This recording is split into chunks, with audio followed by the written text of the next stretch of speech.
mengatakan ya Robbi, ya Tuhanku, itu disematkan kepada manusia, tidak ada. Kami menyematkan kepada Allah Subhanahu wa taala. Gampang kok, mudah. Kenapa Gitu. manusia bisa bilang menuhankan? Kenapa manusia menuhankan? Karena Bisa- keinginan hawa nafsumu. Ayo silakan jawab pertanyaanku. Iya, lu jawab pertanyaan gue, apa yang bisa membuat Aku udah jawab. Aku udah jawab lo. Aku udah jawab pertanyaanmu sampai penjelasannya lo. Sampai penjelasannya. Ketika juga bahkan Nabi Adam alaihissalam disematkan di Al-Quran, diabadikan oleh Allah di Al-Quran, apa katanya? Qala Rabbana dolamna anfusana wa ilam taghfirana wa tarhamna lanakum minal khasirin. Ya Tuhanku, apakah ketika Nabi Adam mengatakan ya Tuhanku merujuk kepada manusia? Kan tidak. Ketika dia mengatakan ya Tuhanku, Rob katanya, berarti merujuk kepada Allah, kepada Tuhannya. lalu dalam kitab Kan kalau Yusuf, iman Kristen ketika dikalimatkan Tuhan kan berarti merujuk kepada Yesus. Yesus manusia enggak? dalam kitab Yusuf gimana itu? Ketika Nabi Yusuf memanggil Firaun sebagai Rob. Ya berarti menuhankan si Fir'aun kan, dia mengatakan misalnya itu misal orang lain menuhankan, misalnya ada orang lain menuhankan Fir'aun, berarti Tuhanmu Fir'aun. Kan Fir'aun mengingin jadi Tuhan di waktu itu. Jadi Gimana lu mau- sih, masa kamu nggak tahu ceritanya? Fir'aun gara-gara dia sangat kaya, dia sangat berkuasa di waktu itu, sehingga ya seakan-akan dia menjadi Tuhan.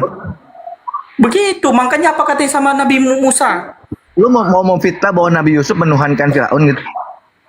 Aku bilang orang-orang yang menuhankannya itu Tuhannya. Rob, dia tadi kepada siapa begitu? Siapa Nabi sih Yusuf. namamu nih?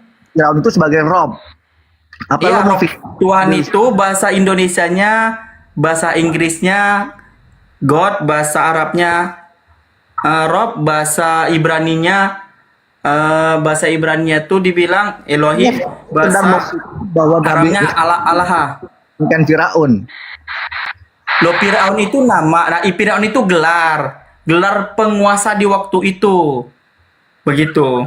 Nah, di dalam Quran ya di surat Yusuf itu Nabi Yusuf itu berkata kepada Firaun Kan itu sebagai udah aku Tuhan. bilangin, si Ya. Firaun itu menginginkan kesetaraan sama Tuhan, beranggapan dia sebagai Tuhan. Boleh nggak kamu beranggap gini loh? Boleh nggak kamu beranggapan sebagai Tuhan ketika kamu memiliki kekuasaan? Ya, Nabi Yusuf itu berkata kepada Firaun itu sebagai Robnya. Lu mau bilang apa? Lu mau bilang bahwa Nabi Yusuf itu Tuhan? Gak ada, aku yang bilang kau yang memfitnah Nabi Musa menuhankan Firaun. Pinter mulu lu.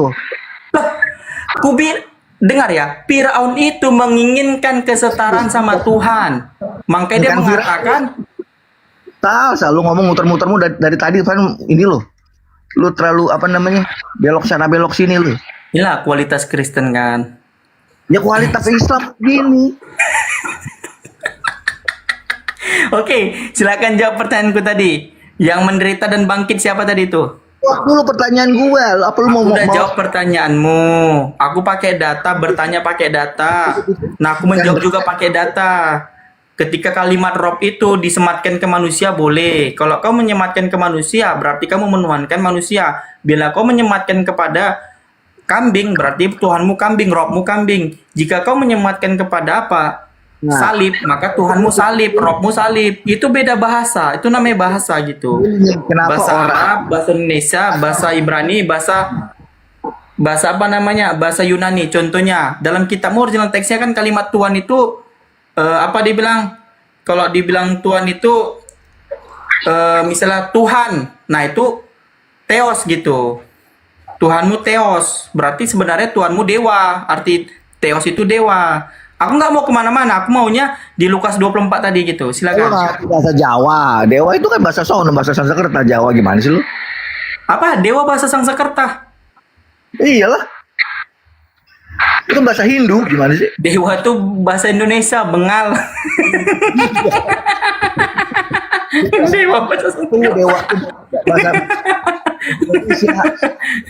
Contoh kalau kau bilang tadi, Cuma contohnya kalau kau bilang tadi apa arti agamanya? Apa arti agama? Nah, agama itu diambil dari bahasa Sanskerta, tidak kacau. Gitu baru. Dewa bahasa ini bahasa Sanskerta.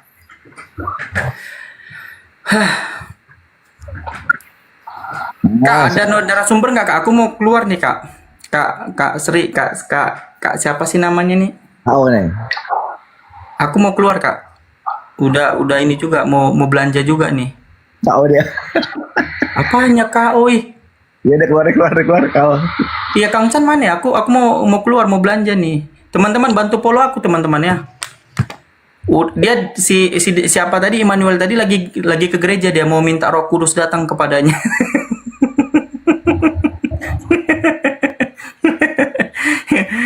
Kok nggak gereja juga kau nih? Wah, kau Tritunggal nggak gereja, gak ada Roh Kudus nanti samamu. Kalau masalah itu gereja mah aman. Iya, kau gereja dulu. Gereja dulu kau biar ada Roh Kudus padamu cepat. Gereja mah aman, ya kan? Pagi siang sore gitu tinggal gereja. Nggak apa-apa, aku ngikutin Yesus. Yesus kan 3 kali sehari, 3 kali sehari dia doa hamidah. Itu ada Bang Zuma ya? Iya Bang Zuma teman-teman. Aduh, ada Bang Zuma. Kak, naikkan Bang Zuma Kak. Lu gemetar dengan ada Bang Zuma. Nggak, aku mau keluar. Zuma lama-lama jadi rob lu tuh. Dulu jawab lu pertanyaan gue, kenapa lu bisa meropkan sesuatu gitu? Assalamualaikum Bang Zuma. Assalamualaikum warahmatullahi Waalaikumsalam wabarakatuh, warahmatullahi wabarakatuh. sahabat-sahabat sekalian. Alhamdulillah. Alhamdulillah, jumpa lagi kita semuanya. Semangat pagi saudara-saudara non-muslim. Apa kabar semuanya? Apakah sehat hari ini?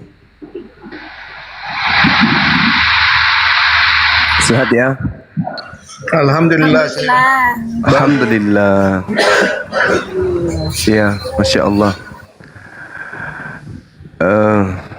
Allahu Akbar, Masya Allah. Di dalam kajian kita ini ya, teman-teman sekalian, surah Ali Imran ayat 81. A'udzubillahi minasyaitonirrajim. Bismillahirrahmanirrahim. Wa iz ahazallah mitsaqal nabiyyin lama ataitukum min kitab wa hikmah thumma ja'akum rasulun musaddiqul lima ma'akum latu'minunna bihi wa latansurunna. Jadi Allah Subhanahu wa taala berfirman di alam praeksistensi kenabian. Ketika Allah mengambil perjanjian para nabi di alam ruh, adakah kalian ketika aku berikan kitab dan hikmah kepada kalian, lalu datang kepada kamu seorang nabi, seorang rasul yang membenarkan apa yang ada pada diri-diri kalian, niscaya kalian akan sungguh-sungguh beriman kepadanya dan sungguh-sungguh akan menolongnya. Allah berfirman, ketika dikatakan itu maka Allah kemudian berfirman kepada mereka para nabi ini, apakah kalian beriman kepada hal yang demikian itu? Apakah kalian menerima perjanjian denganku atas yang demikian itu? Jawab mereka, kami mengakui. Aqrarna qala fashhadu wa ana ma'akum minasyahidin. Kami para nabi bersaksi, kami para nabi mengangkat dan menerima perjanjian itu akan datangnya seorang rasul terakhir yang akan membenarkan ajaran kami dan kami beriman kepadanya. Kami mengakui, kata Allah. Jadi orang-orang yang kemudian hari ini menerima sebuah pernyataan-pernyataan dalam kitab-kitab yang mereka genggam. Contoh misalnya ketika diterangkan dalam Yeremia 29 atau 28. Di atas 9-nya di situ dikatakan, tetapi mengenai seorang nabi yang bernubuat tentang damai sejahtera, jika nubuat nabi itu digenapi, maka barulah ketahuan bahwa nabi itu benar-benar diutus oleh Tuhan. Jadi Yesus pernah bernubuat akan datangnya damai sejahtera. Dia tinggalkan damai sejahtera. Damai sejahteraku aku berikan kepadamu. Jadi damai sejahtera itu adalah shalom. Itu terkait juga dengan apa yang dituangkan di dalam Yeremia 29 nomor 11. Sebab aku ini mengetahui rancangan-rancangan apa yang ada padaku mengenai kamu. Demikianlah firman Tuhan, yaitu rancangan damai sejahtera dan bukan rancangan kecelakaan untuk memberikan kepadamu hari depan yang penuh harapan. Jadi sahabat yang dimuliakan oleh Allah, habis ini ditanggapi oleh saudara kami non muslim boleh. Tuhan berkata di dalam Yeremia 29 itu banyak data. Memang kamu berkata Tuhan membangkitkan nabi-nabi bagi Bani Israel di Babel. Jadi membangkitkan nabi-nabi itu bukan maksudnya membangkitkan dari kubur. Ketika keterpurukan terjadi kepada manusia, Tuhan pencipta langit dan bumi membangkitkan seorang nabi namanya Abraham. Lalu kemudian Tuhan membangkitkan seorang nabi namanya Musa.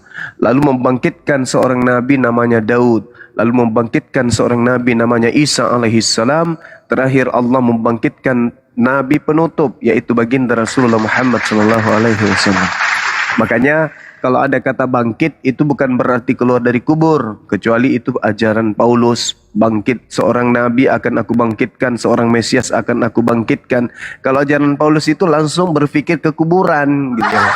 Tapi kalau ajaran para nabi, bangkit itu artinya diadakan ketika kondisi umat terpuruk, maka dibangkitkan bagi mereka seorang Mesias. Ketika alam semesta ini sudah terpuruk, maka dibangkitkan bagi mereka seorang penyelamat, yaitu Nabi dan Rasul. Ini yang perlu dipahami oleh saudara Kristen kita, non-Muslim, supaya sedikit banyak belajar literasi. Sesi ini, Orang Kristen udah paham itu, Bang. ya, sesi ini saya akan membuktikan secara akurat bahwa agama Kristen itu adalah agama yang muatannya adalah hukum dosa, bukan hukum Tuhan. Demikian, lanjut.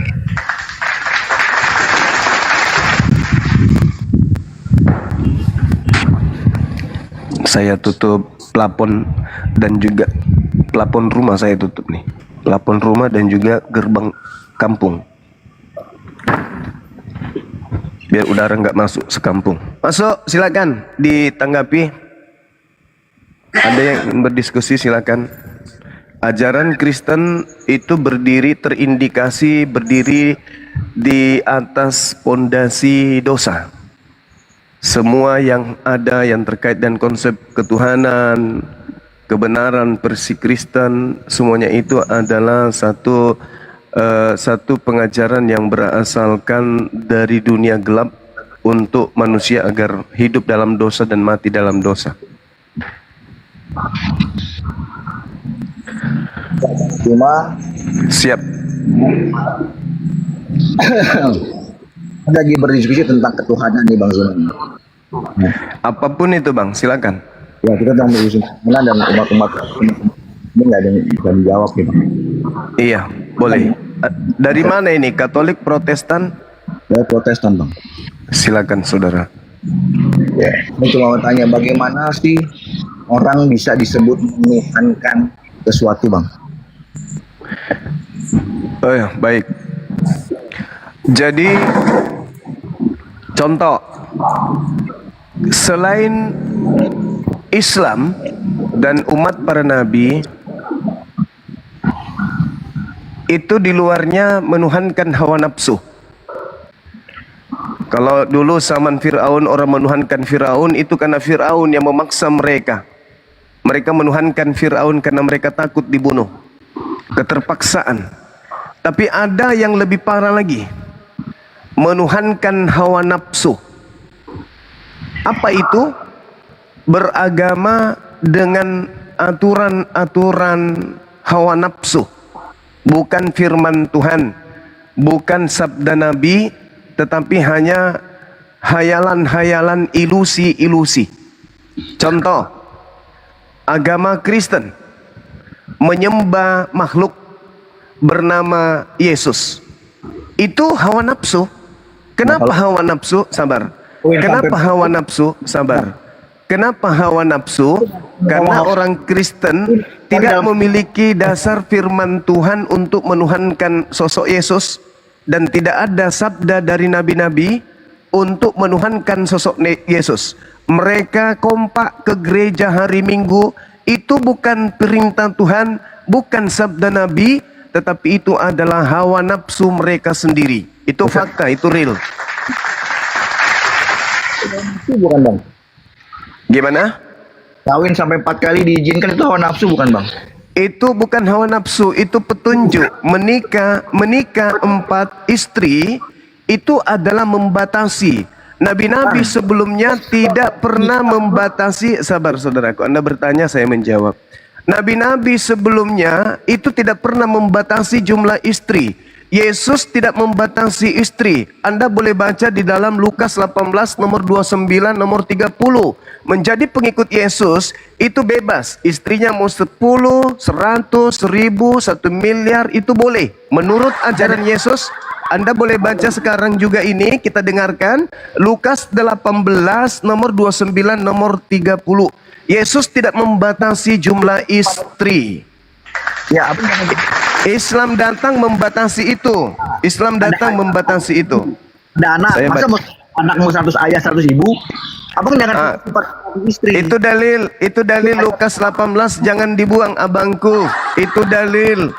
Tidak ada. Coba tunjukkan kepada saya di mana Yesus membatasi cukup 1 istri. Tidak ada Yesus membatasi cukup 1 istri. Sekali lagi saudara-saudaraku Kristen yang aku kasihi, tidak ada batasan dalam jumlah istri di agama di luar Islam. Catat itu. Hanya di Islam yang mengajarkan fawahida, cukup 1. Kesetiaan. Sedangkan di Kristen itu berdasarkan kitabnya, 1 kitab Anda baca dari Kejadian sampai kitab Wahyu, tidak akan Anda temukan perintah cukup 1 istri kepada orang Kristen. Itu nggak ada. Kecuali pendeta, imam. Itu pun selama dia menjabat jadi dari pendeta tidak boleh 2 istri. Tapi setelah kemudian mereka lepas dari tugas sebagai pendeta, boleh sampai 1000 istri. Itu dalil. Apa kesetiaan? Kristen boleh setia kepada 1000 wanita. 1 orang laki-laki Kristen boleh. Silakan Anda setia kepada 1000 wanita, boleh. Apa bang? Mau ajukan pinjaman melalui admin saya bang, jangan langsung ke saya. Lu pakai duit palsu aja gaya Jo. Baca Lukas 18 nomor 29-30 boleh? Banyak kau menyesatkan orang Juma. Ya. Saya menyadarkan orang. Kalian itu nggak paham Bible, saudaraku. Kalian ini nggak ngerti bisa Bible. menyesatkan orang kalau memperbelokkan cara pemahamannya. Ya. Nggak bisa. Makanya manusia itu, abangku, manusia yang waras itu, kitabnya yang harus menjadi pembimbing terhadap hidupnya, bukan dia yang membimbing kitabnya. Aku nggak senang ya, lebih berharga saya daripada kau itu ketengok. Ya nggak apa-apa saudara, nggak apa-apa, nggak masalah, tidak masalah, nggak masalah. Aku kan bicara berdasar dalil, saya nggak berbicara berdasarkan kebencian. Jangan dimeu-meu, jangan dimeu-meu. Jangan emosi, santai aja, santai, relax. Yesus berkata di dalam Yohanes pasal 8 ayat 28, siapakah manusia yang engkau tinggikan dalam dunia ini? Kutanya kau, siapa manusia yang engkau tinggikan dalam dunia ini? Ketika di dalam kitab saudara mengatakan bahwasanya Yesus mengajarkan memiliki istri sampai miliaran, Anda nggak bisa bantah. Sampai istri yang banyak-banyak istri. Kata Yesus kepada mereka, nih aku bacakan dalilnya abangku sayang, aku baca dalil. Yesus berkata kepada mereka, aku berkata kepadamu, sesungguhnya setiap orang yang karena kerajaan Allah meninggalkan istrinya akan menerima kembali lipat ganda pada saat ini juga. Itu dalil saudaraku, itu dalil abangku, itu dalil abangku, itu dalil. Kubaca sekali lagi ya, Apa yang kau memperbelokkan kitab orang. Ini ucapan Yesus kepada Petrus Yahudi, bukan kepada Kristen. Kristen ini bukan pengikut Yesus. Sabar. Itu ya, Sabar. Itu ucapan Yesus kepada orang Yahudi, bukan kepada Kristen. Saya kan berbicara pengikut Yesus diajarkan kawin sampai miliaran istri boleh. Dalilnya mana? Lukas 18:29. Kata Yesus kepada mereka orang-orang Yahudi termasuk Petrus, "Aku Yesus berkata kepadamu, sesungguhnya setiap orang yang karena kerajaan Allah meninggalkan istrinya akan menerima kembali lipat ganda pada saat ini juga." Itu cuma nggak ada ya. Bohong cuma 1000.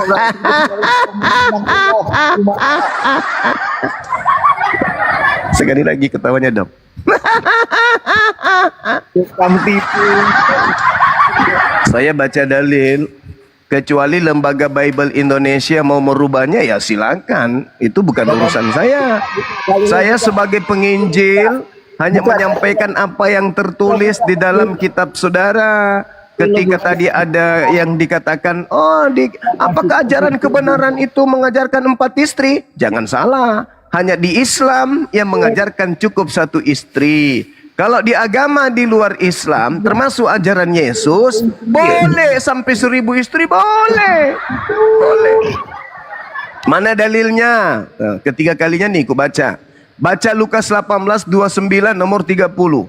Kata Yesus kepada mereka, orang-orang Yahudi termasuk Petrus, "Aku Yesus berkata kepadamu, sesungguhnya setiap orang yang karena kerajaan Allah meninggalkan istrinya akan menerima kembali lipat kali ganda pada masa ini juga, dan pada zaman yang akan datang ia akan menerima hidup yang kekal."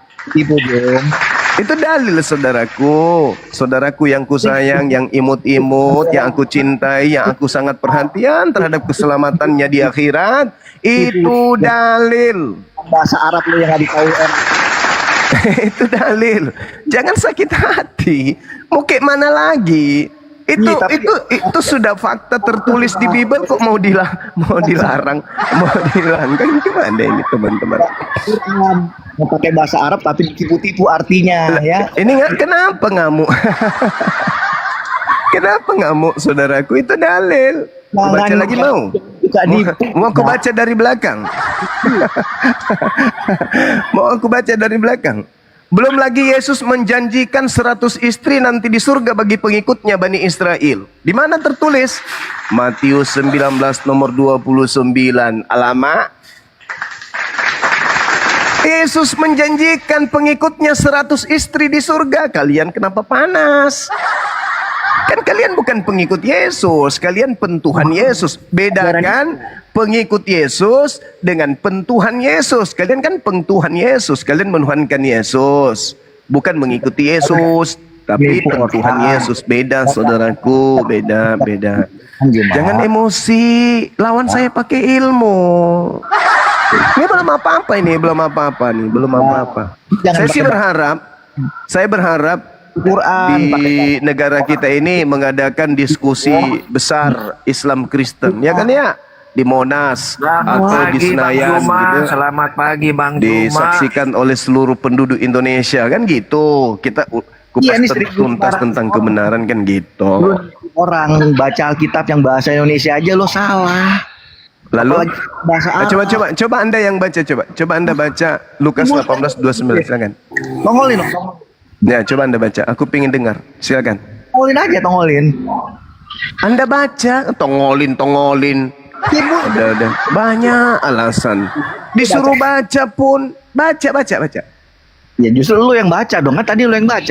Oke, aku baca. Kata Yesus kepada mereka, Baca doang kalau baca. Aku berkata kepadamu, sesungguhnya setiap orang yang karena kerajaan Allah meninggalkan istrinya akan menerima kembali lipat ganda pada masa ini juga, dan pada saat zaman yang akan datang ia akan menerima hidup yang kekal. Nah, itu dalil. Jangan ngamuk, itu dalil. Berani buka mana? Berani buka Kak? Dia gak berani buka. Apa yang dia baca? Kau harus paham bahasa Indonesia lah. Kok ini sendiri tidak paham bahasa Indonesia? Apa pula? Apa kau ini? Ya silakan saudara Royal baca. Silakan. Iya, tadi apa itu? Di mana tadi saya baca coba? Ayo. Jangan kau ketawa kayak orang gila di situ. Datanya di mana? Nanti saya bacakan. Inilah kelemahan saudara kami Kristen Jangan yang bilang kami kelemahan, cintai, yang belum kami baca, kau sudah sayangi, bilang yang kami kelemahan. cubit Inilah pipinya. kau ini. Kau ini maunya kau Yang kami kuasai. cium Sekarang pipinya di kira mana tadi? ciuman kudus. Di mana ayat yang kau Ngotot bacakan dulu, itu? Cepat ngotot bilang, cepat duluan. nanti saya bacakan. Ngamuk duluan, ngamuk Iya, duluan. biar kau sadar gitu. Ngamuk duluan, ngamuk Cepat, duluan, ayat maki-maki berapa? duluan. Tadi biar saya baca Sebentar, cepat-cepat. nggak tahu. Kitab Ayat mana, berapa? bab Bible ayat berapa? Saya baca. Nomor berapa? Diam Ngamuk dulu. duluan. Diam. Cepat, Baca. di mana? Baca. Bible di mana tadi? Pasal berapa? Ayat berapa? Terus tadi alasanmu ngamuk itu apa? Cepat, saya tanya Bible mana yang kau suruh bacakan Iya, tadi? tadi kamu marah-marah itu kenapa? Sekarang saya tanya kau Bible di mana? Saya mau baca ini, saya mau baca. Ya, saya tadi kamu paham ngapa? kau bahasa Kamu Indonesia ngamuk yang itu benar. kenapa? Kamu ngamuk tadi Saya kenapa? kasih paham kau bahasa Indonesia yang benar seperti apa. Bagaimana Tadi kau di mana? memahamkan saya sedangkan Mana? kitabnya aja Di kau tidak mana? tahu? Terdapat di mana? Kau tidak tahu Perjanjian baru, kitabnya, kau perjanjian tidak lama. ngerti di mana tertulis. Bagaimana kau memahamkan Iya, saya? kau kan kasih data. Saya bilang mana tadi, saya mau baca lagi gitu loh. Loh, kamu marah-marah tadi kenapa? Saya minta data yang kau kasih tunjuk di pasal berapa tadi. Marah Biar saya duluan. kasih ajar kamu bahasa Indonesia yang benar. Kamu itu kayak ayam yang turun dari Ayat kandang. berapa? Ngamuk Pasal duluan, berapa? kau nggak ngerti. Perjanjian Kamu baru, ngamuk ini perjanjian kenapa? lama. Di Kamu mana? ngamuk kenapa kan gitu? Kenapa kau kasih tidak? Kenapa kau sembunyi datanya? Saya mau baca itu. Aku cuman Herman aja, saya Herman. Iya, Kau di datang-datang mana? ngamuk tapi Saya kau nggak tahu tanya, saya tidak tanya dalil. itu. Saya tidak tanya itu. Mana data yang kau kasih tadi? Kamu naik ke sini ngamuk, ya Herman lah Cepat, saya. Saya minta data tadi, bukan itu yang saya. Jadi kamu nggak tahu? Iya, mana itu mana? Mana? Di mana? Oh, tepuk tangan dulu. Ternyata dia nggak Di tahu mana? teman-teman. Perjanjian maklumi. lama, perjanjian baru, surat apa, pasal berapa, ayat berapa? Ayo. Ya Allah, ternyata Yehezkiel, Mana Yehezkiel. datanya? Saya mau baca Di ini. kitab Yehezkiel, Bang. Yeskel. Kenapa Iya. lari ke Yeskel? Lah kan Anda minta data. Iya, yang baru bacakan tadi bukan Yeskel yang dibacakan. Loh, lah gimana sih orang ini? Yehezkiel. Ini kebenaran dibukakan. Kau tak Dia Yehezkiel, Bang. Silakan dibuka. gue bacain nih ya. Lukas 8. Lukas 8. Ya, silakan baca, silakan. Tadi dia baca surat Az-Zukhruf kayaknya itu tadi tuh. Bukan 18. Masolang generasi hancur sudah ini, hancur. Namun Ah. setiap orang yang karena kerajaan Allah meninggalkan rumahnya, Istrinya, saudaranya, orang tuanya, atau anaknya akan menerima kembali lipat ganda masa ini juga. lipat ganda. Lipat ganda. Kayak Dan Muhammad. akan mendapatkannya pada saatnya sekarang. Kutanya dulu. Kutanya dulu. Orang tuanya Kutanya sama saudara. Kutanya dulu sama saudara. itu Barang siapa yang menjadi pengikut Yesus, jangan nipu juga. meninggalkan istrinya, apa upah yang didapatkan? Apa upah yang didapat? Saudara Ya, istrinya dulu. Istri, ini kita bicara istri. Ini kita bicara istri. Ini kita berbicara istri. Ini kita bicara istri. Ini kita bicara istri. Apabila meninggalkan istrinya demi menjadi pengikut Yesus, maka dia akan mendapatkan lipat kali ganda. Betul? Lu fokus lu Betul kepada enggak? Lu Betul fokus tidak? kepadanya. Betul tidak? Jangan Betul tidak? kayak ini jangan kayak Betul tidak? janda-janda doang istri-istri doang. Betul tidak? Jangan panas dong. Jangan panas. Jangan panas. Jangan panas, Bang. Jangan panas. Betul tidak ketika meninggalkan istri akan memperoleh berlipat ganda? Betul tidak? Alkitab bahasa Indonesia aja salah, gimana dia bahasa Arab? Kutanya, makanya kutanya. Betul tidak tertulis siapa yang meninggalkan istri akan mendapatkan berlipat ganda? Betul? Itu bukan cuma istri. Iya, orang tua juga nggak apa-apa. Kau mendapatkan orang tua berkali lipat ganda. Begitu, dengar. dengar. Sama seperti Islam. Ketika Anda masuk Islam, ketika Anda masuk Islam, maka Anda dengan saya itu satu tubuh. Saya saudaramu, orang tuaku itu orang tuamu, mamaku itu ibumu, bapakku itu juga adalah bapakmu, saudara-saudaramu semuanya. Kita satu tubuh kalau Anda masuk Islam. Tetapi bini bagaimana? Bini nggak boleh. Masa biniku juga bini lo? Kalau orang tuaku juga orang tuamu, saudaraku laki-laki juga saudaramu, saudara perempuanku juga saudaramu, kemudian anakku juga adalah anakmu, cucuku juga cucumu. Itu betul. Tapi kalau istriku bukan istrimu, kupalu nanti kepala kau. Apa hubungannya, Jim? Ya jelas berhubungan dong. Itu dalil, Cak Ayu. Makanya pakai otak. Inilah kalau kita punya kitab suci lebih pintar manusia daripada kitab suci kita. Kita yang mengimani kitab yang lebih pintar manusia daripada kitab itu akan jadi babak belur di hadapan umat lain. Buatan manusia. Hey. Itu fakta tertulis di dalam Bible. Itu juga fakta tertulis di dalam Quran. Nah, sekarang saya tanya. Kalau di dalam Al-Quran itu dikatakan bisa sampai 4 istri jika kamu sanggup. Dan kalau kamu tidak sanggup, fawahidah, cukup 1 istri doang. Sekarang saya tanya, Yesus mengajarkan berlipat kali ganda istri dalam kitab Lukas 18 nomor 29 nomor 30. Jangan ente sakit hati. Lu ngelanggar orang. Jangan sakit hati, Cak Ayu. Itu tertulis di Bible. Lu kalau mau masuk jadi pengikut Yesus, lu mau menganggap seluruh orang tua di situ sebagai orang tua lu, silakan. Lu mau menganggap saudara yang ada di situ sebagai saudara lu, silakan. Lu mau menganggap ibunya semua ibu-ibu yang ada sebagai ibumu, silakan. Lu mau mengatakan harta orang lain itu adalah harta lu, silakan. Lu mau menjadikan istrinya saudara-saudara lu juga, kata Yesus, silakan. Jangan sakit hati dong. Gimana sih? Tapi sebaiknya jangan bini orang lah. Jangan bini orang. Cari yang masih perawan, yang masih sendiri. Ah, kau itu. Jangan bini orang.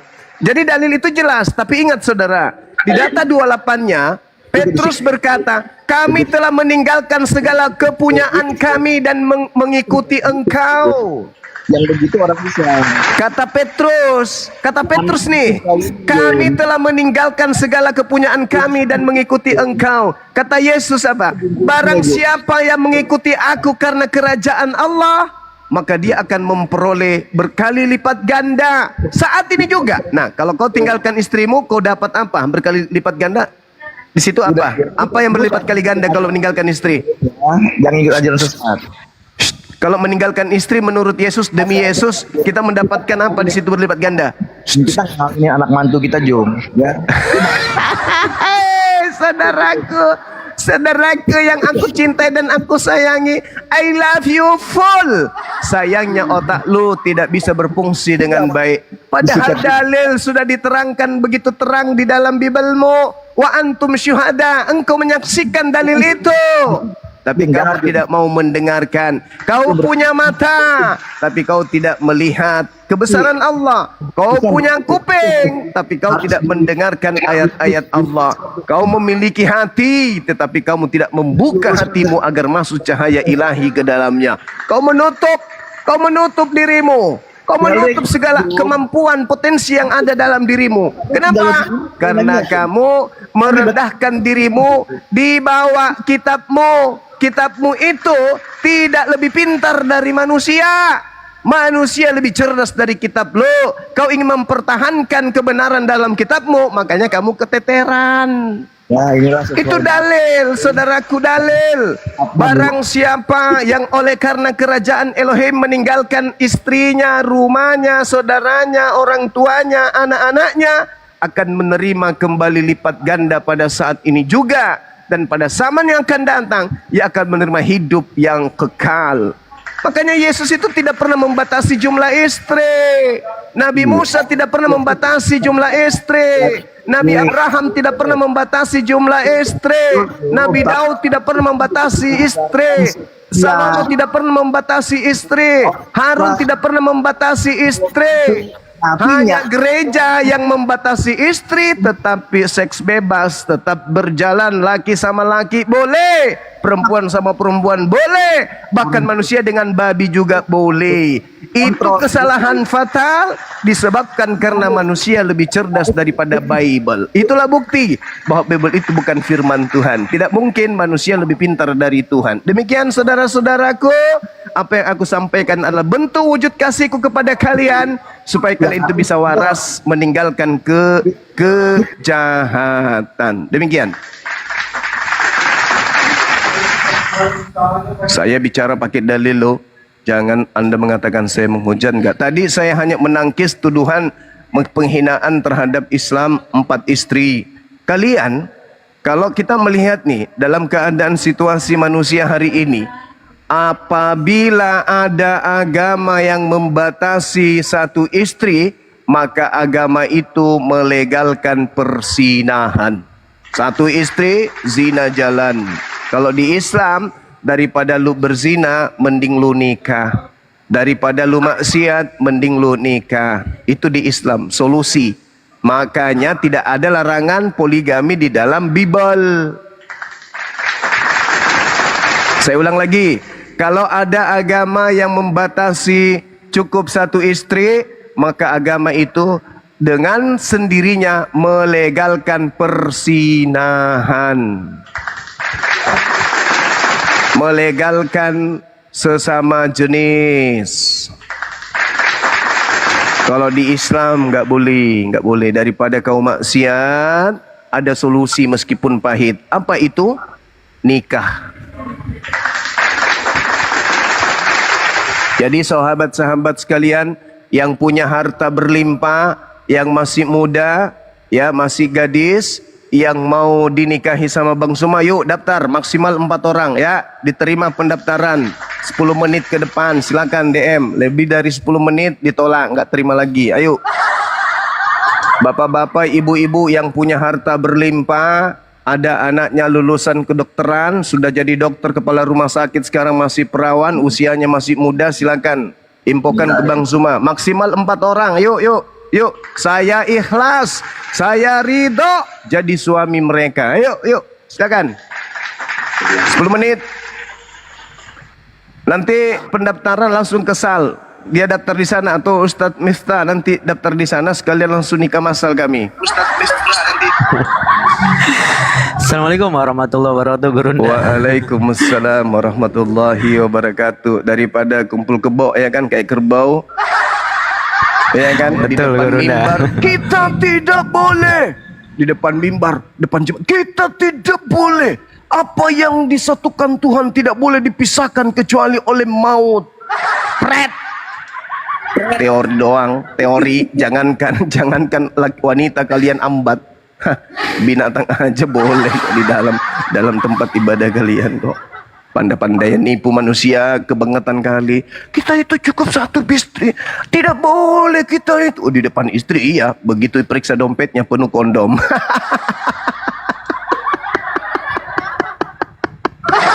Sampai tai lalatnya pun diketahui oleh jemaatnya. Kamu nggak boleh lagi nipu-nipu sama saya, Pak Pendeta. Kenapa? Tai lalatmu arahnya di sebelah kiri, iya kan? Sebesar kelereng, iya kan? Benar nggak? Iya. Tai lalatmu lebih besar dari kepala ucokmu, iya kan? Iya. Sampai warna tai lalatmu coklat kemerah-merahan, betul nggak? Betul. Kok bisa jemaatnya tahu? Itu akibat cukup 1 istri. Masalah generasi. Allahu Akbar. Jadi saudaraku, diskusi itu pakai ilmu. Jangan naik-naik langsung menghujat. Bagaimana bisa percaya agama benar itu 4 istri? Lah, kamu nggak tahu Yesus di dalam Bible itu berasal dari istri keberapanya? Yakub. Kamu nggak tahu Tuhan yang kau sembah itu berasal dari istri keberapanya? Daud. Kamu nggak tahu Yesus yang kau sembah itu berasal dari istri keberapanya? Salomo. Tanpa poligami lu punya Tuhan nggak ada. Nggak ada Tuhan lu tanpa poligami. Cahayu nggak ada. Ada aja. Satu-satunya Tuhan di muka bumi ini yang disembah oleh manusia ya Tuhan selain daripada Allah yang disembah oleh manusia yang berasal dari hasil poligami ya Tuhan lo. Sadar nggak sih? Hei, sadar nggak? Semua kitab yang kau genggam, pengkhotbah, kitab Samuel, Daniel, semua kitab-kitab yang ada di situ yang kau genggam hari ini itu berasal dari orang-orang yang dihasilkan dari hasil poligami.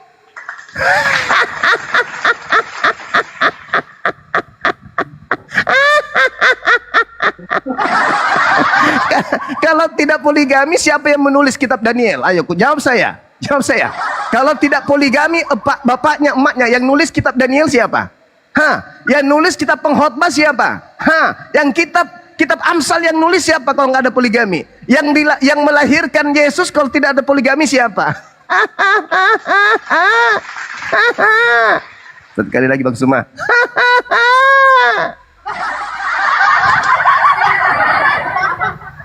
Meskipun pahit, kalau itu untuk obat ya ditelan loh. Meskipun bagus kayak film India, kalau cuman dongeng aja ya jangan diterima juga loh. Kan begitu, ya kan? Iya. Oke, saudara-saudaraku sekalian, saya masih ada waktu kurang lebih 30 menit. Siapa yang mau diterapi akalnya silakan. Tadi saya mengangkat tema ya di awal, bahwa di Kristen itu bukan hukum Tuhan. Di Kristen bukan hukum Tuhan. Di Kristen itu bukan hukum Taurat. Di Kristen itu adalah hukum dosa. Itu pengakuan Paulus sendiri.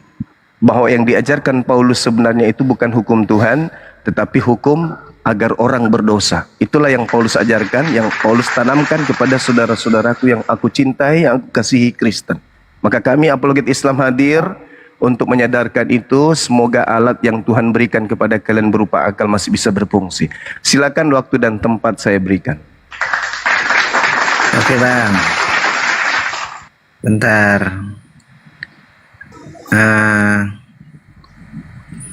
Ini Bang.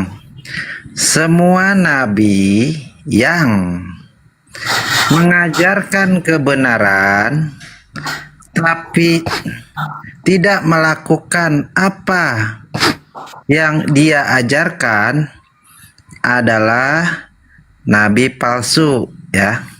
Jadi kalau ada orang ngaku nabi, mengajarkan kebenaran tapi dia tidak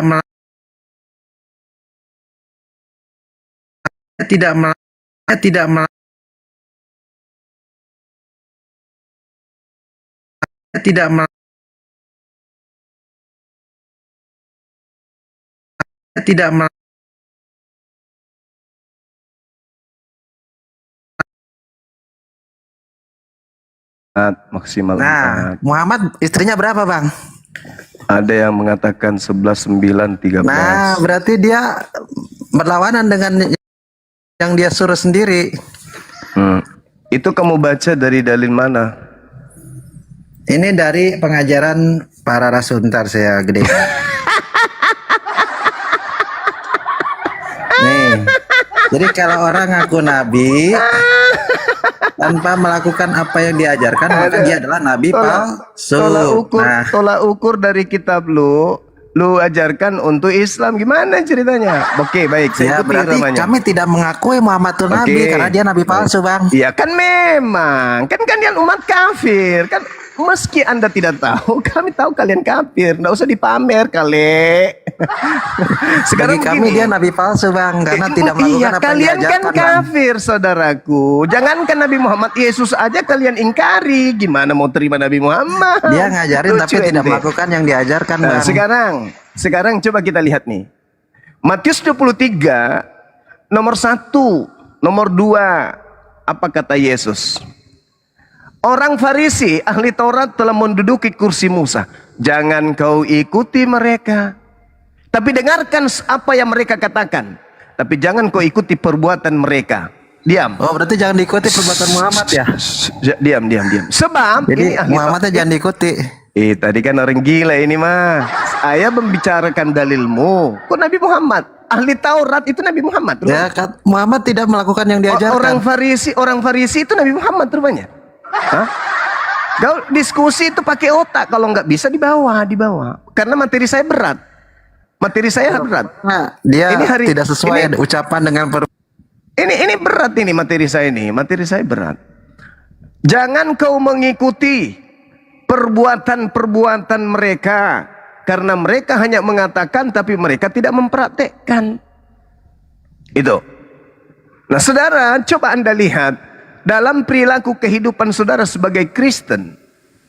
Apa yang Anda lakukan dari hukum Musa? Apa yang Anda lakukan dari hukum Musa? Hari ini, hari Minggu, apa yang kalian lakukan? Hari Minggu ini apa yang kalian lakukan? Ayo, coba telaah diri kalian dulu. Telaah diri kalian. Apakah kalian memegang terjemahan Taurat? Megang. Apakah kalian mempraktekkan? Tidak. Apa kata Yesus? Jangan kau mengikuti orang yang cuma bicara doang tapi tidak mempraktekkan. Hari Minggu ini apa yang kalian praktekkan? Sekaitan dengan hukum Musa. Silakan. 1, 2, 3, 4, 5, 6, 7, 8, 9, 10. Gak ada kan? Apa yang kamu praktekkan hari ini sekaitan dengan hukum Musa? Orang Farisi dan ahli Taurat telah menduduki kursi Musa. Dengarkanlah apa yang mereka katakan, tapi jangan kau mengikuti perkataan mereka, sebab mereka hanya berbicara tentang Taurat, tapi mereka tidak mengerjakan. Kristen berbicara Taurat gak? Bicara Kristen itu bicara Taurat, wah paling kenceng kali. Mereka mempraktekkan gak? Mereka mempraktekkan gak Taurat itu? Apa yang mereka lakukan hari ini, hari Minggu ini kira-kira? Sekaitan dengan Taurat Musa. Apa? Colok anus sendiri, cium sendiri. Itulah yang mereka lakukan. Oke, silakan yang punya ilmu, yang kalau hanya ngomong-ngomong doang mau bertengkar, jangan di sini. Ajak istrimu bertengkar di rumah, jangan di sini. Selamat siang Bang Suma, apa kabar? Selamat siang, saudaraku. Saudara semua. Iya, siang juga. Bang Suma tadi mengatakan bahwa diajarkan boleh sampai 4. Itu di mana Bang Suma datanya? Al-Quran. Al-Quran. Iya. Surah berapa? Saya tidak tahu surah berapa. Lupa saya. Tadi katanya kau tahu. Kau sekarang bertanya gimana sih? Gimana ini teman-teman? Bang Suma yang bawa narasi itu. Ya Anda yang membawa barusan teman-teman, bukan saya. Gimana ini? Ada. Memang ada. Tapi Iya, kan Anda yang surah bawa. berapa? Lupa saya bang. Oh ada. Saya sudah ingat. Astagfirullahaladzim. Lukas 18 nomor 29-30. Lukas saudara, Anda bilang Al-Quran loh. Itu masih kecil, cuman 4 doang. Kita mau yang banyak, yang tak terbatas gitu loh. Kalau di Islam kan cuman 4. Kalau di kita nggak ada saudara, di Alkitab nggak ada. Lukas 18 nomor 29-30. Itu mah kecil, 4 itu aduh nggak, aku belum puas kalau cuma 4. Nggak ada tuh, nggak ada. Baca Lukas 18 29-30. Kok nggak ada. Inilah kalau jemaat, kelas jemaat mah begini. Anda gimana sih tadi bilang di Al-Quran ada. Al-Quran itu masih kecil, dia cuma 4 doang. Sementara kalian kan maunya yang banyak kan gitu. Sampai kalian bikin pabrik kondom kan ya. Nanti ada mesin ATM kondom katanya. Benar nggak? Saking nggak puasnya bikin alat-alat kontrasepsi kayak apa gitu, ya kan ya? Padahal udah dikasih kebebasan. Apa katanya? Bebas mau berapa aja, lipat kali ganda saat ini juga. Wah keren kali, Pak. Gimana? Mau bahas yang 4 atau yang tak terbatas? Mana yang lebih keren? Udah Anda bilang di Alkitab ada kan? Lukas 18 nomor 29 nomor 30. Sebentar. Bro Suma, Ya. Bagaimana kita bahas Al-Baqarah 87 Lukas bro? 18 Nggak usah dulu terlalu Islam kan- tinggi bahasa Al-Quran. Al-Quran itu hanya untuk orang berakal. Lukas berapa? Lukas 18 nomor 29-30. Kan Islam kan bangga dengan kata waliyatazakkara ulul albab. Al-Quran itu hanya untuk orang yang berakal, kawan. Saya baca ya. Maaf Kata ya. Yesus kepada mereka, aku berkata kepadamu, Hmm. sesungguhnya setiap orang yang Setiap karena orang. kerajaan Allah Mm-mm. meninggalkan rumahnya, Ya, istrinya, istrinya, atau saudara-saudaranya, orang tuanya, orang tuanya, atau anak-anaknya, saudaranya, ya, akan akan menerima kembali lipat ganda. pada Pada masa kapan? ini Pada saat juga. mana? Pada Dan saat mana? pada zaman yang akan datang, dia Pintar. akan menerima hidup yang kekal. Hidup yang kekal, Pak Ustaz. Nah, sekarang pertanyaan saya, berdasarkan dalil itu, akan mendapatkan istri berlipat ganda, itu jumlahnya berapa? Hidup kekal. Masalah generasi saat Kalau ini juga Anda bawa, itu dapat istri Anda berapa? bawa Aku tanya kepada dulu. Istri, sebentar. Dapat Anda istri bawa berapa? kepada Istri. Nggak ada. Dapat istri berapa? Hah? Kalau Nggak Anda ada? bawa kepada istri, itu Anda akan bertentangan dengan Paulus. ayat yang lain. Yang mana? Coba dalilnya mana? Mana dalilnya? Di situ kan Ya di mana? Data di yang lain yang mana? Kejadian Cukup 2 satu istri. ayat 24. Sebab apa hubungan? seorang laki-laki akan meninggalkan ayahnya Allah, ya. dan ibunya dan dengan bersatu istrinya. dengan istrinya. Istrinya, kalau istrinya sehingga 100? keduanya menjadi satu. Kalau istrinya jadi 100, iya, Matius bersatu dengan 100 istri. Ayat 5. Berarti Saudara, satu istri saja. jujur Berarti aja yang dimaksud dulu, di sana nggak usah bawa dalil hidup yang lain. kekal. Jangan Nah, bawa sekarang dalil lain Anda dulu. di Al-Quran Jangan bawa Anda bilang dalil lain 4. dulu. Di situ dulu selesaikan. Anda Apakah bilang betul 4, kan? ketika menjadi pengikut Yesus loh, bukan pentuhan Yesus. Jangan Anda kegeeran. Ketika menjadi pengikut Yesus menjanjikan istri lipat ganda, betul?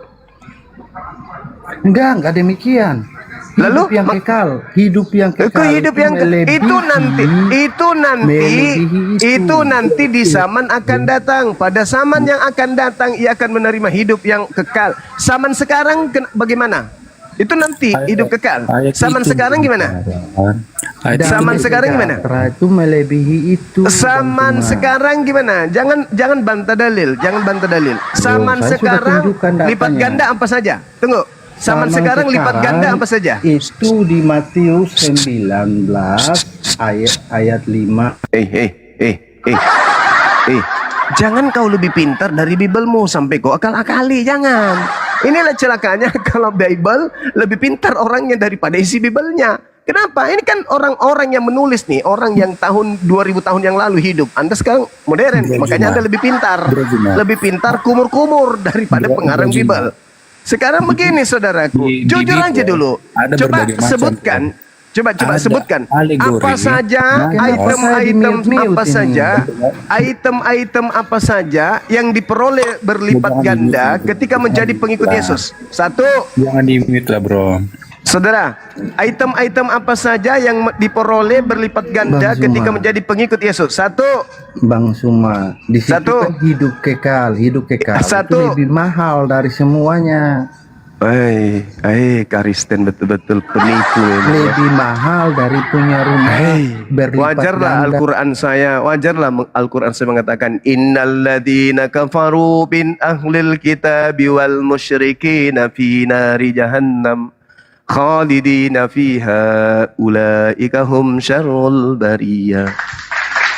Wajar. Di sana ada tulisan Wajarlah hidup kekal, kata ada Quran nggak? saya, Hidup kekal. orang-orang musyrik, orang-orang Coba bahas musyrik Al-Baqarah yang 87. beriman tidak ada Tuhan, yang beriman ada Tuhan dan juga beriman ada Tuhan jadi manusia, itu Turunkan kekal di kita. neraka. Karena jangankan ayat suci Al-Quran terjemahannya, Bible aja ini kalian itu pelintir. siapa, Wajarlah Al-Quran memberikan legitimasi kepada kalian penghuni neraka kekal. Wajarlah Yesus mengusir kalian kelak. Bro, Wajar. yang di bawah, Ternyata memang ada kalian itu sebelah. penyesat memang. Saya ulang lagi, saya kasih kesempatan lagi. Ini Sumset ini ngapain dia? Bang Suma, Anda kenapa Sumset? Siapa Bang yang mau Suma, ajak Anda diskusi? Saya jangan terapi dulu si dimute-mute Rames saya. ini. Anda diam Jangan dulu. dimute saya, So ya. paten. Bang Suma, Si Rames di sana dulu saya ada terapi, kalimatnya habis itu hidup giliran kekal Anda. enggak? Itu zaman sekarang yang saya tanya. Nanti. Zaman sekarang yang saya tanya. Barang siapa yang kalimatnya menjadi lengkap, pengikutku, Bang Suma. barang Dalam siapa satu yang ayat. meninggalkan istrinya akan menerima kembali lipat ganda pada masa ini atau masa nanti? Masa ini atau masa nanti? Hah? Hah? Inilah yang diterangkan Al-Quran. Ya Qul ya ayyuhal kitab lima tasudduna an sabilillah man amana tabgunaha iwaja wa antum syuhada wa mallahu bighafilin amma ta'malun. Saya di mute ini nggak enak di diskusinya. Ya, Anda turun. Ini bukan gereja. Kalau Anda ingin membodohi diri Anda sendiri, lebih baik di bawah. Enggak, kan saya Ini baca diskusi data untuk yang mencerdaskan Anda Anda. kasih. Saya yang baca data, Anda pelintir. Kok saya pelintir? Sekarang saya tanya sama saudara, apakah di situ ada tertulis pada saat ini, pada masa ini? Ada atau tidak ada? Saya baca lagi datanya. biar Baca Anda lagi, tahu. silakan. Baca nomor 30-nya langsung, nomor 30. Kata Yesus kepada mereka, aku berkata kepadamu, sesungguhnya setiap orang yang karena kerajaan Allah meninggalkan rumahnya, ingat, ada rumah di sana, istrinya, Ada rumah di sana. Ada apa lagi? ada istri, Ada istri. Nah, atau terus saudaranya, ingat saudara ya, saudara.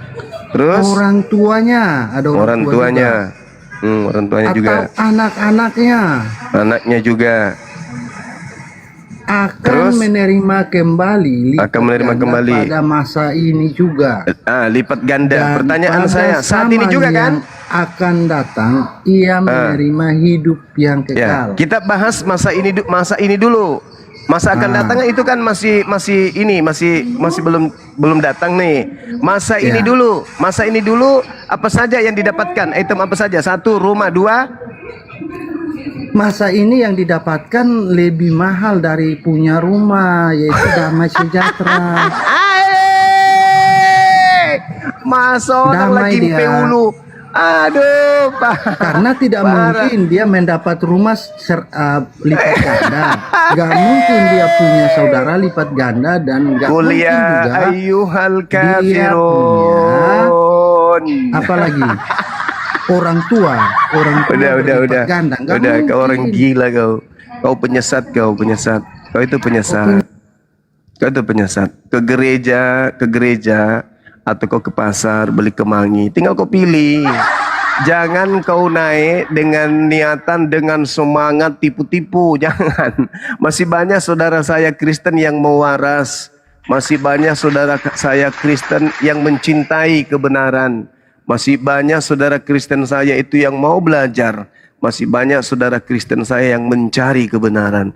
Masih banyak saudara Kristen saya yang penasaran tentang Bible. Masih banyak saudara Kristen saya yang bertanya-tanya tentang kebenaran agamanya. Masih banyak saudara Kristen saya yang menyadari ternyata saya Kristen hanya karena keturunan. Jangan kau halangi mereka. Jangan kau halangi mereka untuk datang kepada Allah.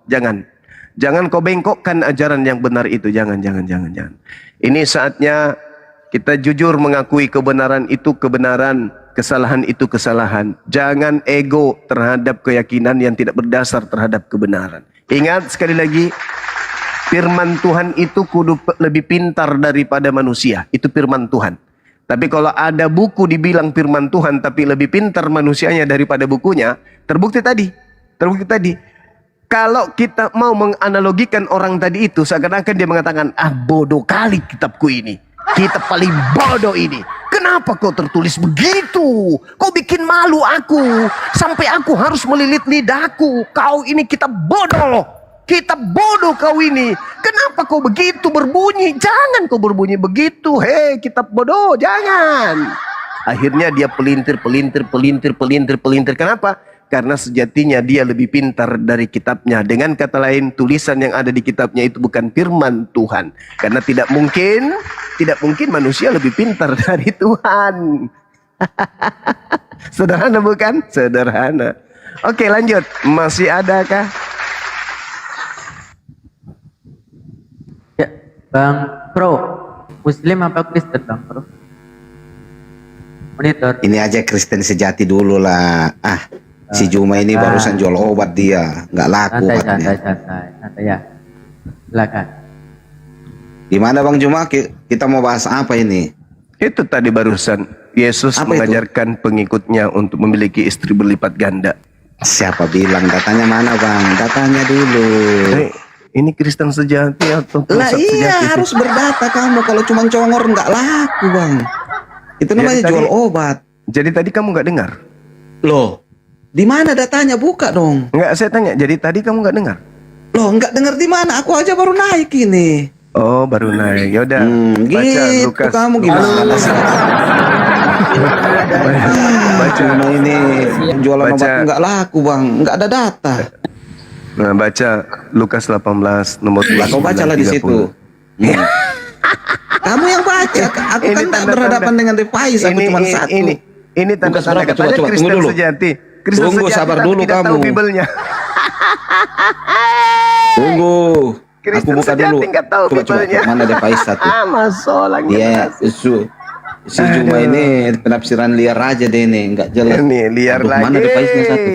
Tunggu, sabar dulu. Liar. dengan saya Sampai kau satu. cuma Sedikit-sedikit liar. Sabar dulu, aku kan nggak di depan ini.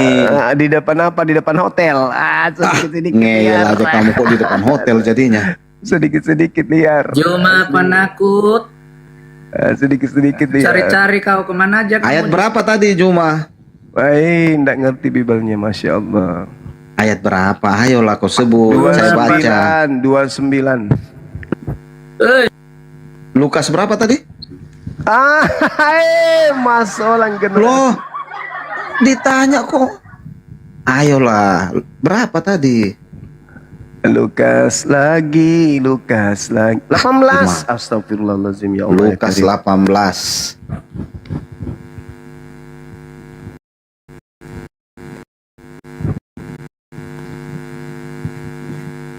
Ayat berapa? Nggak tahu juga nomornya. Loh kak, kamu yang bilang gimana? Ganti namamu itu. Jangan kamu tertawa kamu Miftah, diam aja Jangan kamu. Kristen sejati kawan. Ayolah Juma, kamu ngomong aja. Penyesat Orang mau sejati cari kok aja. kamu. Ngeyel lagi, ayolah. 29 dan 30. 29. Tanya lagi kitab apa biar saya jawab. Kata Yesus kepada mereka, aku berkata kepadamu sesungguhnya setiap orang yang karena kerajaan Allah meninggalkan rumahnya, istrinya, saudaranya, orang tuanya atau anak-anaknya akan menerima kembali lipat ganda pada masa itu juga dan zaman Masa itu atau masa yang ini? akan datang. Atau Ia ini? akan menerima hidup yang Kristen kekal. sejati. Loh, Masa di ini apa sini masa cuma itu? tidak ada berbicara tentang diajak beristri lagi. Kamu jangan ngeyel kamu. Aduh, ini namanya kamu nafsir liar. Aduh, cuma kamu itu cerdas dikit kamu. Kamu nggak ngerti konteks. Kamu cuma mencomot ayat. Gimana kamu ini cuma? Oke. Menurut Yesus kepada pengikutnya, ketika dia oleh karena kerajaan Allah meninggalkan istrinya, akan mendapatkan lipat kali ganda apa? Loh, itu berbicara tentang apa di sana?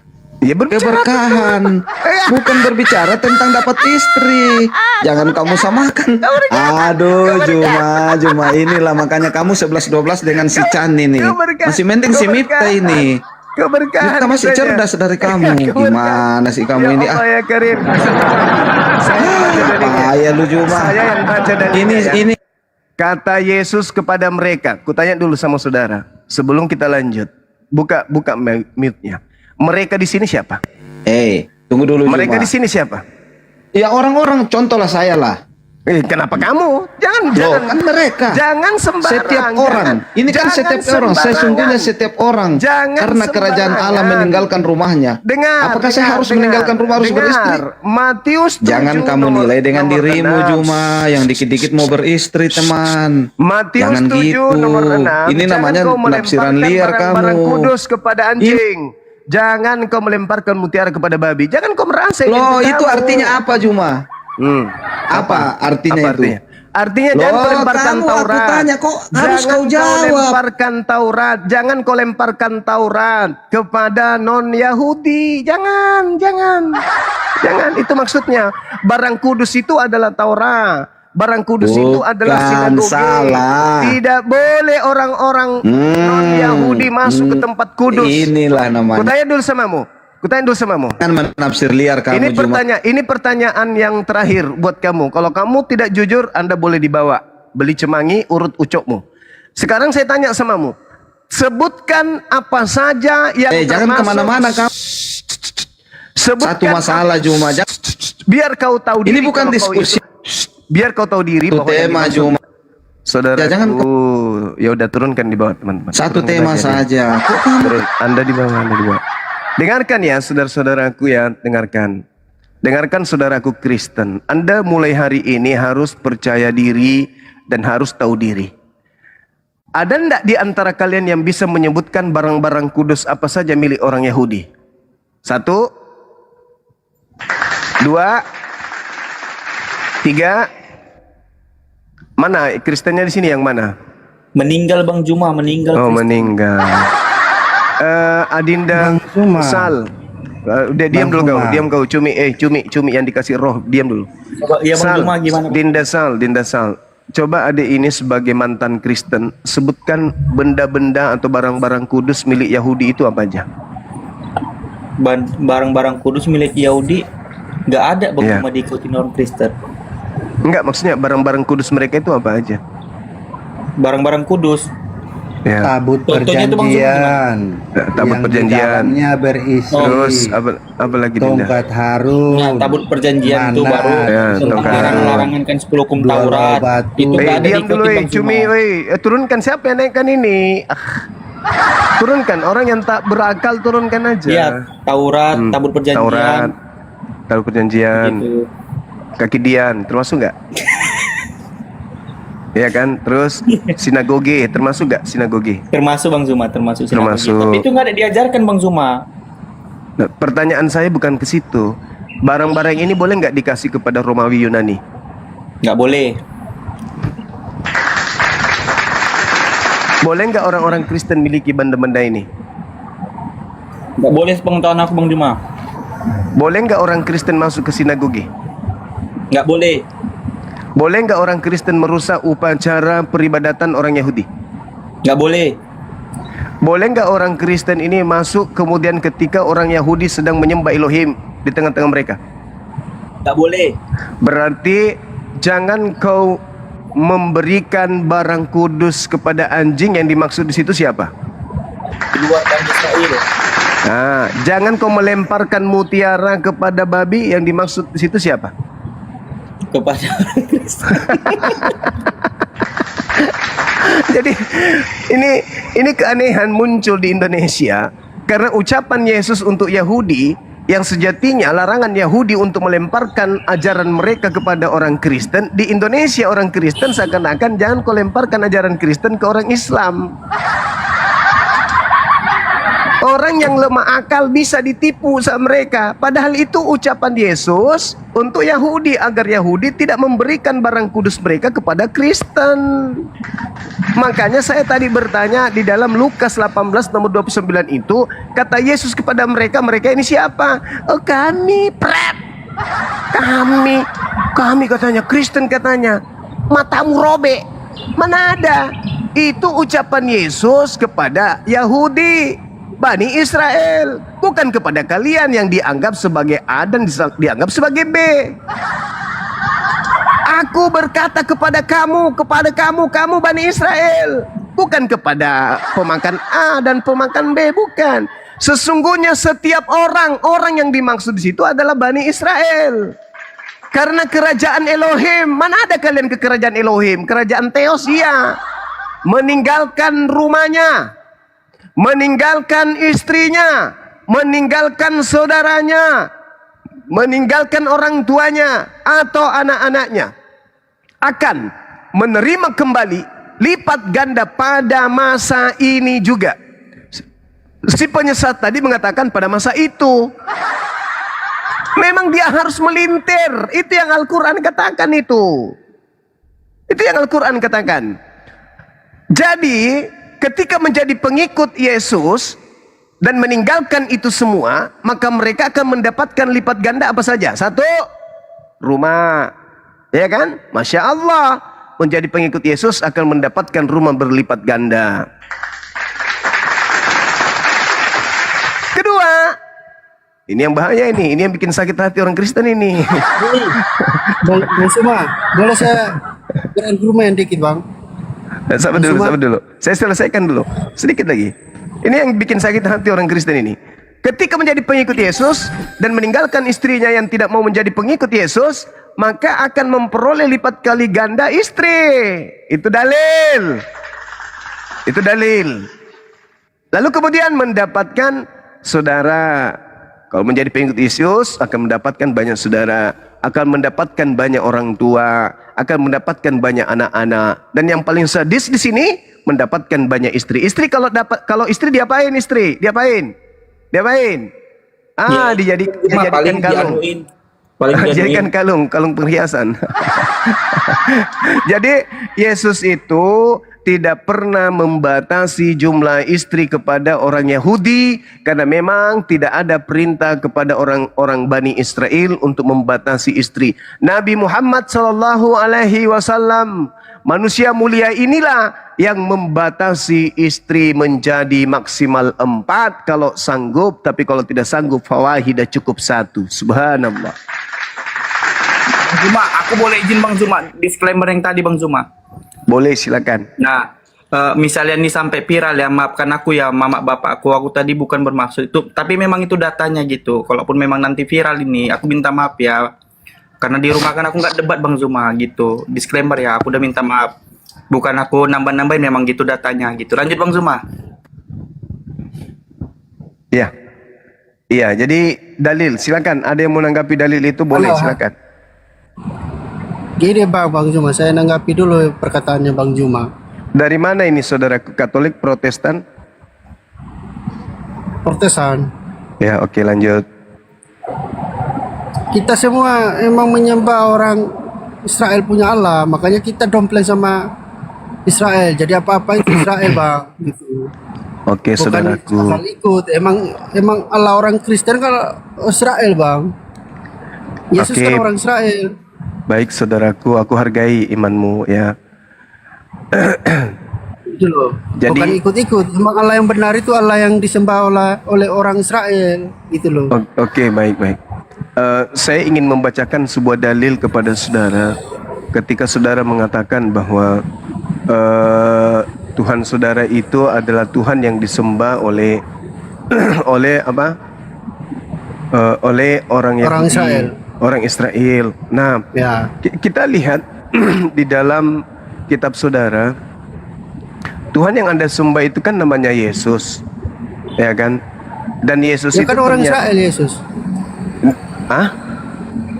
Gimana bang? Kan Yesus kan orang Israel. Yesus kan orang Israel juga. Benar. Anda mengatakan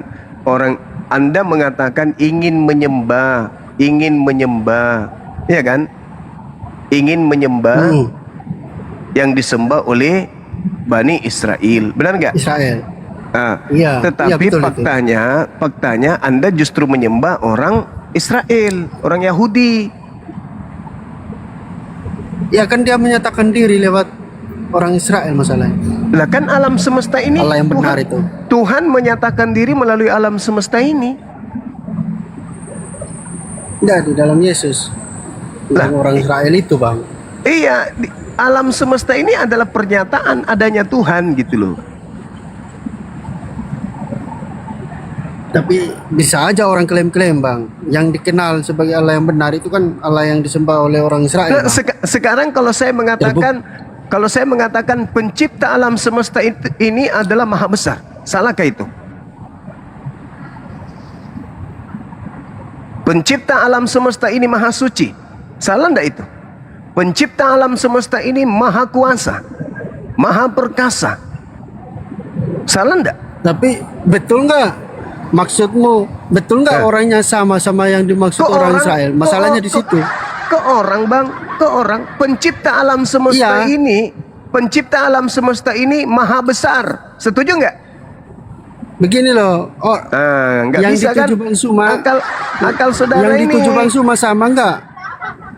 Loh, Sama nggak dengan yang dimaksud sama orang Israel gitu loh? Sekarang permasalahannya, apakah pencipta alam semesta ini ada dua?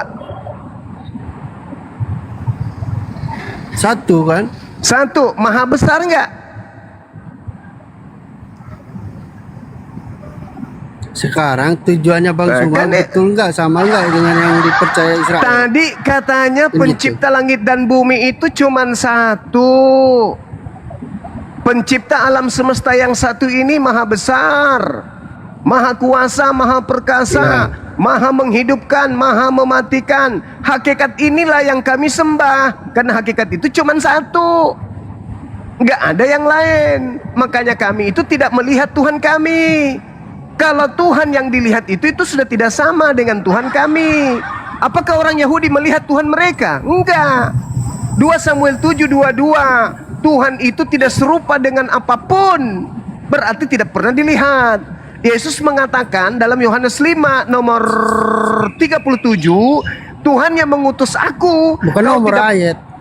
Ayat itu bahasa Quran, saudaraku. Ayat itu di Al-Quran, tidak ada di Bible. Di Indonesia baru ikut-ikutan. Jadi ketika kita berbicara mengenai hakikat pencipta langit dan bumi, kami menyatakan tidak melihat dengan mata kasar kami, tapi kami melihat melalui ciptaannya. Alam semesta ini ada karena penciptanya ada. Orang Yahudi juga begitu. Berbeda dengan Kristen, seperti ajaran pagan, turun Tuhan ke bumi, separuh dewa, separuh manusia. Kalau kami umat Islam dan Bani Israel, itu tidak dapat melihat Tuhan.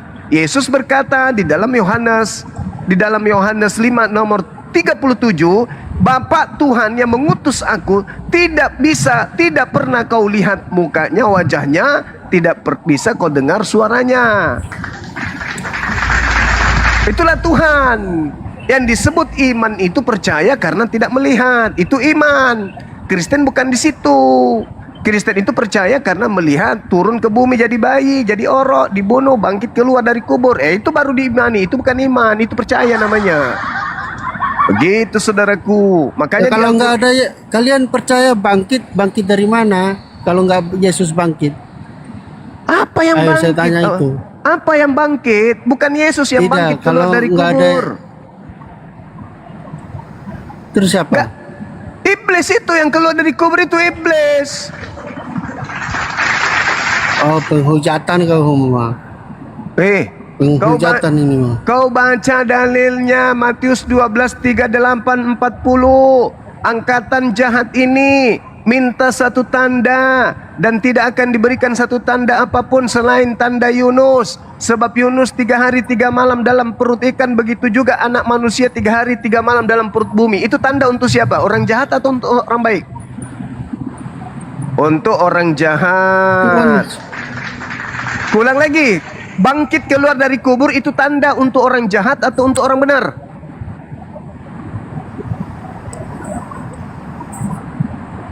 Bangkit orang jahat dari kematian. Bangkit dari kematian apa? Hantu, setan, iblis. Yesus mengatakan yang keluar dari kubur itu iblis. Dalil Yohanes 12 nomor 31. Yesaya 14 nomor 15. Jelas kok itu, Bang. Oke? Mungkin berat saudara Madohe, tetap di sini. Saya izin 10 menit ibadah, habis itu kita lanjut. Oke, saudara Madohe. Oke. Kalau Anda tidak ingin dimasukkan ke dalam kelompok orang jahat dan diusir oleh Yesus, jangan Anda percaya kepada sosok yang keluar dari kubur pada hari Minggu. Jangan. Kalau Anda tidak mau diusir Yesus. Itu kesimpulan saya sementara. Habis ini saya lanjut lagi 10 menit sampai 15 menit. Silakan. Percayalah, kalau nggak bangkit ya nggak mungkin kita bangkit juga, Pak. Ya. Ya sambil menunggu ya gini, Bang Madohe. Abang percaya dengan kebangkitan Yesus? Kalau Yesus tidak bangkit, sia-sia dong kepercayaan orang Kristen. Siap. Gini abangku, oke ya. Kepercayaan Kristen itu sesuai nggak dengan apa yang dipercaya oleh Yesus? Kristen itu pengikut Kristus. Oke, siap. Paham nggak kalian? Iya, siap. Kristen pengikut Yesus berarti pengajaran-pengajaran Kristen itu mengikuti pengajaran Yesus tidak? Bingung saya jawabnya. Loh, udah kok bilang bingung? oke Kristen itu pengikut Kristus. Iya, ini contoh nih abang. Abang kan pengikut Yesus, berarti ajaran dan keyakinan Anda. Ya, gantian. Ya santai abangku. Anda mengklaim Kristen, mengklaim bahwasanya kalian pengikut Yesus, betul kan? Betul nggak? Ya. Oke. Ngapain Yesus? Iya siap. Ngikut Berarti Kristen gitu iya loh. siap. Ya, Kan coba dengarkan pertanyaan nih. bodoh itu Iya. namanya. Ih, Pertanyaan bodoh kan? Loh, Masa kenapa? Yesus Ya ikut santai Kristen? dulu. Kan Oke, bodoh santai. namanya. Oke, santai dulu ya. Berarti yang namanya pengikut itu pengajarannya sesuai nggak dengan yang diikuti?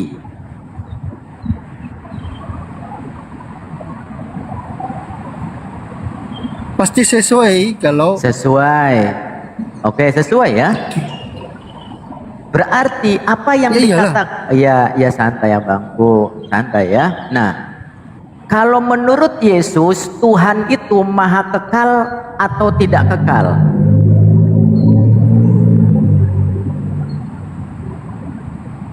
kekal lah. Kekal. Yang namanya kekal itu mengalami nggak yang namanya kematian?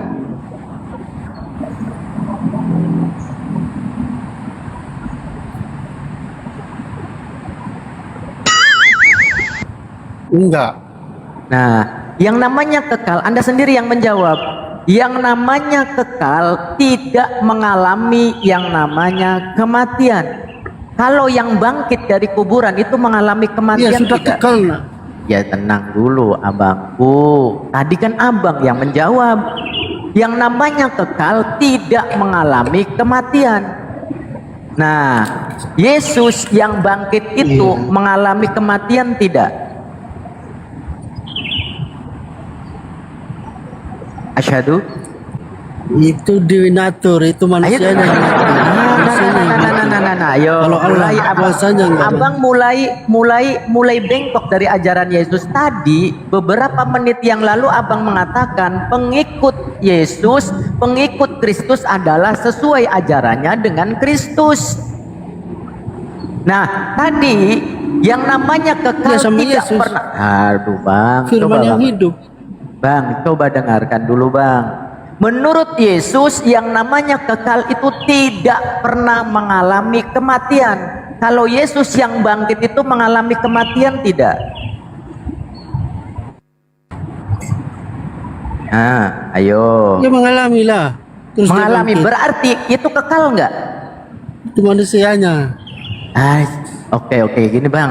Berarti gagal nggak maha kekalnya? Namanya manusia yang Bang, tidak kekal lah. coba, oke buka dulu pemikiran abang.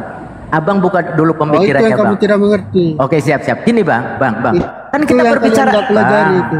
Bang, oke santai bang. Itu Gini yang kalian coba. nggak paham itu. Abang, Nanya saya Bang. itu kalau soal itu. abang, iya oke siap. Bang, coba. Saya gini.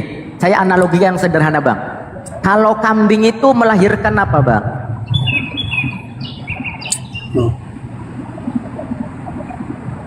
Bang, coba pelan-pelan bang. Kalau kambing itu melahirkan apa bang? Anak apa bang? Lahir Anak kambing. Anak kambing. Anak kambing. Kalau sapi itu melahirkan anak apa bang? Anak sapi. Oke, kalau manusia itu melahirkan apa, Bang? Melahirkan manusia. Kalau Maria itu manusia bukan, Bang?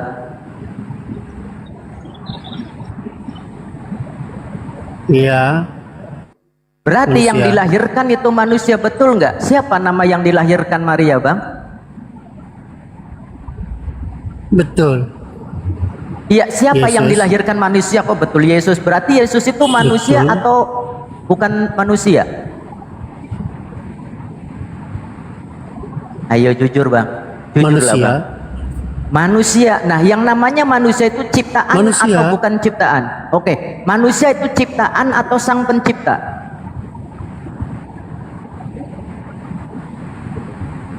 Ayo jujur, Bang. Bukalah Ciptaan. pemikiran Abang. Nah, kalau ciptaan itu Tuhan bukan? Ciptaan orang bilang. Iya, Ciptaan. berarti kalau ciptaan itu Tuhan bukan? Hah? Saya ulangi, Bang, Bukan. pelan-pelan, Bang. Kalau ciptaan itu Tuhan atau bukan Tuhan?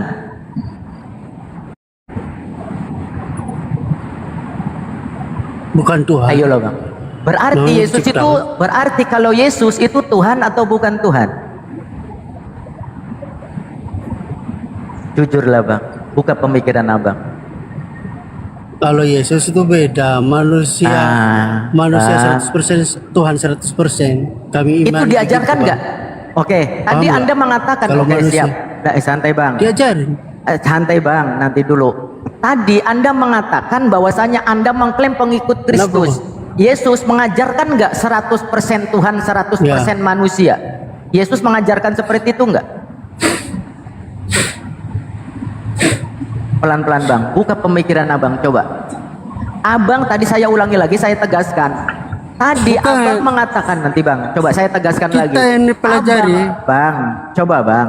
Abang tadi mengatakan pengikut Kristus, mengikuti pengajaran Yesus. Apakah Yesus mengajarkan 100% Tuhan, 100% manusia? Ayo, Bang. Iya. Di mana, Bang? Di mana Yesus mengajarkan mengajar- 100% Hah? manusia, 100% Tuhan? Di mana, Bang? Sekarang saya tanya kamu, kalau sapu mengajarin sapu masuk akal nggak kau? Bang, jawab dulu, Bang, ya. Jawab dulu. Di mana Yesus mengajarkan 100% Tuhan, 100% manusia, di mana, Bang? Kalau yang terjadi di dalam dirinya masa dia diajarin lagi? Kan nggak mungkin, Bang. Orang yang mempelajari dari di situ. Gitu logikanya, Bang. Kenapa? Paham nggak maksud saya? Bang, coba, Bang. Kalau sapu nggak mungkin mengajari sapu kan, kecuali Iya. orang yang Abang di situ ada Bible nggak? Abang di situ ada Bible nggak, Bang? saya sudah tahu maksud dan tujuan Anda. Makanya Bang. saya jawab, nggak mungkin sapu mengajarin sapu, kecuali Oke. orang menelitinya gitu loh. Saya ulangi Penelitian lagi, ilmu Bang. itu kan ada yang teliti, Bang. Bang, Seperti katanya, itu. Bang, katanya Abang Contoh ilmu. Bang, coba Abangku, katanya Abang mengikuti pengajaran Yesus, betul kan? Betul nggak? Ya. Nah, Ya. kalau Yang- Abang tidak, berarti kalau Abang Iya, yang tidak dibawakan oleh murid-muridnya. Iya, berarti kalau Abang tidak mengikuti ajaran Yesus, Abang salah atau benar?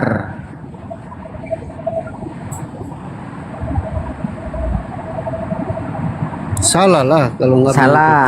Yesus melahirkan ke dunia, Yesus mengajarkan ketika lahir tersebut sebagai manusia atau sebagai Tuhan.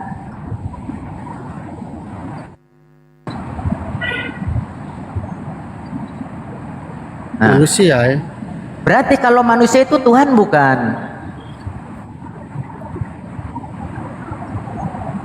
Ayo Bang, Nggak jujur, mungkin Bang. manusia jadi Tuhan, Bang. Iya, saya pertanyaan sederhana, Iya, nggak Bang. mungkin manusia jadi Tuhan. Nah, berarti kalau berarti Yesus itu manusia kan di Saya sudah- dunia ini kan? Berarti Yesus lahir itu manusia bukan? Iya.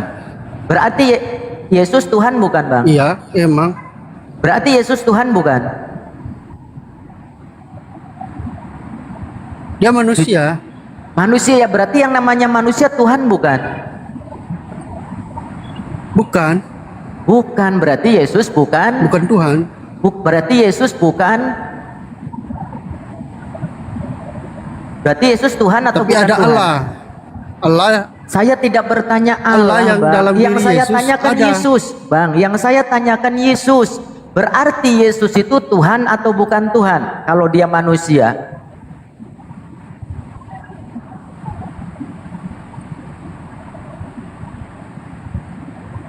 Kalau Yesus beda, dikecualikan dia. Bang, coba saya ulangi, Abang, di situ Kalau ada nggak Yesus- pengecualian? kalau Ada Yesus nggak, beda. ya, Bang? Ada nggak Yesus mengajarkan kecuali Yesus? Ada nggak?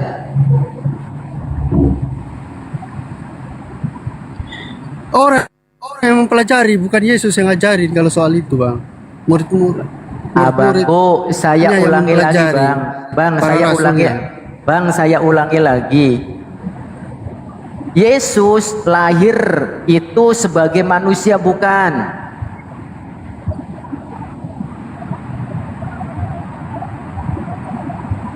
Iya. Yesus manusia. Kami percaya kok. Kami orang Kristen kalau, tidak menyembah oke, manusia. kalau manusia, titik. Bang, Abang Supaya kalian mengikuti ini, tahu Bang. aja. Abang coba, Bang. Abang mengikuti Yesus atau mengikuti Kristen? Kami tidak menyembah manusia, Bang. Yesus manusia bukan?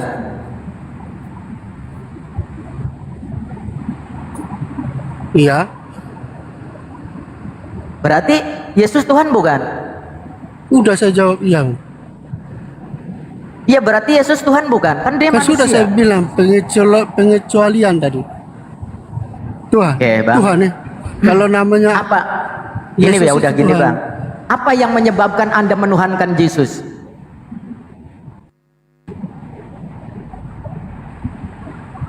sudah dinubuatin, Bang.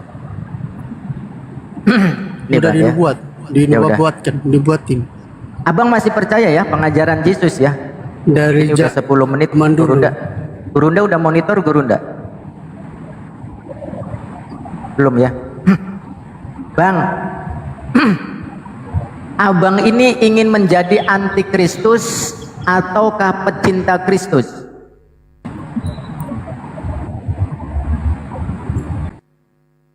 Abang ingin menjadi antikristus ataukah pencinta Kristus, pengikut Kristus?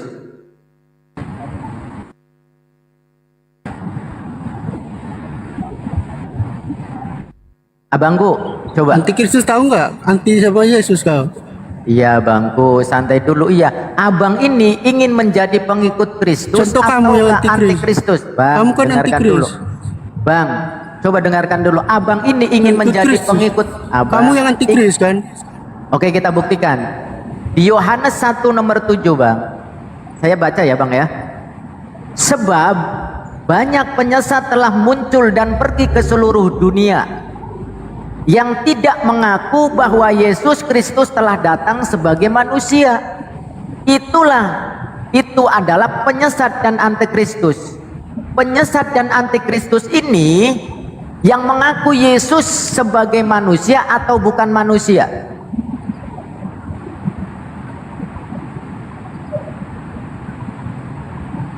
Ayo, Bang. Sebagai Buka pemikir. Tuhan, manusia. Nah, ya oke, saya ulangi. Penyesat dan antikristus ini adalah yang mengaku Yesus Kristus sebagai manusia atau bukan manusia?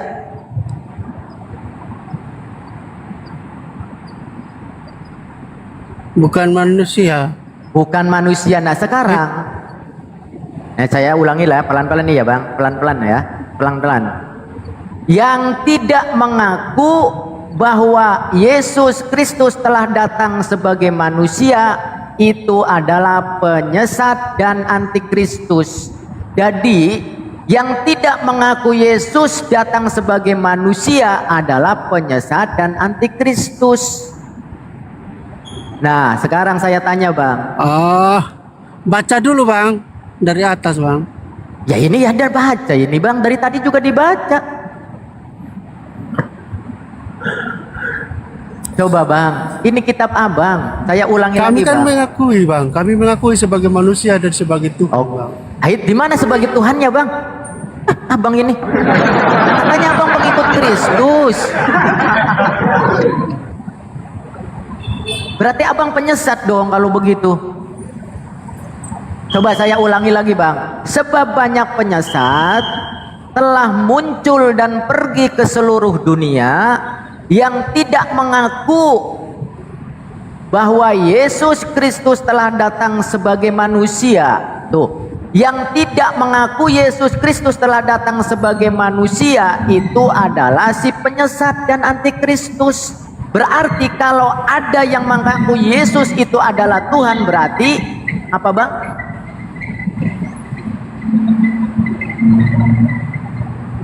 Yang Coba, tidak Bang. mengakui Tuhan baru antikris. Paham nggak maksud saya? Itu maksudnya, Bang. Bang, coba Bang. Sebagai manusia, Iya, Bang. baca dari atas makanya. Bukan. Abang kok dibantah Maksudnya terus sih? beda, Bang. Kok maksudnya beda? Beda, Bang. Beda konteks, Bang. Beda maksud maksudnya. Bang, katanya abang pengikut Yesus. Gimana, Abang? Katanya abang pengikut Yesus, kok dibantah? Kan tadi sudah bilang, Bang, yang namanya manusia itu adalah ciptaan. Yang namanya ciptaan itu bukan Tuhan. Sedangkan yang namanya Yesus itu adalah manusia. Berarti Yesus itu Tuhan atau bukan Tuhan, Bang? Beda, Bang. Beda pemahaman kita, Bang. Kalau gitu. Oke, pemahaman abang sesuai nggak dengan pemahaman Yesus? Ayo, pemahaman Kan abang sesuai. Kristen kan pengikut Kristus. Iya, makanya oke kita buktikan. Namanya Kristen. Pemahaman, oke kita buktikan pemahaman Yesus dengan pemahaman Kristen sama nggak?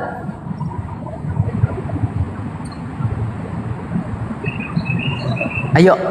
Sama lah, makanya ikut. Oke, kita buktikan ya. Bisa kita buktikan? Yoi. Oke. Bentar ya, saya buka dulu.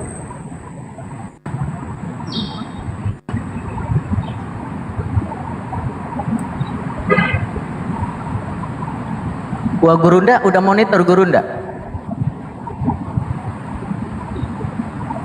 Cek Gurunda.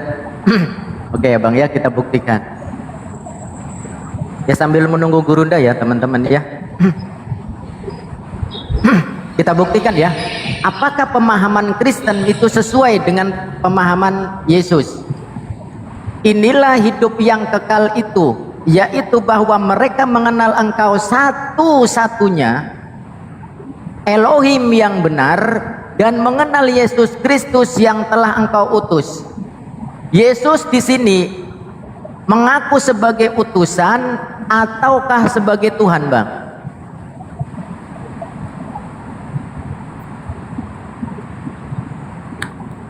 Ulang-ulang, Bang.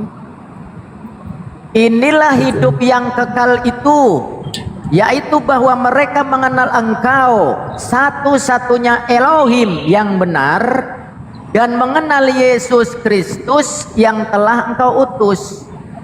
Di sini Yesus mengaku sebagai utusan ataukah sebagai Tuhan? Utusan. Kalau utusan ada yang mengutus tidak, Bang? Iya. Yang Tuhan itu Adalah. yang yang Tuhan itu yang mengutus ataukah yang diutus?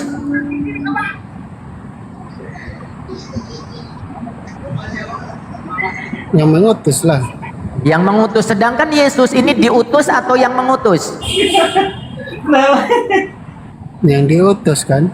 Berarti Yesus itu Tuhan atau bukan Tuhan?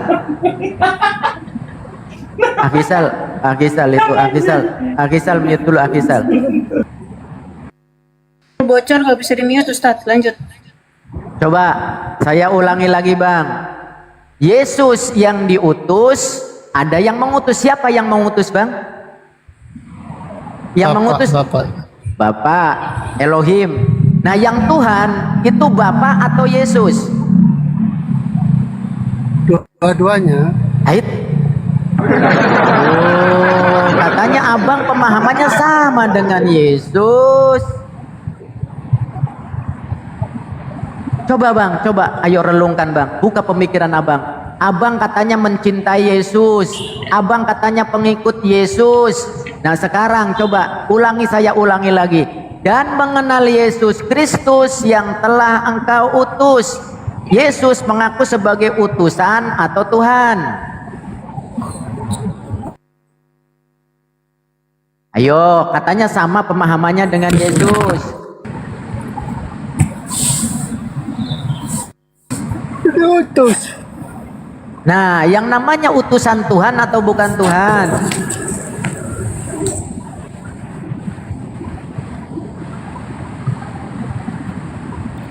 Itu beda konteks bang. Hai bang, katanya abang pengikut Yesus. Gimana mau mengikuti Yesus, semuanya dibantah. Pengajaran Yesus dibantah, yang dikatakan Yesus dibantah, yang diucapkan Yesus yang dibantah.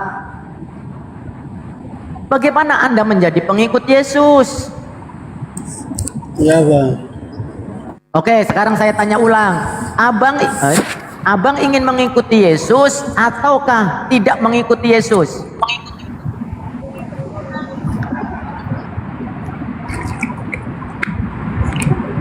Ayo, abang pengen menjadi pengikut Yesus atau bukan pengikut Yesus? Iya, Apa yang ditanya? saya tanya ulang. Loh, oke. Bang, abang ini menjadi Kristen itu ingin menjadi pengikut Yesus yang setia ataukah bukan pengikut Yesus?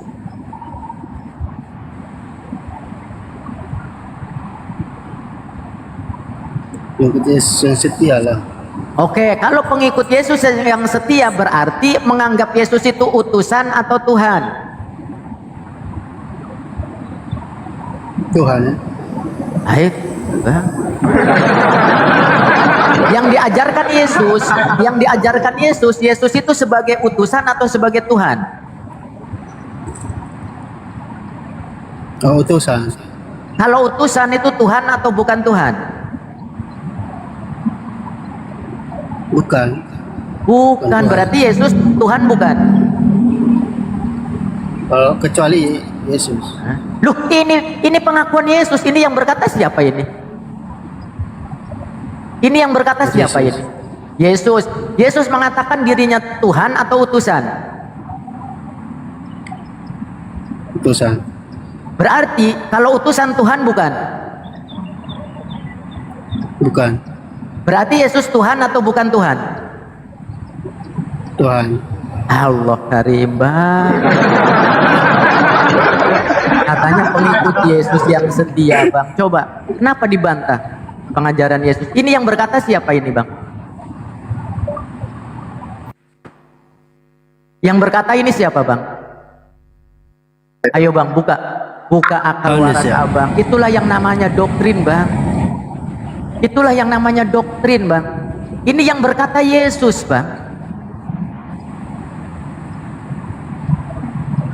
Coba ulangi lagi. Abang ingin menjadi pengikut Yesus ataukah bukan pengikut Yesus? Pengikut Yesus. Nah, kalau menjadi pengikut Yesus, Yesus ini mengaku sebagai utusan ataukah sebagai Tuhan? Ya, dianya mengaku utusan. Dia mengaku utusan. Yesusnya. Kalau utusan, nah Yesus kan yang mengaku kan, Ya. betul kan? Nah, kalau utusan itu Tuhan Ya, atau bukan Tuhan? Tapi kita ya biar aja dia bilang dia utusan, tapi kita pengikutnya bilang Tuhan, kan nggak masalah. Loh, ya berarti nggak mengikuti Yesus dong kalau begitu. Nah, dia mengaku utusan dari Allah, tapi kami mengaku dia Tuhan, kan nggak masalah kan? Ya Ada berarti salah nggak? bertentangan. Kan kalau utusan itu Tuhan bukan? Saya tanya Tuhan konteksnya apa gimana? Tuhan kan berarti kita menganggap itu yang mutlak kita Ya menyembah udah. kan, yang memperhambakan Oke, siap. diri kita kan. Oke, siap Bang. Oke. Kan gitu. Tuhan, oke siap Bang. Tuhan yang benar itu menurut Yesus ataukah menurut Kristen?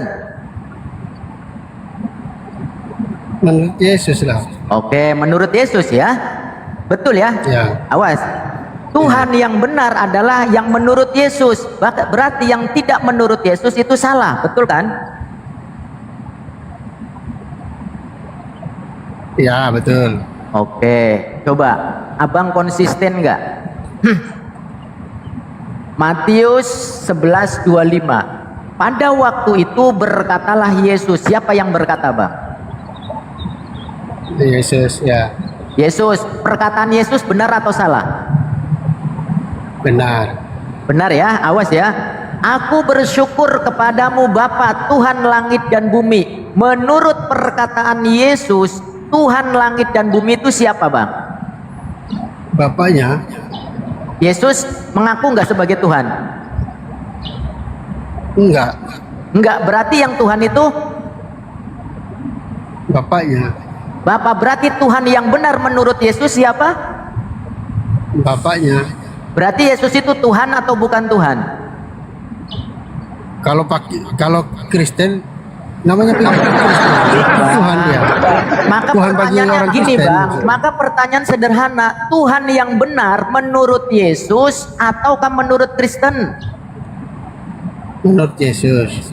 Menurut Yesus Tuhan yang benar, Tuhan langit dan bumi yang benar itu siapa Bang? Bapak. Berarti Yesus itu Tuhan atau bukan? Nah, bukan Tuhan menurut Yesus. Biar aja Tuhan Yesus punya Tuhan. Bang, coba saya ulangi lagi. Berarti Tuhan yang tidak sesuai dengan perkataan Yesus Tuhan yang salah atau Tuhan yang benar? Tuhan benar. Ait. Bang, coba saya ulangi lagi ya Bang. Saya ulangi lagi. Sabar yang teman-teman. Gini ya teman-teman, hal yang wajar. Kita tidak mungkin mengharapkan doktrin yang berpuluh-puluh tahun gitu ya, dengan membalikan telapak tangan mereka mau menerima ya. Iya, ya karena namanya juga doktrin. Maka ada pepatah bilang, menyembuhkan orang yang terkena hipnotis, yang terkena doktrin itu lebih sulit daripada menyembuhkan orang terkena hipnotis. Itu kita tidak mungkin mengharapkan seperti membalikan telapak tangan mereka langsung mau menerima. Oke, ini Bang, saya ulangi lagi. Tuhan yang benar itu menurut Yesus ataukah menurut Kristen?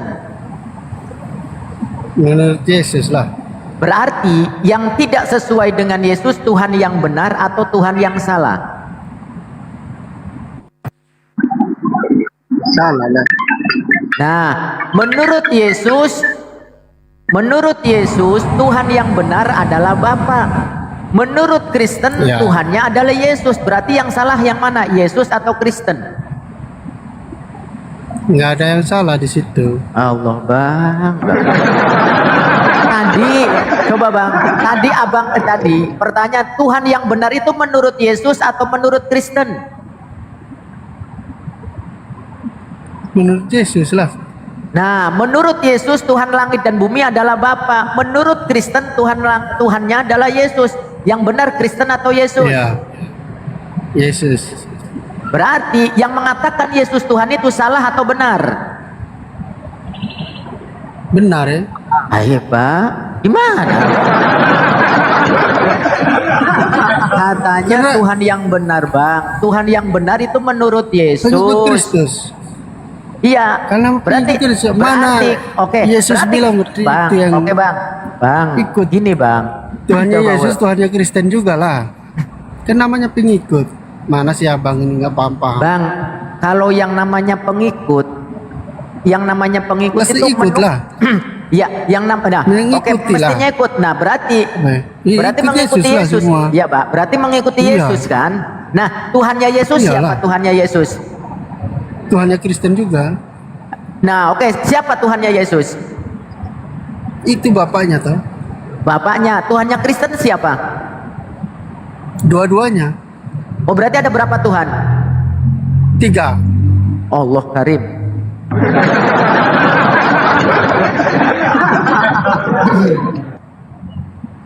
Bang, Yesus mengajarkan Tuhan Esa atau Tuhan tiga, Bang?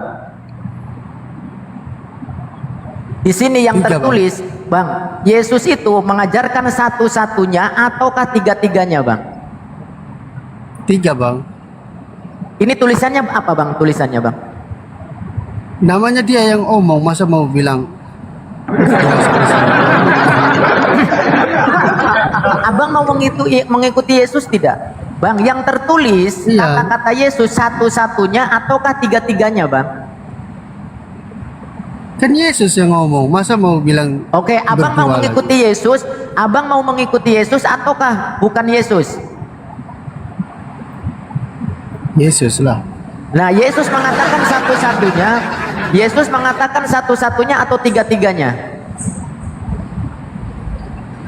Nggak mungkin omong lah. Orang dirinya sendiri. Makanya dia bilang satu-satunya kan. Bang, saya ulangi lagi. Yesus mengajarkan satu-satunya Elohim yang benar Ya. atau tiga-tiganya Elohim yang benar? Satu aja. Nah, satu dengan tiga itu sama nggak, Bang? Beda lah. Beda. Yesus mengajarkan satu atau tiga? Satu. Siapa satu yang benar itu? Siapa satu yang benar itu? Bapak. Berarti Yesus Ya. Tuhan bukan? Tuhan bagi orang Kristen.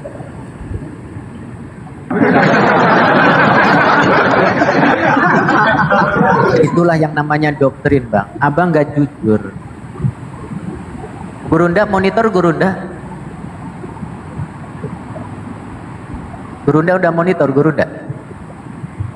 Sibuk kayaknya Ustaz Miftah. Makanya dalilnya tadi kemari tadi. Dalilnya tuh benar yang disampaikan Ustaz Miftah tadi kan Bang Mados. Bahwasannya kata Yesus kan, satu-satunya Allah yang benar. Nah, di situ kan sekarang jadi kita ambil kesimpulannya. Siapa orang-orang yang menjadikan Tuhan satu itu gitu? Tuhan Esa itu siapa? Apakah umat Kristen apa umat Islam? Berarti dalam Al-Quran juga dikatakan kan, katakanlah Nabi Muhammad, Allah itu Esa. Sama kami sama Yesus kok. Yesus mengatakan Tuhan itu Esa. Orang Islam juga mengatakan Tuhan itu Esa. Berarti Islam toh yang mengikuti Yesus. Coba ini, Bang Mandol monitor ya, Bang Mandol ya. Coba monitor lagi, Bang Mandol. Belajar ya, coba. Bang Mandol coba, ayo kita coba, kita pelan-pelan. Coba Bang Mandol jujur dulu. Ya gimana Bang Mandol, gimana? Enggak, lagi istirahat. Duduk ya. Ya, duduk. Bang Mandol masih monitor, Bang Mandol? Bang Mandol, sorry. Gara-gara Masuk. Oke, Bang Mandohe sudah ini ya, sudah monitor lagi ya. Bang Mandohe sudah monitor. Tadi. Oke. Di sini apa ini? Jawab Yesus. Di sini siapa yang menjawab?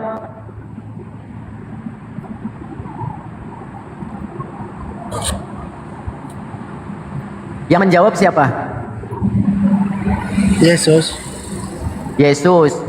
Abang masih percaya dengan Yesus? Percaya. Abang percaya Yesus atau percaya Kristen? Gimana sih? Salah pertanyaan, Bro. Kristen itu Yesus Ya itu udah. satu. Oke, siap. Ini jawab Yesus. Abang masih percaya ya dengan Yesus. Hukum yang terutama ialah, dengarlah hai orang Israel, Tuhan Elohim kita, Tuhan itu Esa. Kalau Esa itu artinya apa, Bang? Satu. Oke, satu ya. Ya. Berarti kalau ada yang mengatakan Tuhan lebih dari satu, itu salah atau benar? Salah lah. Nah, sekarang Tuhannya Abang berapa? Tuhannya kami satu juga. Siapa Satu itu? dalam tiga. Ayo. Satu dalam tiga ya. Tiga dalam satu ya. Bagaimana Ustaz Miftah ya? Satu dalam tiga. Diajarkan Coba, Yesus nggak, Bang? Ya, silakan. Bang, Yesus mengajarkan tiga dalam satu nggak, Bang? Mana tiga dalam satunya, Bang? Tuhan itu Esa, Tidak. tiga dalam satu. Mana Bukannya itu? orang Kristen yang ngomong, bukan Yesus yang ngomong. Nah, Abang percaya Yesus atau percaya Kristen? Kok percaya? Kristen ini pengikut Kristus, pengikut Oke, Yesus. kalau kita buktikan apakah Percayalah. Kristen itu gini. Kalau misalkan pengikut Yesus berarti sesuai nggak dengan apa yang diajarkan Yesus? Sesuai lah. Oke, Kamu Kristen bilang Tuhannya satu, ada tapi berapa? Islam- Oke, santai dulu. Kalau Kristen Tuhannya berapa? Satu. Siapa satu itu? Yang Esa tadi tuh. Ya siapa namanya? Tuhan yang Esa, Elohim. Elohim. Berarti selain Elohim bukan Tuhan. Ya iyalah. Berarti Yesus bukan Tuhan. Tuhan juga. Ait gimana? Ya dia satu dalam Elohim itu soalnya. Dia gabung. Ustadz Miftah, Dia gabung. sebenarnya dia udah pindah bukan Tritunggal lagi Ustadz Miftah, udah unitarian dia, meyakinkan Tuhan satu. Udah unitarian dia. Oke, berarti menurut Abang Yesus Elohim itu satu, begitu Bang? Ya. Berarti ketika Yesus disalib, Elohim juga disalib. Manusianya, kalau Allahnya nggak bisa disalib. Nah, itu diajarkan nggak sama Yesus Bang? Seperti itu diajarkan nggak oleh Yesus? Yesus mengajarkan Gimana nggak? sih, Oh itu Cir? yang bisa. Yesus mengajarkan nggak? Oh itu yang disalib adalah kemanusiaannya. Yesus mengajarkan seperti itu nggak Bang? Masa dirinya sendiri diajarin? Kan lucu. Aneh-aneh abang. Oke, berarti yang disalib itu manusianya Bang? Ya. Oke, berarti Abang ditebus oleh manusia, Tuhannya ini, dosanya Abang. Tebus oleh Tuhan lah. Loh, tadi yang mati siapa? Yang disalib siapa? Manusianya Yesus. Nah, Yesus disalib untuk apa? Karena dosa manusia. Berarti dosanya Abang ditebus oleh manusia. Oke, iya. Berarti bukan ditebus oleh Tuhan. Ay, tak boleh balik pertanyaannya abang.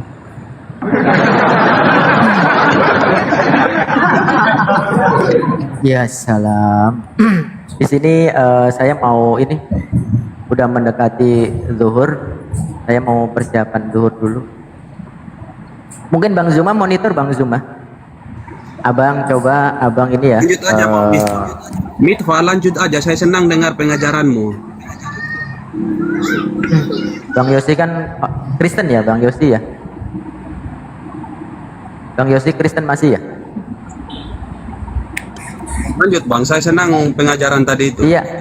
Abang Kristen kan? Iya, Kristen. Oh, ya Allah, kasihan kali ya. Saya kan mau belajar kan, mau belajar dari Agisal monitor Agisal. Saya persiapan. Saya kan mau belajar dari Ustadz Miftah. Udah capek dia bang. Udah capek dia. Udah nggak bisa. Bukan udah capek, Bisa gini dijawab loh. semua kalau orang Kristen. Waduh gini. Kan tadi Ustadz Miftah tadi sangat jelas satu menyampaikan kan bahwasannya Yesus tuh memiliki Tuhan. Nah, ketika Yesus mengatakan dia memiliki Tuhan, kenapa kamu nggak menuhankan Tuhannya Yesus Kau gitu? takia. Loh, Kau kan takia tadi kau nggak masuk di saya. Kau orang takia. Kau Takia. pura-pura Nah, jadi ketika orang Yesus Kristen, jadi mengatakan aku mualaf. bersyukur ke gini. Ketika Yesus mengatakan aku bersyukur kepada Ngapain kau ngomong sama saya? Kau orang murtad kau. Ngapain kau ngomong sama saya? Aku ngikutin Yesus toh. Apa kata Yesus? Sal, kalau kamu mau hidup yang kekal, maka sembahlah Tuhan Allahmu katanya, sama Tuhan Allahku. Allahmu dan Allahku, Bapakmu dan Bapakku. Jadi aku tanya sama Yesus, Yesus, itu sama siapa lagi yang menjadikan Tuhan itu esa? Apa kata Yesus? Sama Nabi Muhammad. Maka ikutin. Makanya aku masuk Islam. Mudah kok. Makanya dipertanyakan siapa? Bukan kau Siapa Islam. sekarang yang menjadikan Bukan kau Islam Tuhan dari itu kecil. esa, gitu. Siapa sekarang yang menjadikan Tuhan itu esa, Tuhan itu tunggal gitu. Selain daripada Islam kan nggak ada.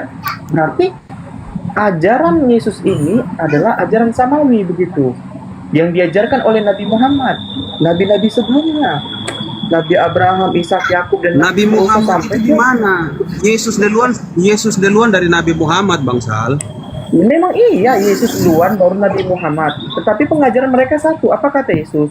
Aku bersyukur kepadamu Bapa Tuhan langit dan bumi. Nah, baru apa kata Yesus? Dengarlah wahai Pengajaran bangsa yang mana? Israel. Yang satu Tuhan itu Allah tolong kita jelaskan. Esa. Kan gitu kan? Saya Dengarlah mau wahai belajar bangsa Bangsal. Israel. Pengajaran yang mana? Saya mau belajar Bangsal. Oke. Pengajaran Tuhan yang mana Allah yang sama dimaksud dengan Yesus pengajarannya itu- Muhammad? Tolong Dengar. Bangsal jelaskan. Saya mau Oke, belajar. Tuhan Allah, dengar. Tuhan Allah yang dimaksud Yesus itu hanya untuk khusus Bani Israel atau seluruh semesta alam semesta?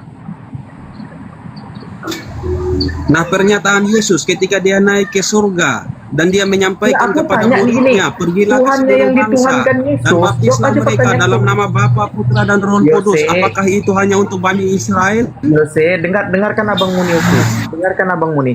Ketika Yesus Ya, iyalah. mengatakan, Itu ada "Wahai pernyataan bangsa Yesus, Bangsa." Israel, Tuhan Allah kita itu esa. Nah, pertanyaanku, jika dikatakan Tuhan Allah itu esa, Yesus mengatakan, apakah Tuhan yang dibilang Yesus itu hanya untuk orang Bani Israel atau seluruh alam semesta? Oke, kalau memang Bangsal bilang bahwa Yesus hanya datang untuk bangsa Israel, tetapi ada pernyataan tanya Yesus Yesus. bahwa ketika ia naik ke Aku surga, nggak tanya Yesus. Aku nggak tanya Yesus. Apakah Tuhan yang dituhankan Yesus itu hanya untuk Bani Israel atau seluruh alam semesta? seluruh alam semesta. Nah, termasuk berarti ketika Tuhan mengutus Nabi Muhammad, mungkin nggak? Kami nggak percaya Muhammad, ngapain tuh Aku nggak tanya kepercayaanmu. Aku nggak tanya kepercayaanmu. Aku bilang ketika Tuhan itu Kami mengutus nggak Nabi percaya Muhammad, itu. mungkin nggak? Iya kan ada pernyataan Nabi Muhammad karena aku menyembah hanya untuk Allah Mekah aja. Itu siapa yang ngomong? Ada kan di Al-Quran itu? Ada kan di Al-Quran Aku tanya bahwa itu siapa yang ngomong? Aku tanya ketika Yesus untuk mengajarkan mengatakan, bangsa dengar. Aku diutus. Ngapain tanya Muhammad di kita gitu loh? Kenapa sih nih kalian 3322 ngomong? Sebentar, aku kan tanya sama Yesus nih. Yesus, apakah kamu memiliki Tuhan? Benar kata Yesus. Karena aku bersyukur kepadamu Bapa Tuhan langit dan bumi. Bahkan Yesus mengatakan, wahai bangsa Israel, dengarlah Tuhan Allah kita itu esa. Itu kutipan daripada Musa, kan begitu. Musa pun berkata demikian. Jadi Nabi Muhammad juga mengatakan demikian kan? Sesungguhnya Allah tuh esa, kan begitu. Artinya ajaran samawi, ajaran tauhid begitu, mengajarkan perintah menuhankan Tuhan yang esa begitu. Nah, ketika Yesus menuhankan Allah yang esa itu, apakah Tuhannya Yesus itu hanya untuk Bani Israel atau seluruh alam semesta? Saya kan jawab Tuhannya alam Yesus semesta lah. itu yaitu Oke, alam semesta. alam semesta. Ketika seluruh Tuhan bangsa di itu dunia untuk ini. alam semesta, mungkin nggak Tuhan itu mengutus Nabi Muhammad? Gak pernah Tuhan itu Ya, Kita buka datanya. Ini baru data. Bertanya. Nah, ini baru data. Kita buka di ulangan 18. Kami nggak percaya itu, ngapain kamu Iya, paksa sebentar kita? pakai data toh. Kamu ada Bible nggak di situ? Kami kan nggak percaya Muhammad. Sebentar Nggak ya. ada kata Ya, sebentar. Kita buka di ulangan Kita 18. ikut aja Bang Madohei. Kita ikut aja nih. Kita ikut aja. Oke, iya nanti Iya, ikutin ya. Sebentar ya. Ulangan 18 tolong dibuka nih ya. Bentar. Mana datanya? Nah, dia Otin ada nggak situ data? Ada Bible nggak di situ? Nggak ada kata Muhammad itu. Kau jangan Nah, aku nggak tanya Nabi Muhammad. Aku nggak tanya Nabi Muhammad. Nah, di situ ada nggak Bible nggak di situ? Dia di Otin. Bentar ya.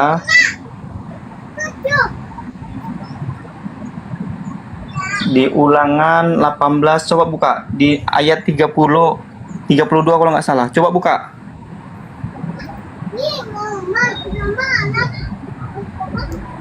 Silakan buka. Buka Yosi. Buka Yosi. Ya, Bang Yosi. 30. Abang Ya, buka ya, aja. Coba kalau nggak salah ya.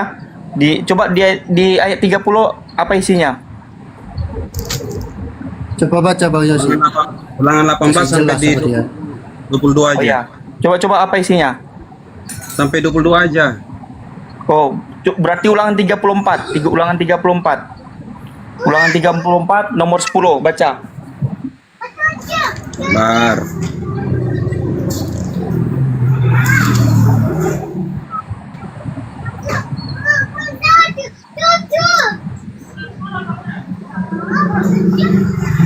Jangan berfirman dalam hati ya, cukup Tuhan yang berfirman dalam hati. Silakan.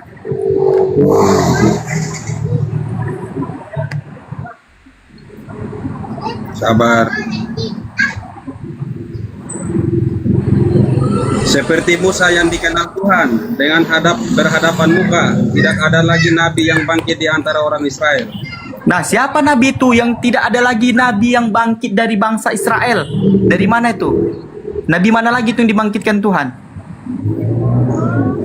Yesus juga dikatakan nabi. Dengar, di situ tertulis apa? Tidak ada lagi nabi yang dibangkitkan dari bangsa Israel. Jadi dari bangsa mana? Keturunan mana? Yesus juga sangkut paut ke situ. Seperti Musa yang dikenal Tuhan dengan berhadapan muka, tidak ada lagi nabi yang bangkit di antara orang Israel. Jadi nabi mana itu yang dibangkitkan di luar Bani Israel? Tidak ada nabi di luar bangsa Israel. Bukan nih. Dari bangsa Israel tidak ada lagi nabi. Ya iya. Jadi dari nabi juga, mana lagi yang dibangkitkan itu? Dan juga tidak ada lagi nabi dari di luar bangsa Israel. Coba baca pelan-pelan, baca pelan-pelan, baca pelan-pelan, baca pelan-pelan. Seperti Musa yang dikenal Tuhan dengan berhadapan muka, tidak ada lagi nabi yang bangkit di antara orang Israel. Jadi yang kata Yesus, nanti dia berbicara bukan berdasarkan daripada lisannya. Berdasarkan Tuhan yang memberikan firman ke dalam mulutnya. Siapa itu yang disampaikan Yesus? Aneh kau. Itu kitabmu.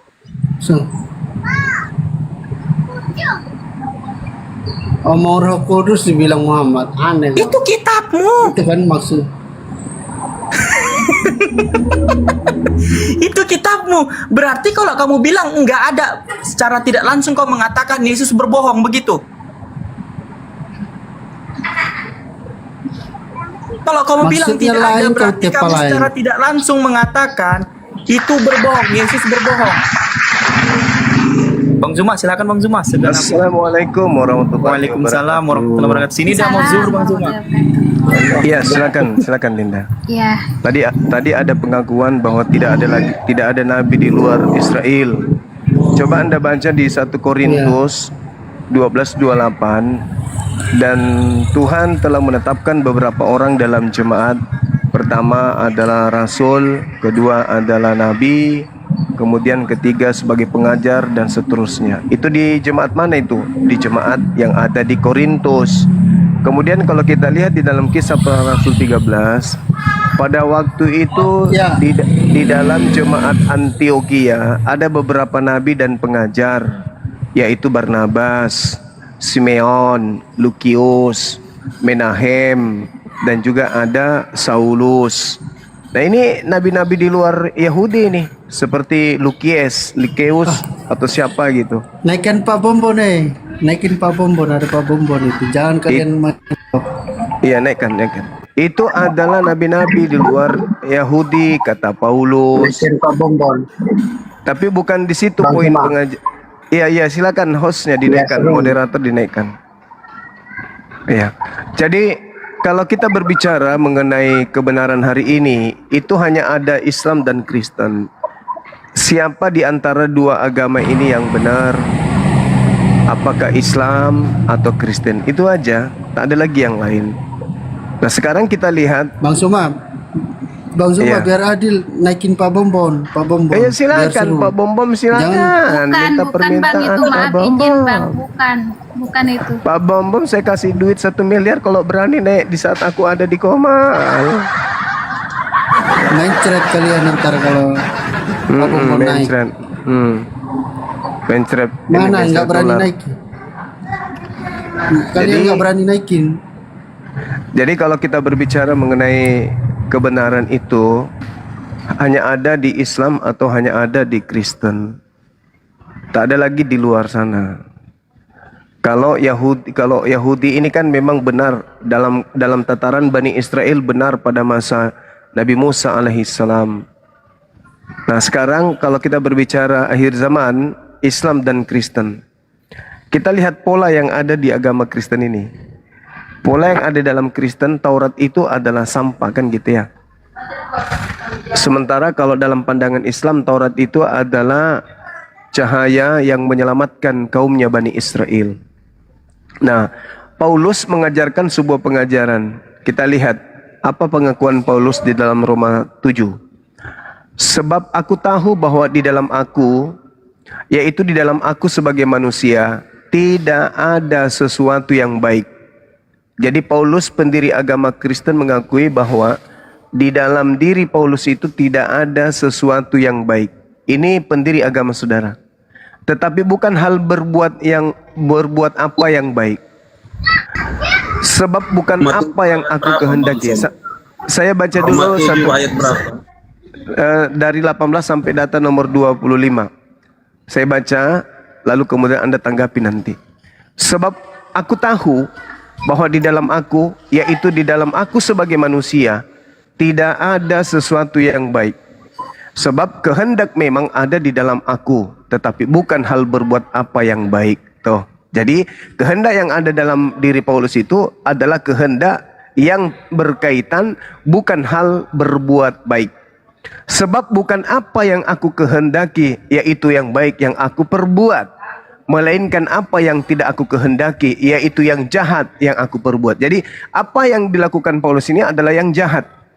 Jadi jika aku berbuat apa yang tidak aku kehendaki, maka bukan lagi aku yang membuatnya, tetapi dosa yang diam di dalam aku. Demikianlah aku dapati hukum ini. Jika aku menghendaki berbuat yang baik, yang jahat itu ada padaku. Sebab di dalam batinku aku suka akan hukum Tuhan.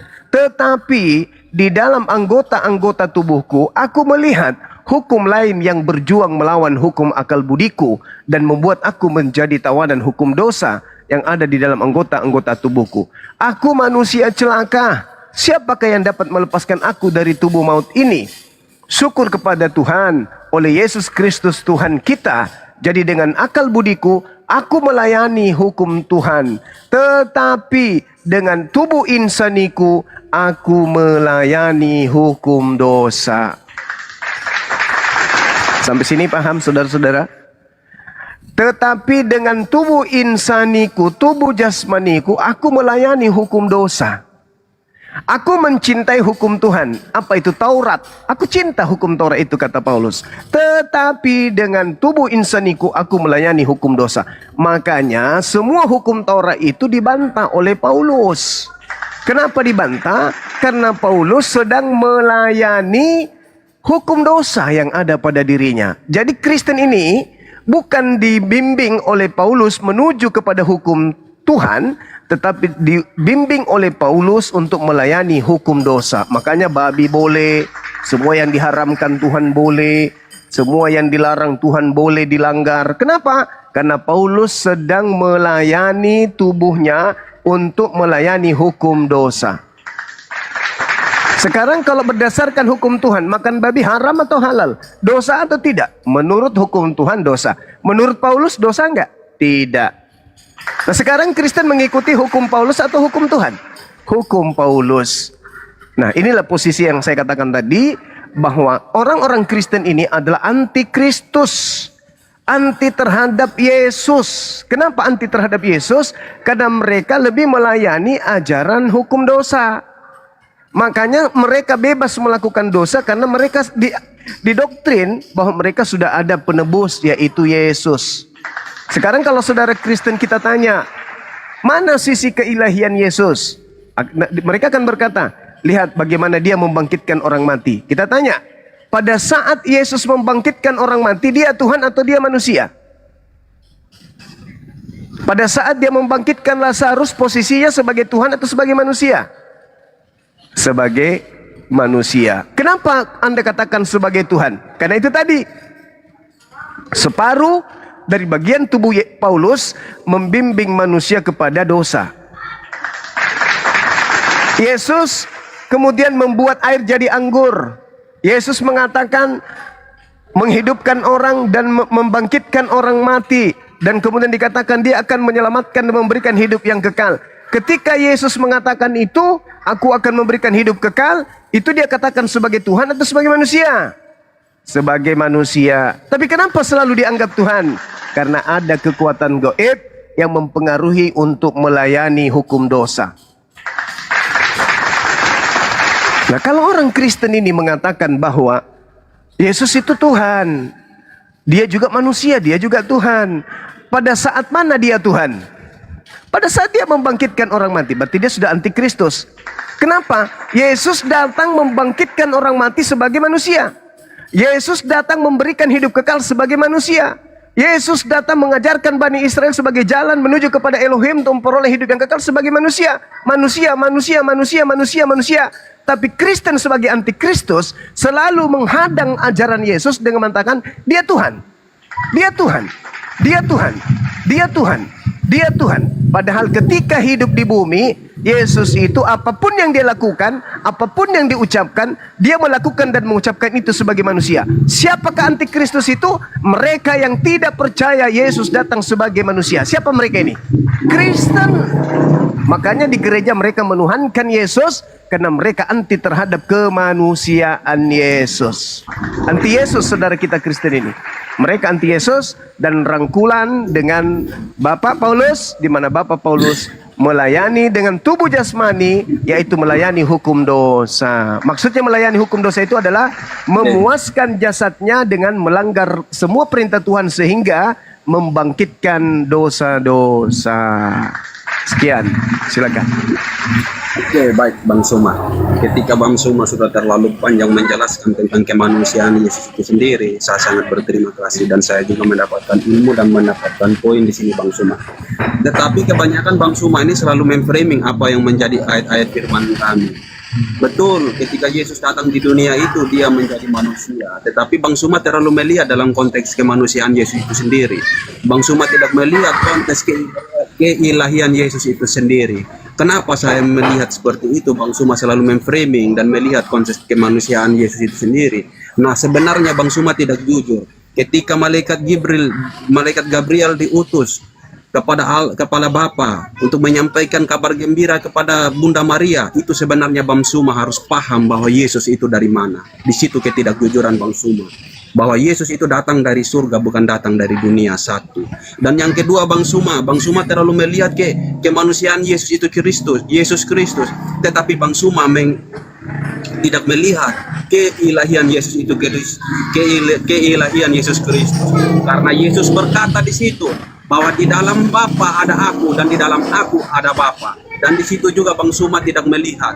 Dan di Yohanes 30 ayat 10, aku dan Bapa adalah satu. Di situ Bang Suma tidak melihat bahwa di situ Yesus menyatakan otoritas kealihan Yesus, bahwa di dalam Yesus ada Bapa dan di dalam keilahian Yesus.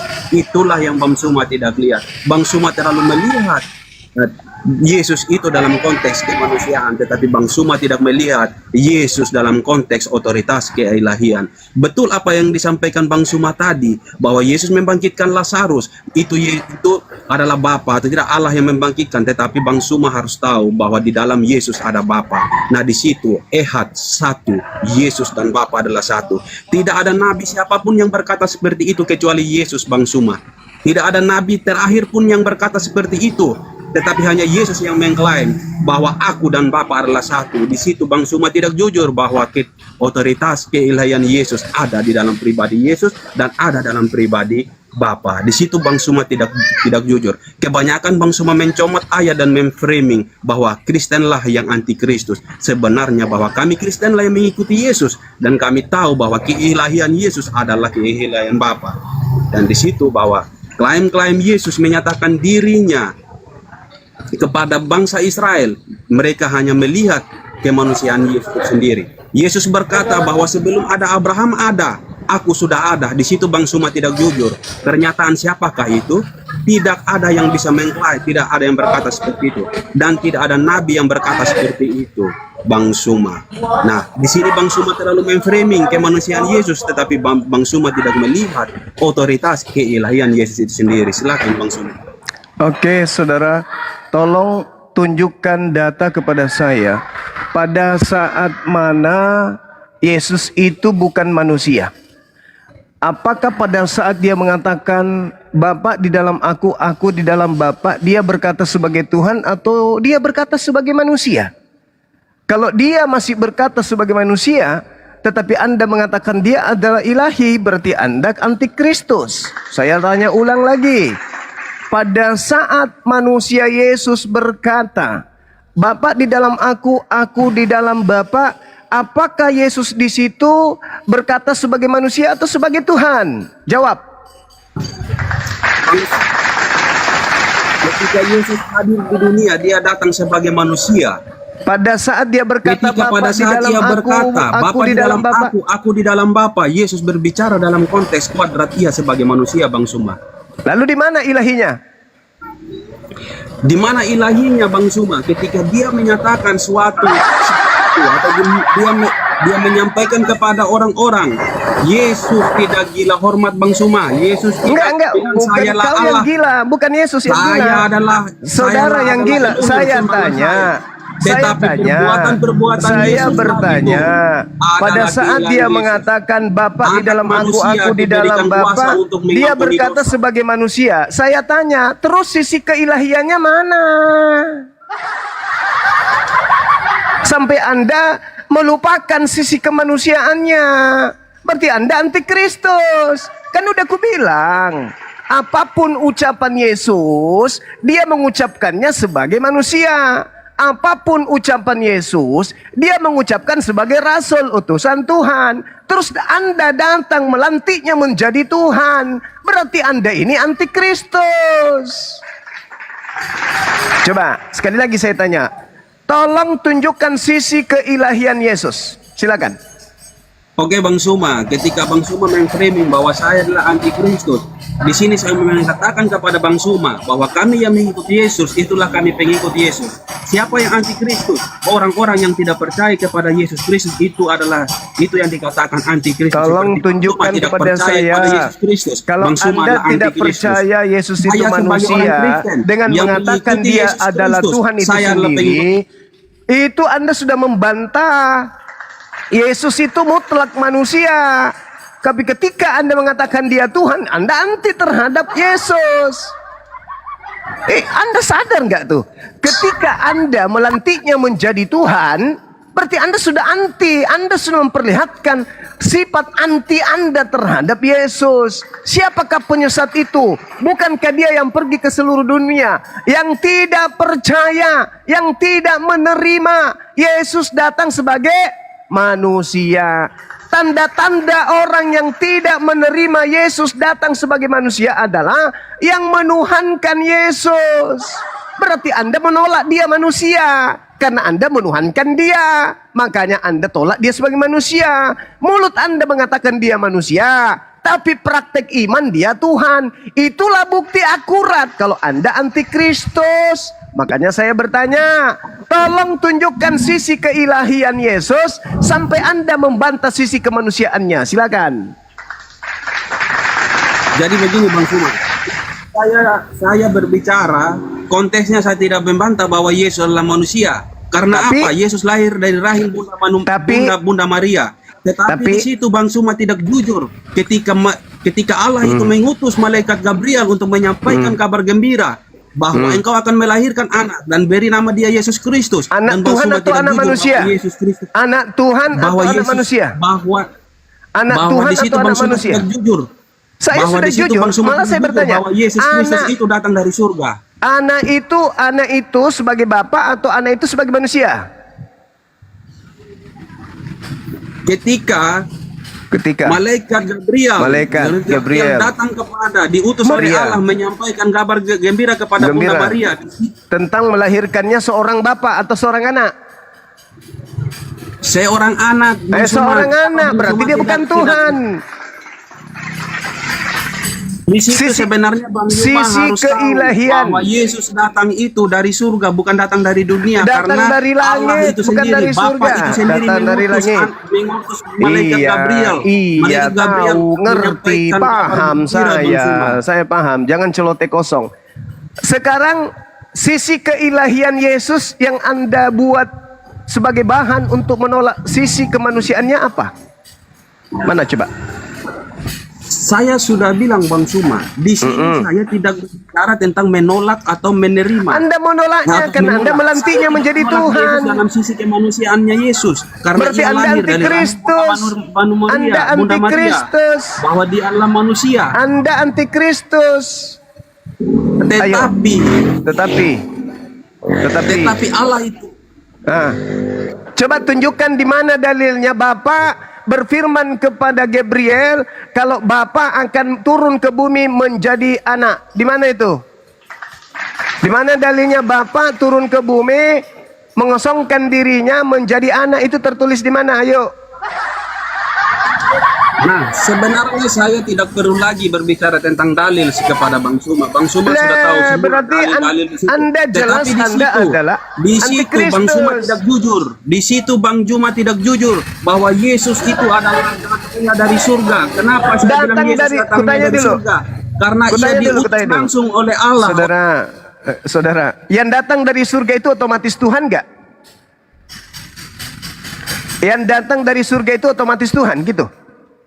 Tanpa menggunakan akal, gitu. Saking rendahnya Bible Anda sampai Anda harus mengakal-akalinya gitu. Di mana bahwa yang dari surga itu pasti Tuhan? 1 Korintus 15:48. Makhluk surga. Jelas. Makhluk surga sama seperti Yesus yang berasal dari surga. Ada berapa makhluk yang berasal dari surga selain Yesus? Ada berapa? Di situ 1 Korintus 15 khusus disampaikan oleh malaikat Gabriel. 1 Korintus 15 nomor 48. Makhluk surgawi sama seperti Yesus yang datang dari surga. Ada berapa makhluk yang datang dari surga yang sama seperti Yesus? Mereka Tuhan semua gitu?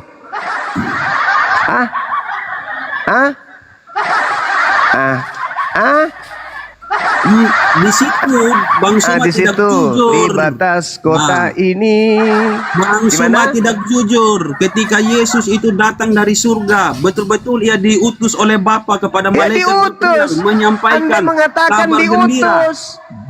Tidak ada satu nabi pun. Tidak ada satu nabi pun. Harusnya Anda mengatakan tidak ada Tuhan pun. Tidak ada satu Tuhan pun selain Yesus yang diutus. Harusnya Anda begitu, kok nabi levelnya. Nabi dong. Makanya tidak ada yang seperti Yesus. Lah itu tadi 1 Korintus 15:48 itu apa? Kita masih waras. Kenapa kita tidak menyembah? 1 Korintus 15:48 Anda baca. 1 Korintus 15:48 Anda baca. 1 Yohanes 3 nomor 2 Anda baca. Kita akan sama seperti Yesus dalam keadaannya yang sebenar-benarnya. Anda itu antikristus. Anda memaksakan makhluk Tuhan sebagai Tuhan. Padahal makhluk Tuhan ini itu adalah manusia. Siapakah antikristus itu? Ya Kristen. Apa buktinya Kristen itu antikristus? Di gereja mereka menyembah manusia. Kenapa mereka menyembah manusia? Karena mereka menolak kemanusiaannya. Mereka mengatakan ketuhanannya. Padahal begitu ditanya, mana sisi ketuhanannya? Nggak ada. Ternyata sisi ketuhanannya, dia dilahirkan manusia karena dia berasal dari surga. Anda lupa 1 Korintus 15:48. Makhluk surgawi sama seperti Yesus yang berasal dari surgawi. Ada berapa makhluk yang berasal dari surga? Banyak. Mana dalilnya? 1 Korintus 15:48. Antikristus kalau berbicara memang jauh dari isi Bibelnya. Kenapa? Karena antikristus itu lebih pintar daripada Bibel. Bibel kalah pintar. Bibelnya hanya mengatakan makhluk surgawi sama seperti Yesus yang datang dari surga. Itu Bibel. Tetapi karena Bible ini masih perlu diajarkan, maka Kristen tampil untuk mengupdate pengetahuan Bible. Harusnya Bible ini mengikuti ente, saudaraku Yosi. Lembaga Bible Indonesia harus merubah kemudian 1 Korintus 5:48 ini. Karena ternyata Paulus kalah pintar daripada Yosi. Yosi lebih pintar. 1 Korintus ketinggalan zaman. Kamu cuma 1 Korintus mengatakan makhluk-makhluk surgawi sama seperti Yesus. Makhluk surgawi yang dia katakan di situ bahwa mereka tidak punya kuasa seperti makhluk surgawi, yaitu Yesus Kristus yang punya kuasa. Orang manusia diberi kuasa untuk mengampuni dosa. Bang Suma, siapa anak manusia yang diberi kuasa, Bang Suma? Hancur anak manusia. Sebagai anak manusia dia manusia untuk mengampuni dosa, Bang Suma. Itu keilahian Yesus Kristus. Ketika dia mengatakan tidak ada nabi yang bisa mengklaim. Ketika saudara mengatakan tidak ada nabi, berarti dia nabi. Ketika saudara mengatakan tidak ada manusia, berarti dia manusia. Ketika Anda mengatakan tidak ada utusan, berarti dia utusan. Harusnya Anda berkata tidak ada Tuhan yang turun ke bumi, netek sama wanita dewasa. Itu baru paten. Karena hanya Tuhan Anda yang mengalami itu. Kalau nabi-nabi mengalami. Kalau Tuhan tidak mengalami. Harusnya Anda mengatakan satu-satunya Tuhan yang turun ke bumi dibunuh makhluknya hanya Tuhanmu. Gitu baru betul. Makanya saya bilang kenapa Bang Suma adalah antikristus, karena Bang Suma tidak percaya kepada Yesus Kristus satu. Dan yang kedua, Bang Suma sudah membatasi kuasa Bapa itu sendiri atau nenekmu kiper. Pertanyaan saya kepada saudara. Pertanyaan saya kepada saudara. Hidup kekal itu, antikristus itu percaya Yesus utusan Tuhan atau percaya Yesus Tuhan? Jawab. Antikristus. Antikristus percaya Yesus itu Tuhan atau percaya Yesus itu manusia? Jawab. Antikristusnya, coba. Antikristus itu yang tidak percaya Yesus Kristus, yaitu Bang Suma.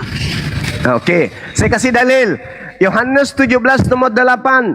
Segala firman yang engkau berikan kepadaku telah aku sampaikan kepada mereka. Mereka muridku telah percaya dan mereka percaya bahwa aku adalah rasul utusan Bapa. Berarti murid-murid Yesus antikristus, gitu? Hah? Murid-murid Yesus antikristus? Hah? Ada kesaksianku yang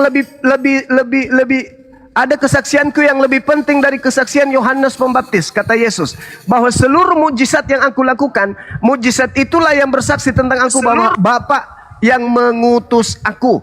Berarti kesaksian Yesus ini kesaksian antikristus, gitu? Hah? Semua mujizat, semua perkataan, semua tanda yang aku lakukan, tanda-tanda itulah, pekerjaan itulah yang bersaksi bahwa Bapa yang mengutus aku.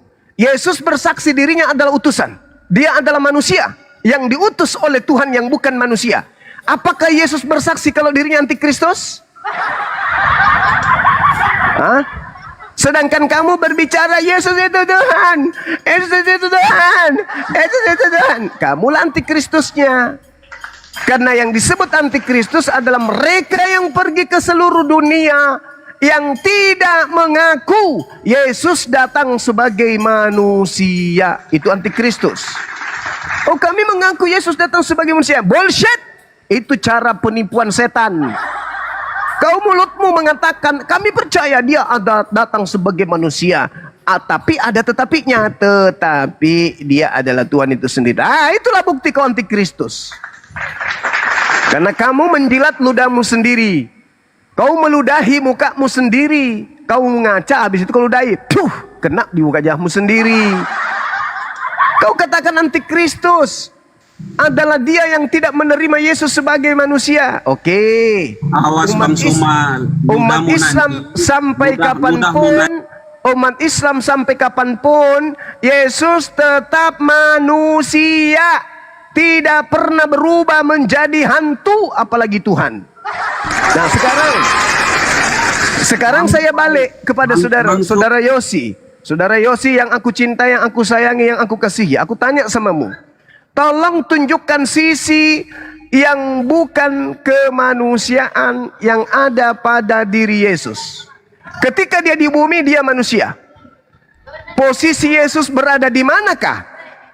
Di bulan, di Mars, Jupiter, sampai dia bisa Tuhan. Silakan. Kalau di bumi, selama 33 tahun, dia manusia. Sesakti apapun dia, ucapannya setinggi apapun Yesus, tetap manusia. Tidak bisa Anda bongkar itu, tidak bisa Anda bantai itu. Sekarang yang menghantarkan Anda, menghilangkan sisi kemanusiaannya itu pada saat Yesus di mana? Di bumi, di Mars, di Jupiter, di bulan, di matahari, atau di mana dia berada? Sampai Anda mengatakan, oh, Yesus itu adalah Tuhan. Ayo, silakan.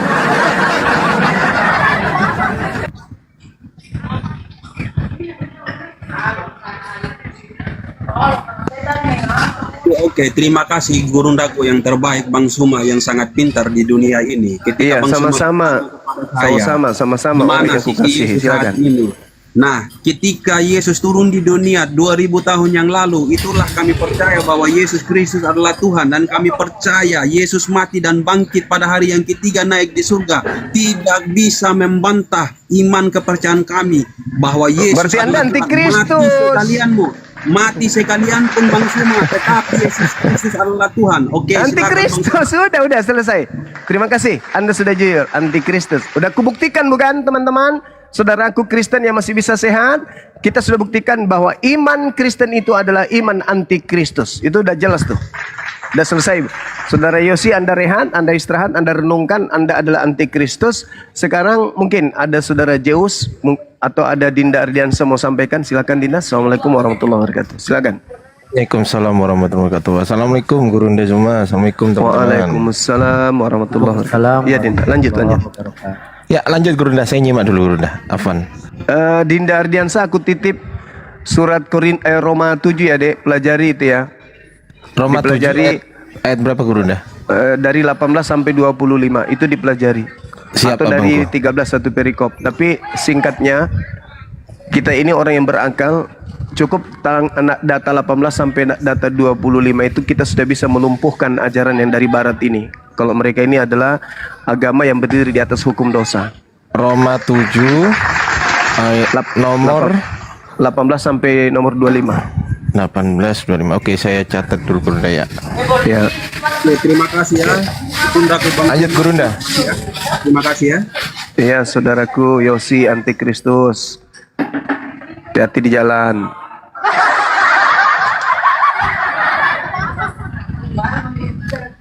Barang siapa yang mati dalam keadaan menuhankan Yesus, mati dalam keadaan sebagai antikristus. Siap-siap diusir oleh Yesus yang mulia. Enyahlah daripadaku, aku tidak mengenal kalian. Padahal aku sudah bernubuat, aku sudah mengusir setan, bermujizat pakai namamu loh. Enggak, aku tidak mengenal kalian. Kalian pembuat kejahatan. Karena kalian melantikku sebagai Tuhan. Padahal segala sesuatu yang aku lakukan, aku sudah bersaksi. Semua itu bukti bahwa aku utusan Tuhanku.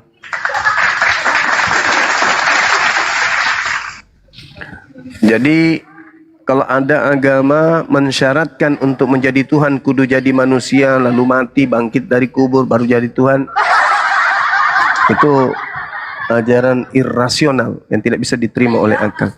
Makanya sekali lagi saya katakan, Al-Quran itu lebih cerdas dari manusia. Makanya Al-Quran menundukkan manusia. Tidak bisa manusia menundukkan Al-Quran, tidak bisa. Al-Quran yang harus menundukkan manusia. Manusia sepintar, manusia sehebat apapun, ilmunya harus tunduk di depan Al-Quranul Karim. Berbeda dengan Bible. Semakin orang itu semakin pintar menggurui Bible-nya.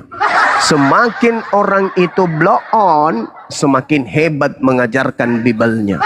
Kalau orang yang pernah belajar Bible itu diam-diam baik, tidak mau turun berdebat. Kenapa? Karena dia sadar kalau dirinya lebih pintar dari Bible. Dia sadar kalau dia berbicara lebih pintar dari isi Bible, lebih mengerti. Ya, lebih mengerti kalau dia berbicara daripada baca Bible. Makanya satu-satunya kitab yang dikitabkan oleh agama lain yang tidak dijadikan sebagai rujukan dalam pengajaran setiap saat seperti Al-Quran. Dari bayi diajarkan huruf-huruf, pengenalan original teks Al-Quran, begitu besar dikaji Al-Quran, Al-Quran, Al-Quran, Al-Quran, Al-Quran, Al-Quran, Al-Quran, Al-Quran, Al-Quran, sampai dihafalkan. Itu karena kenapa? Karena Al-Quran itu ilmu tertinggi. Tidak ada ilmu di bumi ini yang bisa mengalahkan Al-Quran. Maka Al-Quran percaya diri. Kenapa masjid itu menggunakan toah? Di mana-mana menggunakan toah. Karena Al-Quran adalah ilmu Tuhan pencipta langit dan bumi yang jauh lebih tinggi di atas seluruh bahasa di bumi ini. Yang jauh lebih tinggi di atas seluruh ilmu yang ada di atas muka bumi ini. Dan kenapa kemudian Bible mereka tidak dibacakan menggunakan toah? Karena akan banyak orang tersenyum ketika mendengarnya. Kenapa? Karena orang atau manusia lebih pintar daripada coretan yang ada di situ, yang muncul di situ. Maka masuk akal tidak? Normal apapun agama kita, dikatakan ada Tuhan ke bumi, netek kepada manusia. Masuk akal tidak? Tidak masuk akal. Kenapa tidak masuk akal? Dulu zaman Romawi berjaya, zaman Yunani berjaya, zaman Mesir kuno berjaya, India berjaya. Dewa turun ke bumi, isap susu manusia itu biasa. Dulu. Bahkan orang bangga dulu. Kalau ada orang-orang yang sakti, bisa angkat batu, bisa makan Indomie satu bungkus sekali makan satu dos, itu akan orang percaya dulu. Ini anak dewa pasti. Ini anak dewa ini. Ini anak dewa. Makanya banyak penyembahan kepada manusia. Karena mereka menganggap orang yang diberi mukjizat ini dewa ini. Paulus ketika datang ke Paulus ketika datang ke Athena, begitu juga ketika dia ke Roma, dia dilantik jadi dewa Hermes. Karena memang kebiasaan orang-orang terdahulu, kalau ada orang sakti, dia katakan ini titisan dewa, ini anak dewa pastinya. Tapi apakah masih bisa diterima oleh ilmu pengetahuan yang seperti itu? Nggak bisa lagi. Kalau zaman sekarang ada orang kayak begitu, dibilangnya pesulap. Bukan Tuhan, tapi pesulap. Nah itu dipertahankan, di sebuah kitab itu dipertahankan. Berbahagialah tetek yang engkau isap. Lalu di zaman modern sekarang ini, kita didoktrin yang ngisap tetek di situ Tuhan loh yang turun ke bumi. Apa enggak jadi lawak-lawakan bagi orang berakal? Nah itu tertulis di mana? Di sebuah buku. Buku itu apa? Dianggap kitab. Kitab yang mana maksudnya? Kitab suci. Dianggap sebagai apa? Firman Tuhan. Firman Tuhan kok rendah begitu? Berarti Tuhan ini tidak pintar dari manusia. Sedangkan yang disebut firman Tuhan, kedudukannya harus jauh lebih di atas daripada perkataan manusia, sehebat apapun manusia itu. Kalau perkataan Tuhan lebih rendah daripada profesor, maka profesor tidak lagi sembah Tuhan. Kenapa? Profesor lebih pintar daripada Tuhan. Ngapain profesor sembah Tuhan? Oh, ilmu Tuhan lebih rendah daripada profesor. Tapi kalau masih ada profesor yang menjalankan kemudian sumber daya manusia yang ada pada dirinya dengan keilmuannya, tetapi dia masih sujud menyembah kepada pencipta langit dan bumi, berarti profesor itu mengakui bahwa aku dengan ilmuku, dengan kemampuanku, daya cipta dan karya yang aku punya tidak mampu melawan kehebatan kalamullah yang muncul di kitabku. Maka siapapun aku, profesor dari bidang ilmu apapun aku, ilmuku masih cetek dibandingkan Tuhanku yang tertulis di dalam kitabku. Berani nggak profesor-profesor yang beragama Kristen mengucapkan itu? Sehebat apapun aku menemukan pesawat, menemukan helikopter, menemukan komputer, ilmuku tinggi, tetapi ilmu Tuhanku di dalam Bible jauh lebih tinggi. Berarti profesor itu udah mulai gila tuh. Bagaimana mungkin seorang profesor mengatakan bahwa firman Tuhanku itu lebih tinggi daripada ilmuku, sementara dia tahu matahari belum diciptakan, sudah ada siang dan malam. Berarti orang itu sudah mulai menggunakan akal bulusnya, tidak menggunakan ilmu yang ada di kepalanya.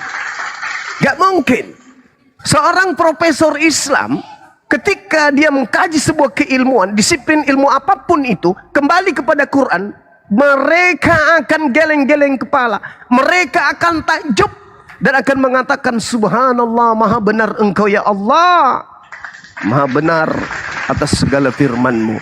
Tapi kalau seorang profesor di Kristen, mohon maaf ini, begitu membaca Bible, geleng-geleng kepala juga nya. Tapi kita tidak tahu apa isi kepalanya setelah dia baca. Ini kok ada tumbuh-tumbuhan, ada siang malam, matahari belum diciptain, gimana ceritanya? Tuhan kok begini? Kok pengetahuan Tuhan dengan fakta di lapangan ini kok kalah, salah, rendah? Apa yang terjadi? Halilintar. Jadi orang yang berakal sehat itu, waliyada baru ulul albab, mereka pasti akan menerima Al-Quran itu sebagai pelajaran karena mereka berakal. Begitu saudara-saudaraku yang dimuliakan oleh Allah. Ya, izin Bang Zuma. Mudah-mudahan, silakan. Mudah-mudahan apa yang saya sampaikan bisa menjadi. Selamat siang. Ini ku bilang tutup dari tadi kan?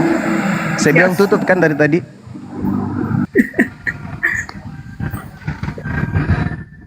Tutup, tarik pintunya.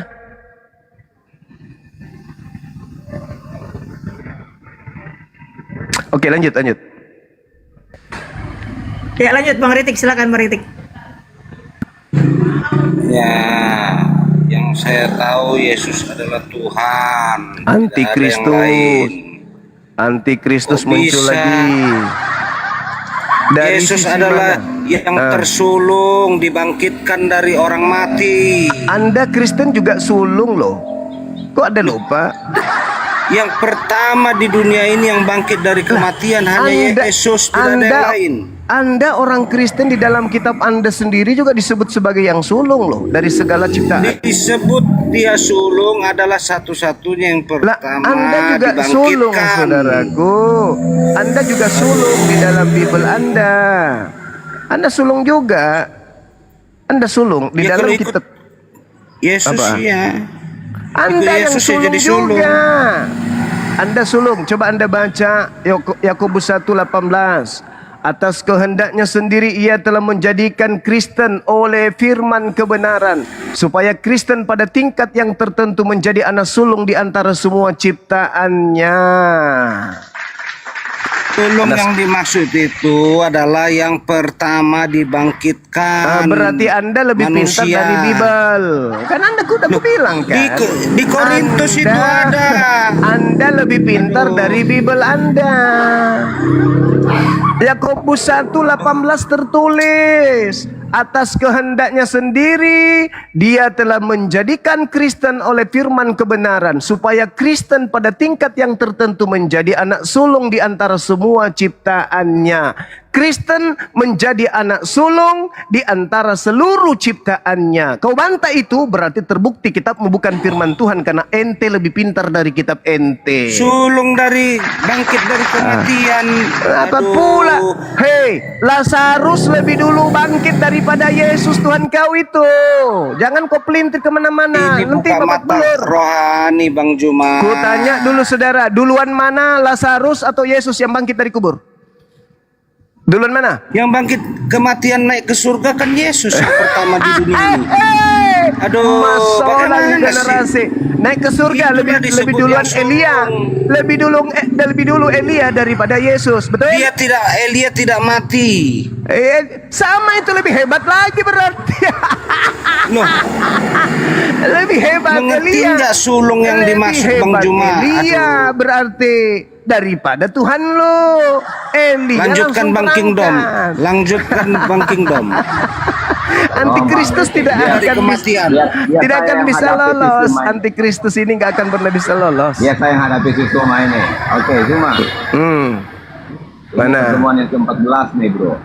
Ke-27 abangku. Abang lupa menghitung. Gimana? Saya berharap Anda nggak suka mil dan nggak suka kick ya. Nah, iya, yang penting Anda jangan antikristusnya terlalu kenceng kali. Tutup pintunya sayang. Jadi, kalau terbuka. Yang Yang antikris itu adalah orang yang tidak percaya Yesus itu adalah Tuhan, itu adalah antikris. Di mana dalilnya itu? Coba saya ingin tahu. Simana, silakan. Oke, saya tanya Anda percaya nggak? Jangan bertanya dulu, jangan bertanya. Jangan bertanya Enggak. dulu. Kalau Ya, tidak ada di oke. dalam Bible Anda secara utuh, berarti Bible Anda tidak layak dijadikan firman Tuhan karena Anda lebih pintar daripada Bible Anda. Di mana dalilnya antikristus itu adalah yang tidak Jadi- percaya Yesus Tuhan? Silakan. Jadi menurut Anda, yang namanya firman Tuhan itu apa, bro? Coba kita persempit dulu. Kita persempit dulu. Menurut Anda, yang namanya firman Tuhan itu apa, bro? Modalnya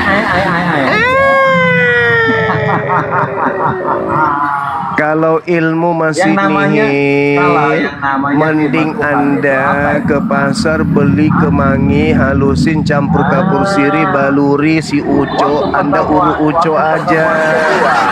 Jangan tampil bikin malu saudara kami yang Kristen yang masih mau belajar, jangan. Masih banyak saudara saya Kristen yang mau cerdas, yang mau pintar, yang mau belajar, yang ingin kemudian mengerti isi Bible-nya karena selama ini mereka dibatasi oleh pendeta pastor. Masih banyak saudara-saudara kami yang ingin belajar, yang sudah ragu terhadap Bible-nya, yang sudah ragu terhadap keyakinannya. Izinkan mereka untuk menikmati kebenaran itu alon-alon, step by step, pelan-pelan. Jangan lantas Anda patahkan semangat mereka belajar dengan Anda memelintir semua data yang ada di Bible saudara. Saya berkata kepada Kenapa, saudara, Bro Diki? tolong Takut ya? tunjukkan di mana dalilnya antikristus itu adalah mereka yang tidak percaya Yesus itu adalah Tuhan. Silakan.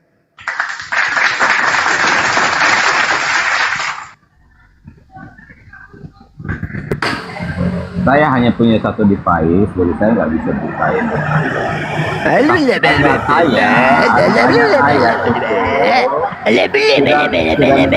Modal bukan Penyesat yang omong kosong, tidak punya ilmu selain hanya kulup doang. Modal kulup bertua yang sudah tumbuh karang di dalamnya. Ini berbicara mengenai keyakinan harus berdalil. Harus berdalil. Jangan karena kalian lebih pintar dari isi Bible kalian tidak mendasari ucapan kalian itu dengan isi Bible. Jangan.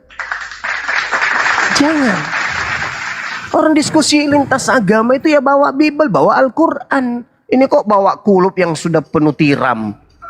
Hanya Mantap. Tuhan Mungkin yang bisa membangkitkan orang dari mati, Bang Juma. Mungkin Bang Ritik ini bisa menjawab Gurunda. Silakan Bang Ritik pertanyaannya Gurunda Juma. Silakan dijawab. Yesus akan datang kedua kali ke dunia ini untuk datang sebagai manusia, datang sebagai manusia atau datang sebagai Tuhan. Yang kedua kalinya dia datang. Tuhan. Oke, saya baca dalilnya. Kata Yesus di dalam Matius 24 nomor 27, sama seperti apa itu? Sama seperti kilat menyambar cahayanya dari timur sampai ke barat, demikian pula nanti kedatangan Anak Manusia.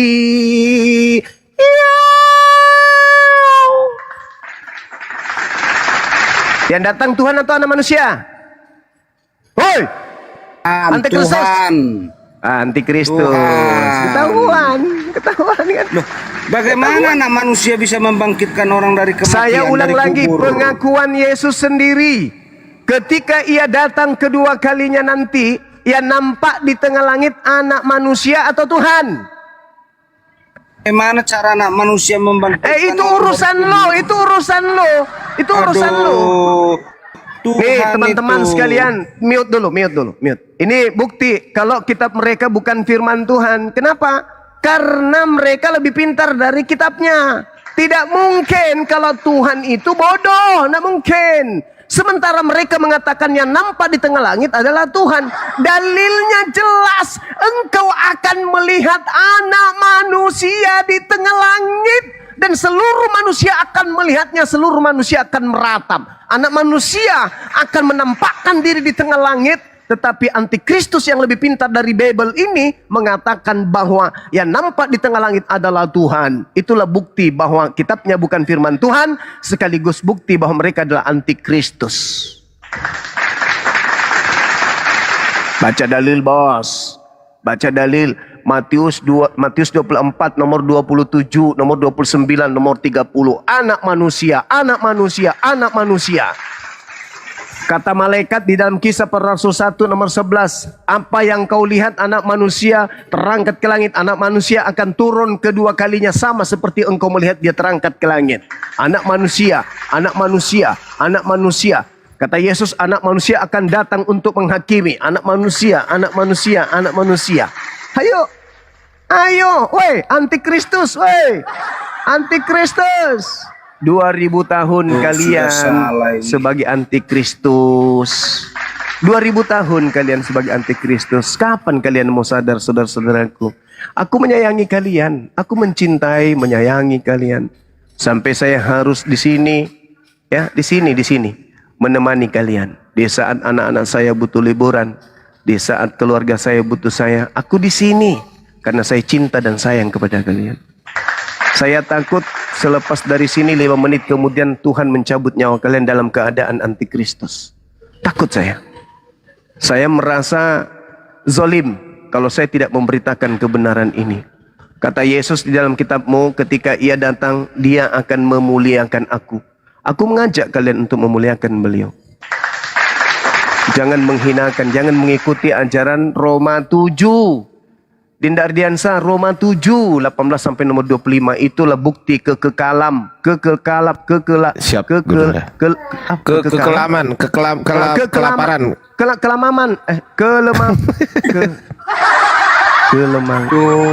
Sudah tersesat saya di sini dibuat aduh. Kekelaman. Kemalaman.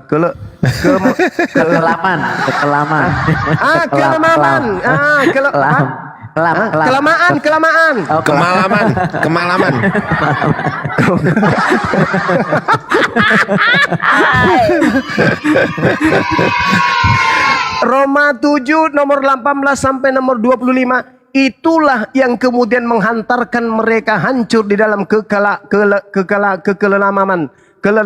Andalah yang mengerti itu ya teman-temanku. Maksudku mereka selama 2000 tahun hidup di dalam kegelapan berdasarkan pengakuan Paulus itu sendiri. Al-Quran mengatakan apa? Wa makaru wa makarallah wallahu khairul makirin. Mereka ingin menipu Allah.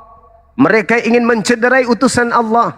Tapi sesungguhnya mereka hanya menipu diri mereka dan mencederai diri mereka. Makanya Islam itu iyyaka na'budu wa iyyaka nasta'in. Ihdinas siratal mustaqim, siratal ladzina an'amta 'alaihim ghairil maghdubi 'alaihim waladdallin. Kita minta perlindungan dari Allah supaya Allah tidak memasukkan kita kepada jalan orang-orang yang sesat. Tolong adik-adik saya, para apologet Islam, didalami lagi, didalami Roma 7 itu. 18 sampai tanggal 25. Tanggal pula. Kekelaman. Nah, pintar Bang Suma, pintar. Kekelaman. Nah, macam nih. Oke, silakan. Silakan saudaraku. Kalau Anda merasa saya keliru, silakan diluruskan, ditanggapi. Silakan. Ya, silakan Bang Ritik Agama. Harusnya dalil dari Bang Zuma, kalau memang Bang Zuma salah, harusnya bantah pakai dalil juga. Gitu, Bang. Itu yang lebih bagus tuh dan yang nyambung, Bang. Jangan merasa kau itu Zuma. Kalau cuma modal begitu sih anak TK juga bisa, Bang. Diskusi yang dewasa lah. Silakan dibantah menggunakan dalil, Bang. Silakan Bang Ritik. Yang dewasa ya, Bang. Yang dewasa ya. Di dalam Wahyu sudah jelas kedatangan Tuhan Yesus itu untuk mengadili, menghakimi, membawa pedang. Immanuel, bantu Immanuel saja dulu yang melanjutkan. Minta tolong terus ya. Enggak, kau dulu aja Ritik Agama. Kau dulu aja. Immanuel masih tak suruh ngepel di bawah. Lanjut aja, Bro. Aduh, saya belum sanggup ini lawan Bang Zuma nih. Saya minta waktu 1 hari aja dulu. Loh, kalau belum sanggup ngapain naik ke atas? Ya saya membantah bahwa dinyatakan saya sebagai antikristus. Saya Ya, sudah bilang dibantah. anak sulung yang dibangkitkan oleh Tuhan itu adalah Yesus. Tidak ada yang lain. Nah tadi dari yang Bang Zuma tadi ngomong ayat bahwasanya Kristen itu tadi juga termasuk Anda juga termasuk anak sulung. Tadi udah dibuka belum ayatnya tadi? Saya Udah belum belum? dibangkitkan, saya belum mati. Bukan itu. Bagaimana? Bukan itu. Tadi kan Bang Zuma bilang, di Yakobus 1:18 tadi Anda juga termasuk anak sulung di situ. Nah, itu udah dibuka belum ayatnya? Yang dimaksud sulung itu bukan pengorbanan, bukan yang itu. dibangkitkan dari antara orang mati yang pertama kali, yaitu adalah Yesus anak sulung. Bukan itu pertanyaannya. Apakah Anda sudah buka ayatnya belum? Itu loh pertanyaannya. Apa biar saya Roma berapa? Yakobus 1:18. Wah, ini Yakobus diskusi 1:18. kok. Gini Bang, kalau saya diskusi satu device ini. Bang, gini kalau diskusi Bang ya, minimal tuh dicatat di dalam kertas gitu loh Bang. Apa yang disampaikan Bang Zuma dicatat, lalu nanti dicari Bang. Jangan kayak gitulah diskusi itu. Kayak anak TK aja loh diajarin loh. Ini anak SD kesini Gurunda, Immanuel. Sama-sama anak kecil sini.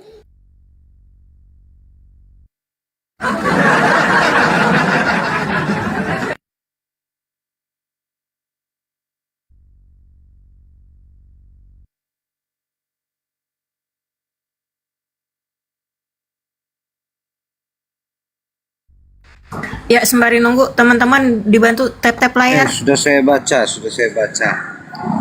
dibaca. Sudah jelas di situ. Dibaca dulu, sekarang dibaca, silakan. Loh, sudah saya baca tadi, nggak dengar kah Bang? Gimana Anda bisa baca? Anda ini sejak kapan mainan TikTok gitu loh? Ketika Anda keluar dari aplikasi TikTok lalu membaca Google, suara Anda nggak kedengeran di sini, suara kita kedengeran di sana. Anda ini baru berapa tahun main TikTok? Bisa bantu baca Immanuel Yakobus 1:18. Nggak ada yang bisa bantu di sini. Kalau Yesus itu Tuhan. Ya. Kok Yesus itu Tuhan? Yakobus 1:18 Yesus Tuhan katanya. Bentar, dan ribut-ribut aja kita nih ayatnya nih. Atas kehendaknya sendiri, ia telah menjadikan kita oleh firman kebenaran, supaya kita pada tingkat yang tertentu menjadi anak sulung di antara semua ciptaannya. Siapa kita itu? Siapa kita? Kita ini ya kita manusia, umat Kristen. Berarti umat Kristen juga anak sulung. Anak sulung lah. Sama kayak Yesus kan? Sama kan kayak Yesus kan? Sebentar, beda. Lanjut Gurunda. Mana ini Gurunda ini? Mereka lebih pintar dari Bible pokoknya. Lanjut Gurunda. Mereka yang menggurui Bible. Jadi kau lebih paham kitab kami. Sekarang saya tanya, kitabmu itu tafsir atau bukan sih? Ada, kitab kami ditafsir. Nah, terus kalau kitab Anda ditafsir, itu kan sudah sangat jelas. Kalian adalah sulung dari semua ciptaan, betul? Kehendak Yesus. Kehendak Yesus. Kehendak Yesus lagi. Benar enggak? Anak sulung, kami anak sulung, betul.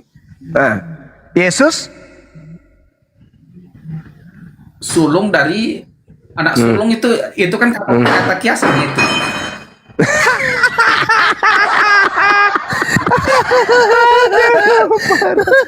Yesus itu sulung, astaga.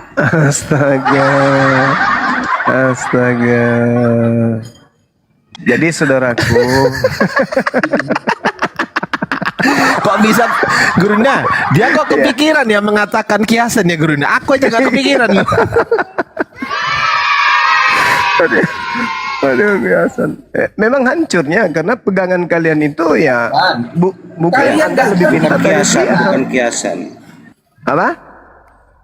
Bukan kiasan? Kalian nggak ngerti kekristenan? Kiasan, bukan kiasan. Ngerti Kristen itu berasal dari Roma 7, ngerti. Kristen itu agama. Loh, Kristen itu agama Dari yang mana didirikan. kepandaian memahami? Dari mana Sebab kepandaian aku memahami? tahu bahwa di dalam Sebab aku aku, tahu. yaitu di dalam aku sebagai manusia tidak ada sesuatu yang baik. Sebab kehendak memang ada di dalam aku, tetapi bukan hal berbuat apa yang baik. Sebab bukan apa yang aku kehendaki yaitu yang baik yang aku perbuat, melainkan apa yang tidak aku kehendaki yaitu yang jahat yang aku perbuat. Jadi jika aku berbuat apa yang tidak aku kehendaki, maka bukan lagi aku yang memperbuatnya, tetapi dosa yang diam di dalam aku. Paham? Apa yang Paulus bentuk yaitu Kristen, itu adalah dosa yang ada di dalam aku. Makanya saudara, pergumulan lagi. Pergumulan antara roh, pemain gulat. keinginan roh dan keinginan daging. Nah, sekarang yang Anda petik dari Paulus, keinginan daging atau bukan? Contoh, keinginan roh. Pret. Contoh, Kolose 2 nomor 16. Jangan lagi kamu mau diatur tentang makanan-makanan, tentang minuman-minuman, tentang hari raya dan seterusnya. Jangan. Kamu itu sudah bebas, jangan lagi mau diatur. Itu menurut saudara keinginan jasmani apa keinginan rohani itu? Keinginan rohani karena sudah bebas dari rohani makan babi gitu.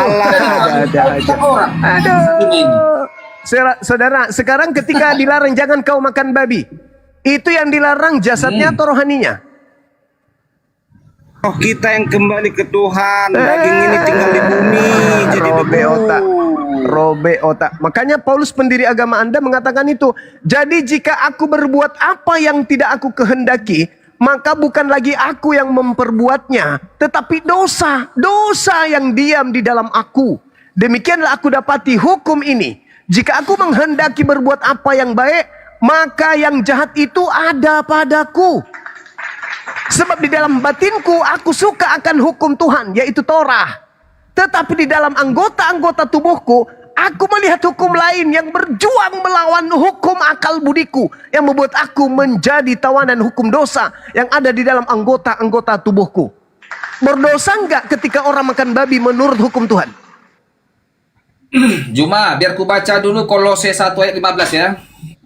Ku tanya dulu, berdosa enggak? Berdosa enggak ketika menurut Tuhan orang makan babi? Berdosa enggak? Enggak. Oh enggak, ya sudahlah kalau gitu. Enggak berdosa teman-teman. Perjanjian lama berdosa itu sebelum Yesus menggenapi berdosa. Paulus mengatakan hukum itu adalah hukum tinja, hukum sampah. Betul? Kalau kau jadikan itu keselamatanmu, hukum tinjanya itu. Ya, sekarang saya tanya, menurut Tuhannya Yahudi, itu keselamatan atau bukan? Oh enggak, itu menurut Yahudi. Iya, ini kita berbicara perspektif Yahudi. Saudaraku, ini kita berbicara Paulus, bukan berbicara mengenai Martin, bukan berbicara mengenai Peter, bukan berbicara mengenai kamu. Ini berbicara mengenai Paulus. Paulus itu ente tahu. Paulus itu adalah Bani Israel dari keturunan Benyamin. Paham? Nah, berarti Paulus ini memiliki dua hukum di dalam dirinya. Hukum Torah dan hukum yang dibuatnya sendiri, yaitu hukum dosa. Betul? Hukum Taurat. Tidak dibilangnya hukum Taurat tidak berlaku lagi. Kenapa dia punya hukum Taurat kau bilang? Saya meminta Anda jujur. Paulus itu adalah Bani Benyamin yang harusnya wajib tunduk berserah diri kepada hukum Taurat. Oh, enggak, salah. Di situ kok ngarang-ngarang, makanya kok lompat salto-salto dulu kok di kamar pikir sana apa di kalau begitu tolong tunjukkan kepada saya perintah di dalam Torahnya orang Yahudi bahwa orang Yahudi itu boleh tidak melakukan hukum Torah. Di mana itu? Oh tidak, orang Yahudi wajib menggunakan hukum Taurat. Paulus ini orang Yahudi atau bukan? Paulus itu keturunan Benyamin. Orang Yahudi atau bukan? keturunan tetapi tidak beragama Yahudi lagi dia. Bos, kau gulung-gulung dulu kau di apa lagi? Gua sana. Makanya kalau kau nggak, jangan kau terangkan ke Kristenan. Kalau kau nggak paham, kau bodoh-bodohnya. Paulus itu Bani Israel dari keturunan Israel benar, keturunan Benyamin benar, tetapi Paulus tidak lagi mengikuti pertanyaan hukum Taurat. saya, apakah hukum Taurat ini wajib untuk Paulus? Tidak. Dalilnya mana? Udah dibilang Paulus bahwa dengan kematian Yesus di kayu salib, hukum Taurat Itulah dibatalkan. yang dimaksud pada diri Paulus, ada dua hukum. Hukum Tuhan dan hukum dosa. Bodoh kali kau.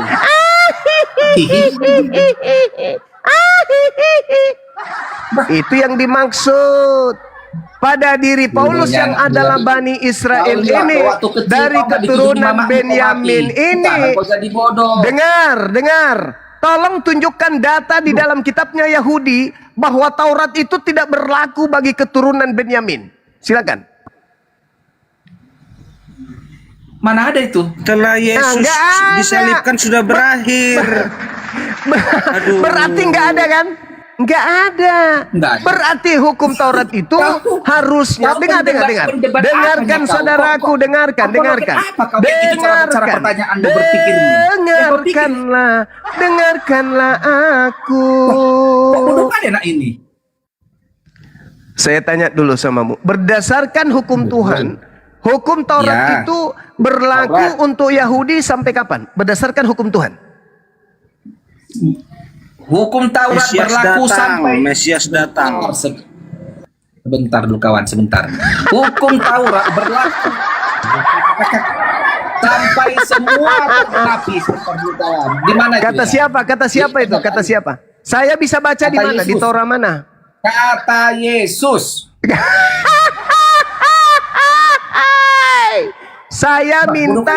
Saya minta di hukum Taurat tertulis di mana bahwa hukum Tuhan itu yang datang kepada nabi-nabi Israel hanya berlaku sampai Yesus, itu tertulis di mana? Bentar, di mana itu pernyataan Yesus tentang hukum Taurat? Tidak ada yang Saya apa? tidak minta saya minta di Taurat, kitabnya Yahudi. Lukas 12 ayat berapa? Dengarkan saya, dengar. Ulangan 27 nomor 26. Terkutuklah orang yang tidak dengar dulu. Terkutuklah orang yang tidak mempraktekkan hukum Taurat dengan perbuatan. Pertanyaan saya, hukum kutukan ini berlaku sampai kapan? Lukas 12 ayat berapa tadi? Ya Lukas pakai bantanya.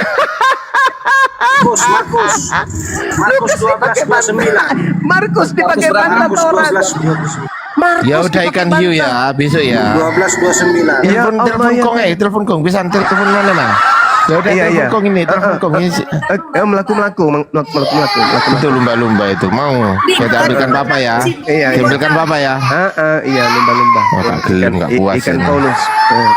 Ambilkan papa ya. Iya. 12:29. Ya, cup. Iya, cup. Mohon maaf. Cup. Jadi begitu saudara.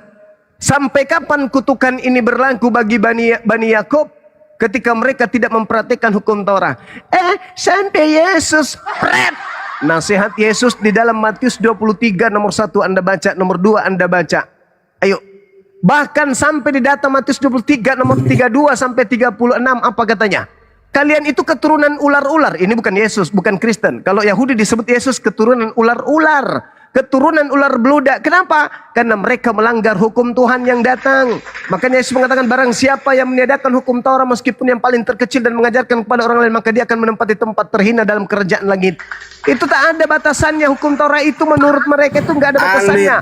Anda baca Lukas 16 nomor 17. Apa kata Yesus? Lebih mudah langit dan bumi runtuh daripada setitik dari hukum Taurat itu batal. Sekarang saya minta kepada saudara, di mana di dalam kitab Taurat hukum Taurat itu berlakunya hanya sampai kepada Yesus. Itu tertulis di Tauratnya mana? Tertulis di mana itu? Di Taurat mana itu tertulis? Di Taurat Bang Juma. Di Taurat mana? Di Markus 12:29. Berarti Anda lah yang menggenapi 2 Petrus 2. Anda memasukkan pengajaran-pengajaran sesat. Anda memasukkan pengajaran-pengajaran sesat ke dalam kitabnya orang Yahudi berarti. Anda memasukkan pengajaran sesat. Anda yang memasukkan pengajaran sesat. Demikian juga di tengah-tengah kamu nabi-nabi palsu. Demikian juga pengajar-pengajar palsu ada di tengah-tengah kamu, memasukkan pengajaran-pengajaran sesat yang membinasakan. Dari mana kalian bisa membatalkan hukum Taurat itu? Sampai Paulus membatalkan hukum Taurat itu. Dari mana? Makanya Paulus mengatakan apa? Aku suka akan hukum Tuhan, tetapi di dalam anggota-anggota tubuhku aku melihat hukum lain yang berjuang melawan hukum akal budiku dan membuat aku menjadi tawanan hukum dosa yang ada di dalam anggota-anggota tubuhku. Apa itu? Yang melawan hukum Tuhan yang ada pada Paulus itu yang mana? Ketika hukum Tuhan makan babi, hukum yang bukan makan babi itu dari mana? Dari Paulus itu sendiri. Itulah hukum anggota-anggota tubuhnya yang melawan kemudian hukum Tuhan dan menawan Paulus di dalam dosa. Gantian dulu. Silakan. Mari kita lihat Matius 5 ayat 17 dan 18 ya. Inilah firman Tuhan. Nih. Oke. Janganlah menyangka ini Yesus dan hukum Taurat. Janganlah menyangka bahwa aku datang untuk meniadakan hukum Taurat atau kitab para nabi. Aku datang bukan untuk meniadakannya, melainkan untuk menggenapinya. Ayat 18. Karena dengar ini, sesungguhnya aku berkata kepadamu, selama belum lenyap langit dan bumi ini, satu huruf terkecil pun atau satu titik pun akan lenyap dari hukum Taurat, tidak akan lenyap sebelum semuanya terjadi. Sebentar. Langit dan bumi sudah terjadi. Semuanya terjadi. Langit dan bumi sudah terjadi lenyap. Sudah lenyap gak langit dan bumi? Bukan ke situ. Salah. Sebentar. Sebelum langit dan bumi lenyap, setitik pun tidak bisa dibatalkan. Sudah lenyap gak? Belum. Lihat nih, cuma nih gerampasnya mic dari aku nih. Aku dulu ngomong. Maksudnya, jangan kau hilangkan sebelum semuanya terjadi ya Juma. Nah, apa yang terjadi? Langit bumi lenyap. Apa sudah terjadi? Sabar dulu, biarkan dulu aku menjelaskan. Enggak, saya tanya sama kamu. Apakah langit dan bumi sudah lenyap?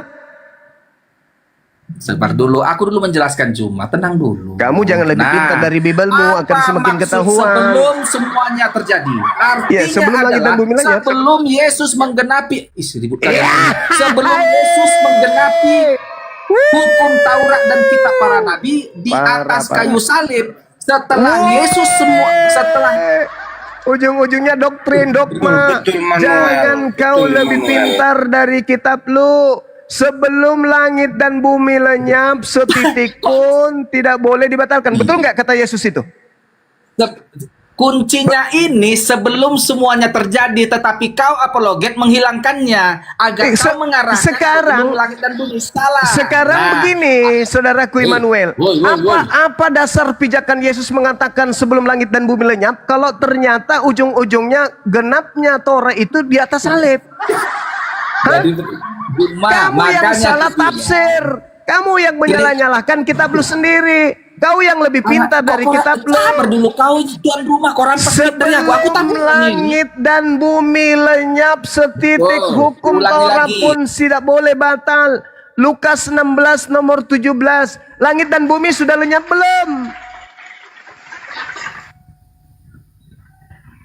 Sudah lenyap belum langit dan bumi? Penegasan itu penegasan Bang Juma tadi benar bilang Immanuel ini.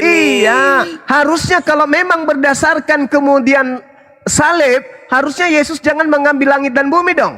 Harusnya dia mengatakan begini, sebelum jantung pisang itu berubah menjadi buah pisang, maka semuanya tidak akan dilenyapkan sebelum Yesus disalibkan. Itu baru cocok. Ini langit dan bumi belum lenyap, coy. Langit dan bumi yang jadikan acuan, bukan jantung pisang.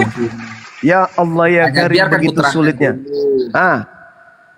Ayo, kenapa Jadi, dia merujuk kepada langit dan bumi? Aku dulu kok aduh. Kenapa dia menerangkan langit dan bumi kalau ternyata ujung-ujungnya salib? Kok kenapa? di lehermu? Enggak, saya tanya supaya kebodohanmu itu, keraknya itu bisa luluh. Kenapa Yesus menjadikan contoh ibarat langit dan bumi kalau ternyata ujung-ujungnya di penyaliban? Coba kamu sinkronkan antara pernyataan Yesus mengambil umpama bumi dan langit. Silakan. Biar kita baca pelan-pelan kawan. Kita baca pelan-pelan ya. Mau pelan-pelan Karena sesungguhnya aku berkata kepadamu, selama belum lenyap langit dan bumi ini, apakah sudah lenyap? Satu huruf terkecil. Apakah sudah lenyap? Aduh. Sebentar. Karena ujung-ujungnya kau ingin jual salib kan? Iya kan? Padahal sebelum langit dan bumi lenyap, bukan dikatakan sebelum terjadi penyaliban, tapi dikatakan sebelum langit dan bumi lenyap. Aurat lehermu segini, 3 aurat lehermu segini. Oh tidak, kalau kebenaran itu memang harus tegas. Di situ sebelum langit dan bumi lenyap, betul? Betul kan? Betul. Kau penyaliban yang kau jadikan dasar. Sabar. Jadi gini Jumayak, buat teman-teman di bawah. Kau lebih pintar dari Bible soalnya. Sebelum semuanya terjadi, artinya sebelum digenapi Yesus penyaliban itu artinya. Kenapa lari ke sana? Aduh ya ampun. Kenapa kau serobot mic dari aku? Sabar dulu. Sebelum segala sesuatunya terjadi, berarti sudah tidak ada lagi kejadian. Ini masih banyak kejadian. Aduh, kok gini bodohnya si Juma ini? Turunkan. Saya nggak butuh orang bodoh yang sombong. Turun, Anda belajar lagi. Anda belajar.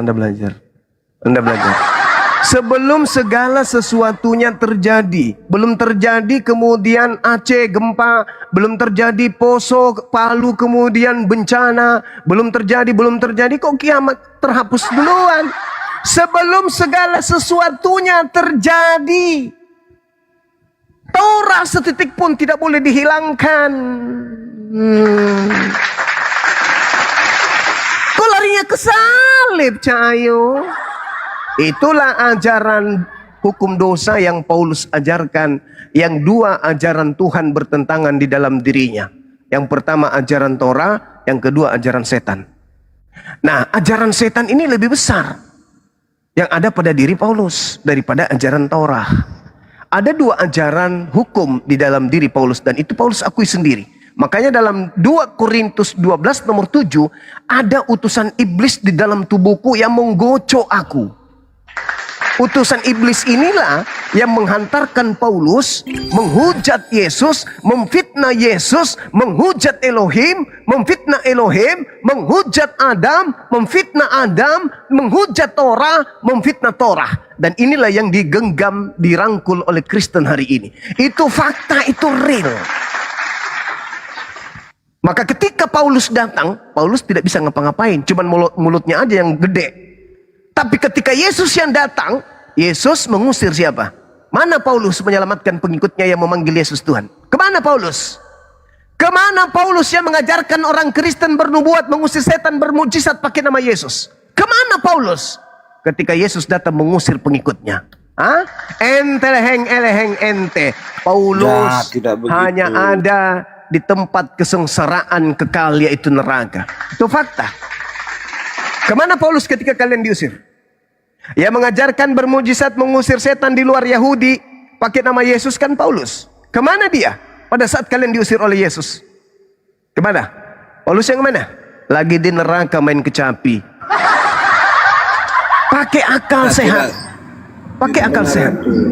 Sekarang Anda baca, saya minta Anda yang baca Roma 7. Anda buka Roma 7 nomor 18 sampai nomor 25. Saya akan bertanya kepada saudara, melayani Tuhan melalui akal budi menurut Paulus, sedangkan sekarang ini melayani dosa menurut Paulus tidak menggunakan akal. Apabila menggunakan akal, bahkan manusia itu akan melayani Tuhan. Masuk akal nggak Tuhan mati dibunuh manusia? Tidak masuk akal.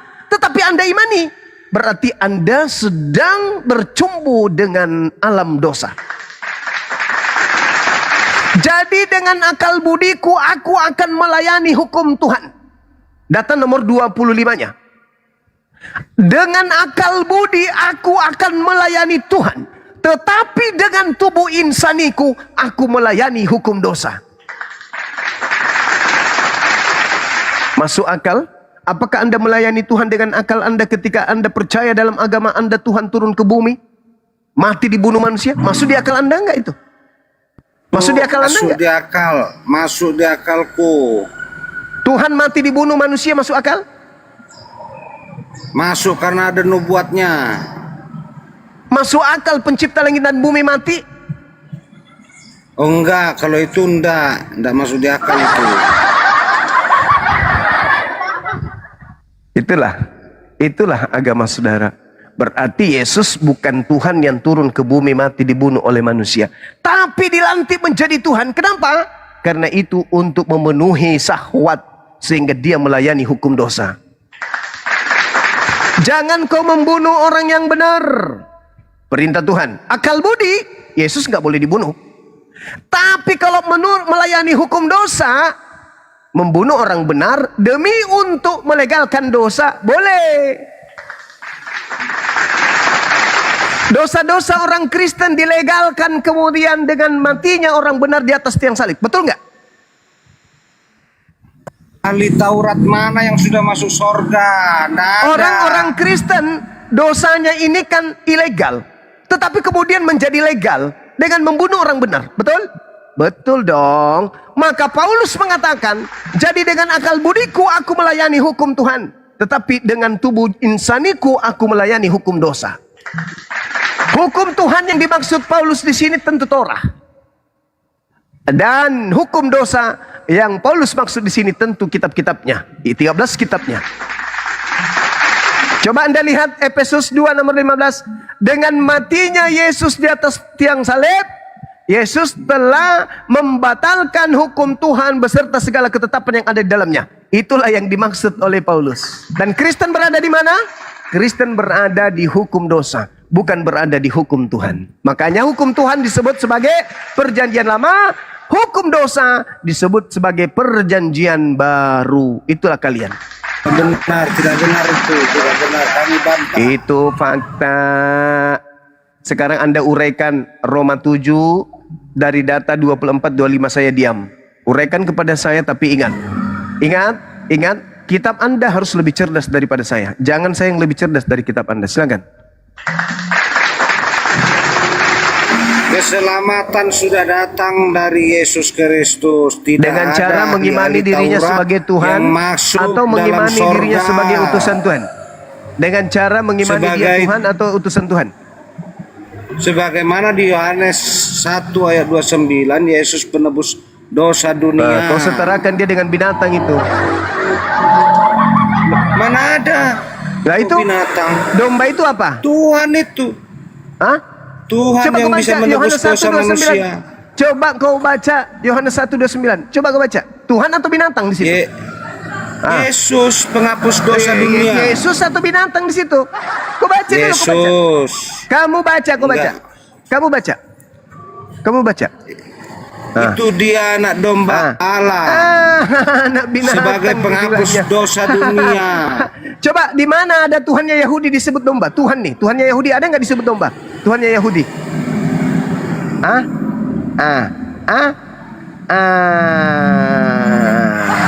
Inilah kalian pengikut-pengikut Paulus. Pengikut Paulus itu memang hidup melayani dosa. Pengikut Paulus itu memang melayani dosa. Dosa aja terus. Makan babi dosa kalian. Benar, kami bantah itu, kami bantah. Kalian mengkuduskan hari Minggu, meninggalkan Sabat. Kalian katakan hidup benar itu. Padahal itu kalian bercumbu dengan dosa. Tuhannya orang Yahudi cuma satu, Elohim yang maha suci maha tinggi. Kalian melantiknya lagi anak Maria menjadi Tuhannya juga Yahudi. Kalian bercumbu dengan dosa. Kalian nggak pernah sadar itu. Kami bantah itu. Immanuel, Silakan bantah Anda bantah. Immanuel. Kita Silakan, bukan dosa, silakan Anda kita bantah. bukan dosa.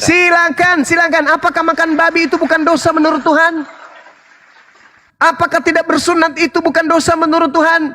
Apakah meninggalkan sabat menuju ke minggu itu bukan dosa menurut Tuhan? Apakah menyembah anak Maria itu bukan dosa bagi Tuhan? Sadar, saudaraku, sadar. Kalian sedang Itu zaman perbudakan, Bang Juma. Itu zaman perbudakan dosa itu. Apalah ini? Apalah ini? Apalah ini? Pada diri Paulus ada dua pengajaran. Pengajaran tentang hukum Tuhan, Torah, ketika dia menjadi murid Gamaliel. Pengajaran yang kedua adalah dosa, bercumbu dengan dosa, bermain dengan dosa, yaitu ketika dia menuliskan 13 suratnya. Ingat, 13 buku yang dituliskan Paulus itu bukan dari Bapa Elohim, tapi dari sosok yang datang kepada yang ngaku Kristus. Itulah utusan iblis yang menggocok diriku, yang mengaku, akulah Yesus yang kau aniaya. Dia datang. Kami bantah itu semua. Iblis itu datang dalam nama Yesus di dalam tubuh Paulus. Jangan Anda mengatakan saya tidak bisa, saya akan bantah. Yesus mengatakan waspadalah kepada penyesat. Penyesat itu mengaku Mesias. Paulus datang. Aku melihat Mesias di padang gurun. Aku melihat Mesias ketika aku di Damsyik. Yang datang kepadaku itu adalah Yesus Kristus yang bukan manusia. Itulah iblis yang menggocok Paulus. Yesus berkata kepada muridnya, waspadalah kepada iblis, penyesat, planos yang datang kepadamu memakai namaku, mengaku Yesus dan berkata akulah Mesias. Siapa yang menggenapi itu? Paulus. Apa pengakuan Paulus? Telah datang kepadaku utusan iblis di dalam diriku yang menggocok aku. Iblis datang menggocok aku sehingga aku menciptakan 13 kitab. Hasil gocokan iblis ini yang kalian jadikan sebagai sandaran dalam beragama. Begitu bertemu dengan Yesus, apa kata Yesus? Enyahlah daripada aku tidak mengenal kalian, kalian semua adalah pembuat kejahatan. Apakah itu sudah cukup bagi kalian? Afala tatafakkarun wa antum syuhada. Kamu sudah menjadi saksi nih. Islam datang memberikan pengajaran. Apa sih susahnya? Islam mengatakan tiada Tuhan selain Elohim. Tuhannya Abraham, Ishak dan Yakub. Dan Yesus hanyalah rasul utusan Tuhan. Apa sih susahnya percaya itu? Apa susahnya percaya itu? Pencipta langit dan bumi, maha kuasa menciptakan manusia tanpa ayah. Turun ke bumi, mengajarkan bangsa tegar tengkuk untuk kembali kepada hukum Tuhan. Untuk beriman, percaya dia Mesias utusan Tuhan untuk mereka. Agar mereka menjadikan Mesias ini sebagai jalan menuju kepada Tuhan. Apa sih susahnya? Kenapa harus ada embel-embel? Dosa kita terhapus karena darahnya loh. Bukankah Anda tahu? Yesus berkata, kiamat sudah dekat, bertobatlah. Bertobat. Kau datang kepada Tuhan. Angkat tanganmu, ya Tuhan penciptaku yang telah mengadakan aku, yang telah membuat langit dan bumi, yang telah mengutus semua para nabi. Tolong hapuskan dosa-dosaku. Aku sungguh-sungguh bertobat. Terhapus gak? Terhapus. Apa bukti kebangkitan di keyakinan Bangkit Bang Juma? itu mah ajaran setan. Bangkit pula kau bawa sini. Bangkit. Yang keluar dari kubur itu setan. Itu kata Yesus. Yohanes 12 nomor 39. Enggak bosan kau rupanya bahas itu. Enggak bosan. Kita datang kepada Tuhan mengadakan tangan. Ya Rabb, ya Tuhanku pencipta langit dan bumi yang maha suci, yang bukan manusia dan bukan anak manusia, yang telah menciptakan segalanya. Aku hambamu yang berdosa, aku datang kepadamu. Ampunilah segala dosa-dosaku ya Rabb, ya Tuhan. Dari zaman Henok manusia begitu Bang Juma. Dari zaman Henok. Ya Tuhan pencipta langit dan bumi, Engkau yang maha melihat dan maha mendengarkan. Ampunilah dosa. Terhapus gak dosa kita tuh? Kalau kita dengan sungguh-sungguh terhapus gak? Terhapus. Allah kita itu maha penyayang. Allah kita itu maha pengasih. Dari zaman Henok manusia seperti itu. Nah sekarang saya tanya samamu, kalau begitu darah Yesus itu dipersembahkan kepada siapa? Kalau orang Yahudi mempersembahkan darah binatang kepada Elohim, darah Yesus dipersembahkan kepada siapa? kepada manusia, Nenekmu hubungan kiper. manusia dengan Tuhan. Berarti kau itu mempersembahkan darah Yesus kepada manusia. Berarti kau itu pagan. Yang benar adalah korban penebus dosa itu dipersembahkan kepada Tuhan. Imamat 1 nomor 2. Makanya yang dipersembahkan binatang. Kamu dalam konsep agamamu berdasarkan ajaran Paulus yang hidup melayani dosa, Tuhan kau fitnah meminta darah manusia. Itu di mana dalilnya? Hah? Darah Yesus tumpah di salib itu untuk siapa? Dipersembahkan kepada siapa? Tuhannya Bani Israel tidak menerima persembahan darah manusia. Lalu kepada siapa darah orang ini dipersembahkan, darah orang benar ini? Kepada siapa? Hah? Hah? Hah? Hah? Tuhan untuk manusia kepada Tuhan. Tuhan mana yang menginginkan darah manusia untuk ditumpahkan untuk menyelamatkan manusia lain? Bapa di sorga. Di mana Bapa minta darah manusia untuk dipersembahkan kepadanya? Banyak ayatnya itu. Ya, salah satunya Yohanes 8:37 sampai 44. Iblislah yang menjadi bapakmu sehingga kau ingin membunuh aku. Berarti yang ingin Itu menumpahkan kok lain pula. Lain itu kami tolak itu. Lain pula. Bukan. Yang mempersembahkan, Jelaskan Immanuel, jelaskan. Yang mempersembahkan kemudian darah orang benar itu bukan kepada Tuhan tapi kepada iblis. Iblis tidak suka kepada orang benar. Supaya kemudian misi iblis bisa tidak terganggu oleh orang benar, maka iblis berkongko-kongko melenyapkan, menghilangkan, membunuh orang benar ini. Supaya iblis bebas menyesatkan orang lain, orang benar harus disingkirkan. Nabi Abraham harus disingkirkan. Nabi Musa harus disingkirkan. Harun Daud harus disingkirkan. Yesus harus disingkirkan. Nabi Muhammad harus disingkirkan. Supaya apa? Supaya iblis bisa bertahta di bumi untuk menyesatkan anak manusia masuk ke dalam api neraka jahanam. Berapa kali iblis ingin membunuh Yesus? Dan hari ini Kristen adalah kelompok manusia yang ingin sekali Yesus itu mati. Ayo, kenapa iblis dan Kristen sama-sama memperjuangkan Yesus harus mati? Yesus harus mati. Yesus harus mati. Iblis menginginkan Yesus mati supaya manusia bisa disesatkan. Kristen mau Yesus mati agar dia memenuhi takaran iblis. Apa itu? Iblis selalu ingin membunuh Yesus. Iblis ingin selalu melenyapkan Yesus. Orang Kristen selalu berjuang Yesus itu dilenyapkan, Yesus itu dibunuh, Yesus itu ditangkap, Yesus itu disalib, Yesus itu dilenyapkan. Itulah keinginan iblis. Ingat kata Yesus, waspadalah kepada penyesat yang datang kepadamu, memakai namaku, dan mereka memakai namaku untuk menyesatkan banyak orang. Kalianlah itu. Kalianlah itu. Bukan begitu konsepnya, bukan begitu. Jelaskan Immanuel. Sekarang orang Yahudi hari ini bertetangga dengan saya. Begitu anaknya lahir, anaknya diajarkan kemudian menyembah kepada Elohim, Eloah Abraham, Eloah Yisa, Eloah Yakub.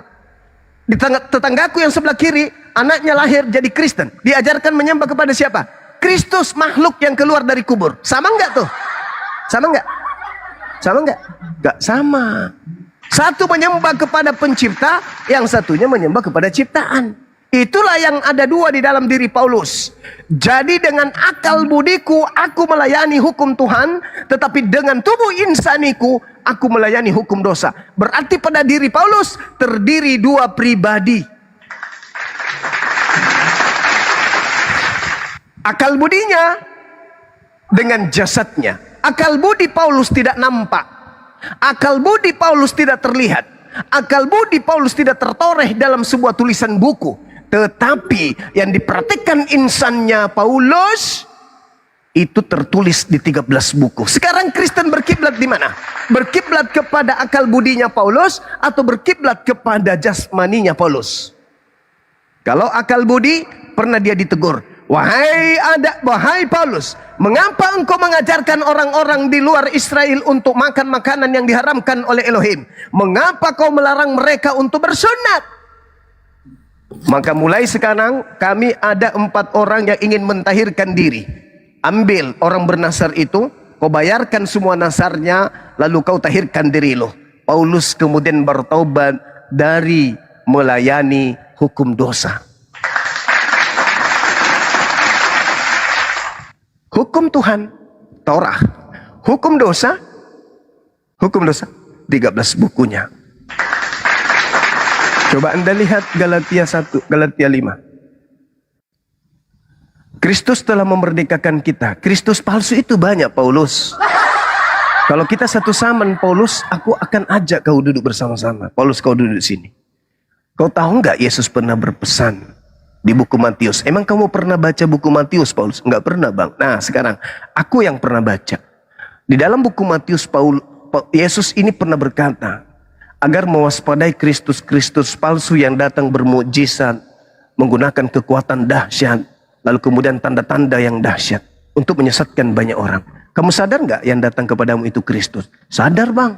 Justru Kristus yang datang kepadaku inilah yang mengajarkan kami, memerdekakan kami, membebaskan kami dari kuk penghambaan kepada Tuhan. Saya akan nasihati Paulus. Paulus sini kau, Dek. Kau duduk di sini, Paulus. Nih. Kau bersihkan kau punya tangan, kau cuci tanganmu dari semua dosa yang telah kau lakukan. Sama yang dilakukan oleh imam-imam kepala tua-tua pada masa itu ketika Paulus masuk ke Yerusalem. Aku mendengarkan, orang-orang mendengarkan banyak di sini, bahwa kamu telah melarang orang-orang untuk bersunat. Kamu menghalalkan semua makanan-makanan yang diserahkan kepada sesajen. Kenapa bisa begitu, wahai Paulus? Apa yang harus kamu lakukan sekarang? Bingung Paulus, dia menjawab apa-apa. Sekarang kami ada 4 orang untuk bernasar. Kau pergi ke sana, bayarkan mereka nasarnya, lalu kemudian kau bertaubat. Paulus ikut nggak? Ikut. Kenapa ikut? Karena pada dirinya Paulus itu sejatinya masih ada hukum Tuhan. Tetapi yang berkuasa dalam dirinya, yang menggocok dirinya adalah iblis dalam nama Yesus. Ayolah saudaraku. Ayolah saudaraku. Jangan kamu gengsi terhadap kebenaran. Ini nyata ini. Ini nyata. Kalau toh kalian tidak mau masuk Islam, silakan. Bisa kok keluar dari agama Anda dulu. Tenangkan diri Anda di situ dulu. Jadi agnostik dulu di situ. Tenangkan diri Anda, renungkan, keluar dari doktrin dan dogma. Habis itu ambil Bible kembali. Setelah doktrin lepas, dogma lepas, ambil Bible, baca pelan-pelan. Baca pelan-pelan. Dengan akal, dengan hati. Dengan akal, dengan hati. Karena Anda lebih pintar dari Bible. Maka Anda harus mendudukkan akal Anda daripada Bible. Jangan Anda menundukkan diri Anda di dalam Bible itu. Baca dengan hati. Baca. Setelah itu, Anda menentukan sikap. Anda mau kembali atau Anda justru keluar la ilaha illallah Muhammad Rasulullah. Silakan saudara renungkan, pikirkan. Silakan. Tanamkan diri Anda untuk mengkaji Roma 7 itu. Ingat nomor 3-nya itu parah kali loh, nomor Galatia 7 itu. Parah itu, Bang. Kalau Anda melihat. Kenapa saya tertarik selalu membahas surah-surah Paulus? Karena Paulus mengakui dirinya kan. Iya kan? Oke, Dinda Ardiansa monitor silakan. Kami ini beragama mencari keselamatan. Kalau bagaimana di agama apabila tidak ada keselamatan, kami tidak pilih. Orang selamat menurut Yesus ngapain? Orang selamat itu menurut Yesus. Gimana caranya saya bisa selamat, wahai Yesus? Caranya gimana? Dia punya Tuhan. Tuhan yang mana? Ya sebagai jalan kebenaran. Iya, Tuhan yang mana yang diajarkan Yesus sebagai jalan kebenaran ini? Yesus kami akui jalan kebenaran. Ya, itu iman kami. Menuju kepada siapa? Kepada Yesus atau kepada Tuhannya Yesus? Dan Roh Kudus. Yesus jalan keselamatanmu. Boleh ngaco. Jalan Juma, apakah Yesus jalan keselamatanmu? Yesus itu apakah Yesus jalan keselamatanmu, Juma? Yesus itu jalan keselamatan bagi Bani Israel. Kau cari lagi, kutanya kau Juma, apakah kau mengimani Yesus adalah jalan keselamatanmu? Yesus mengajarkan kepada Bani Israel dia adalah Rasul utusan Tuhan. Loh. Bani Israel, saya bukan Bani Israel. Kau bilang tadi kami mengimani. Aku percaya Yesus jalan keselamatan. Kutanya lagi kembali, jangan bohong lah Juma. Saya percaya Yesus jalan keselamatan. Yesus ini adalah juru selamat. Saya percaya Yesus adalah Nabi Rasul. Tetapi ada tanya dulu kau Juma, apakah Yesus adalah juru selamatmu Juma? Israel. Iman saya. Ini iman saya. Ini iman saya. Saya percaya Yesus Saya percaya Yesus adalah kebenaran hidup bagi Bani Israel. Itu iman saya. Iman saya kan yang Anda tanya. Begitu kawanku. Mau bengi Yesus juru selamat kan? Apakah Muhammad juru selamat? Oh jelas. Satu-satunya. Satu-satunya. Mana dalil? Dalil Al-Quran surah Al-Ma'idah. Al-Quran surah Al-Ma'idah menjelaskan kepada kami bahwa jangankan kami umat Islam, ahli kitab Bani Israel yang diutus kepada mereka, utusan beberapa kepada mereka pun diajak untuk beriman kepada Nabi Muhammad sallallahu alaihi wasallam. Baca dalilnya biar kita simak sama-sama. Ahlal kitab. Ya ahlal kitab. Qad ja'akum rasuluna yubayyinu lakum katsiran mimma kuntum tukhfuna minal kitab wa ya'funa an katsir. Qad ja'akum minallahi nurun wa kitabun mubin. Wahai ahli kitab, sungguh Rasulku Nabi Muhammad telah datang kepadamu untuk menjelaskan banyak hal dari isi kitab yang suci yang kamu sembunyikan dan membiarkan tidak menjelaskan banyak hal pula. Sungguh telah datang kepadamu cahaya dari Allah dan kitab suci yang jelas. Yahdi bihillah manittaba ridwanahu subulas salam. Dengan kitabnya yaitu Al-Quran, Allah menunjukkan kepada orang yang mengikuti ridhonya kepada jalan keselamatan. Jelas? Jalan keselamatan. Oke? Matamu suwe. Jadi ahli kitab diseru untuk merujuk kepada Al-Quran, untuk merujuk kepada Islam. Maka ketika Nabi Muhammad itu diutus oleh Allah, apa kata beliau? Ya ayuhan nas, wahai seluruh umat manusia, inni rasulullahi ilaikum. Aku ini adalah utusan Tuhanmu kepada kalian semua. Sekarang ku tanya kau, bukti nyata, di mana Muhammad sekarang berada? Kalau memang dia jalan keselamatan. Nabi Muhammad sallallahu alaihi wasallam di dalam Al-Qur'anul Karim diterangkan. Ali Imran ayat 169 bahwa jangan kau mengira Nabi Muhammad itu mati. Sesungguhnya beliau Nabi Muhammad sallallahu alaihi wasallam itu hidup di sisi Allah. Di mana sekarang Muhammad berada? Wala tahsabannalladzina qutilu fi sabilillahi amwata bal ahya inda rabbihim yurzaqun. Jangan sekali-kali kamu mengira bahwa orang-orang yang gugur di jalan Allah itu mati. Sebenarnya mereka itu hidup dan dianugerahi rezeki di sisi Allah. Jelas itu. Di mana? Panjang kali lebar. Di mana sekarang dia berada? Di sisi Allah.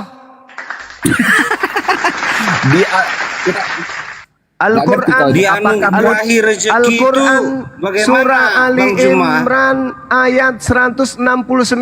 Kutanya dulu saudara Immanuel. Sabar. Sudah mati dianugerahi rezeki bagaimana? Sabar dulu saudaraku Immanuel. Coba kita lembutkan hati kita untuk belajar Al-Quran Bible. Apakah di dalam Bible, apakah di dalam Bible saudara Nabi Musa dikuburkan di tanah?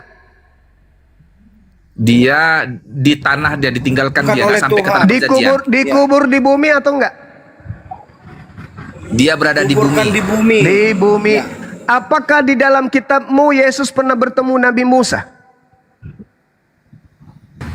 Enggak ada diceritakan. Oh ada, pernah di gunung. Bertransfigurasi. Yesus bertemu Musa di mana? Di sebelum penderitaan Yesus dia bertemu dengan Musa dan Elia. Di mana? Betul. Di bumi. Ketika Yesus berdoa di gunung apa itu ya? Di Getsemani. Dia bertemu di mana? Kutanya dulu. Dia melihat Musa di mana? Di gunung. Dan Salah. Gunung Hebron. Salah. Yesus bertemu Musa di mana? Ya di gunung lah. Ada pernah di bukit apa itu? Enggak. Dalam penglihatan Yesus bertemu Musa dan Elia di mana? Ayo saudaraku jujur. Jujurlah. Di gunung.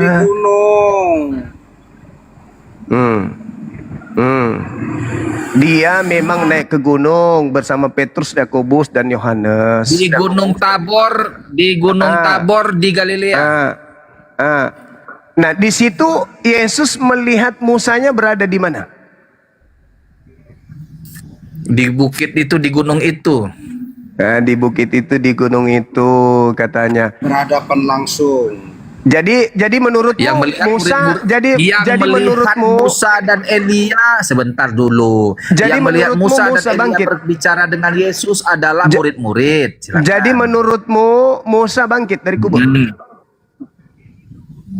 Tidak. Kok bisa bertemu dengan Musa, Yesus? Apa bang? Kuasa Tuhan. Ya, ada bang. Itu kan roh Musa. Itu kan roh Musa. Gimana bang? Itu kan melihat Keluaran 33 ayat 18, keinginan Musa adalah kepada Tuhan tunjukkanlah. Jadi Musa keluar dari kubur enggak nih? Tidak keluar dari kubur. Tubuhnya Musa masih di mana ada keluar, kan belum hari kebangkitan. Jadi yang ditemui Musa itu siapa? Yang ditemui Yesus. Yang ditemui Yesus. Musa dan Elia. Musa bisa dilihat dalam bentuk roh. Dalam kitab suci Alkitab itu bisa dilihat oleh Petrus dan murid-murid lain. Itulah yang diterangkan oleh Al-Qur'anul Karim. Wala tahsabanna alladziina qutilu fi sabilillahi amwata. Jangan kau mengira Nabi Abraham itu mati. Jangan kau mengira Daud itu mati. Jangan kau mengira Musa itu mati. Jangan. Sesungguhnya mereka itu hidup di sisi Tuhannya. Sekarang ketika Anda bertanya seperti tunggu sama dulu. Ketika saudara ketika Anda bertanya di mana Nabi Muhammad sekarang? Saya sudah memberikan pintu jawaban. Sekarang menurut sahabat dulu. Menurut Yesus, yang keluar dari kubur itu apa? Jawab. Keluar dari kubur. Mana ada yang keluar dari kubur? Mana ada orang keluar dari kubur? Yang mengaku kepadaku telah diberi kuasa, pergilah ke seluruh dunia, jadikanlah seluruh bangsa menjadi pengikutku. Itu menurut Yesus itu apa? Menurut Yesus, itu Yesus sendiri. Bukankah Yesus mengatakan Kristus palsu akan melakukan tanda dahsyat? Kristus betul. Mari kita bahas Kristus palsu. Ayo, apa itu? Kayak mana? Tunggu dulu. Bukankah Yesus pernah mengatakan waspadalah kepada Kristus yang datang melakukan tanda dahsyat? Betul, ada. Betul. Apakah ucapan pergilah ke seluruh dunia, jadikanlah seluruh bangsa menjadi pengikutku, ini pernah Yesus ucapkan kepada murid-muridnya sebelum terjadi tragedi penyaliban? Oh, tidak pernah. Tidak pernah. Apakah Yesus sudah menamatkan ajarannya ketika dia berkata segala firman yang engkau berikan kepadaku telah aku sampaikan kepada mereka? Apakah masih ada ucapan yang belum disampaikan? Untuk hal yang harus disampaikan Yesus sudah disampaikannya. Sudah disampaikan semuanya. Jadi yang menyampaikan pergi ke seluruh dunia itu siapa? Yesus. Mana yang betul ini? Mana yang betul? Sudah disampaikan seluruh firman atau masih ada yang belum disampaikan? Bukan begitu maksudnya, bukan begitu. Loh, ya apa yang sebentar? Aku dulu lah. Gini dulu. Yesus sudah menamatkan. Yes, Tuhan, sabar dulu. Yesus sudah menamatkan. Ampun matiku. Apa segala yang firman, harus Yesus sampaikan lu? Segala firman yang Tuhan berikan kepada Yesus, Yesus sudah akui. Semuanya telah disampaikan, betul? Masih ada nggak yang belum disampaikan? Masih ada untuk setelah kematian. Berarti Yesus ada pembohong. Segala firman yang segala firman yang Tuhan berikan kepadaku telah aku sampaikan atau belum aku sampaikan?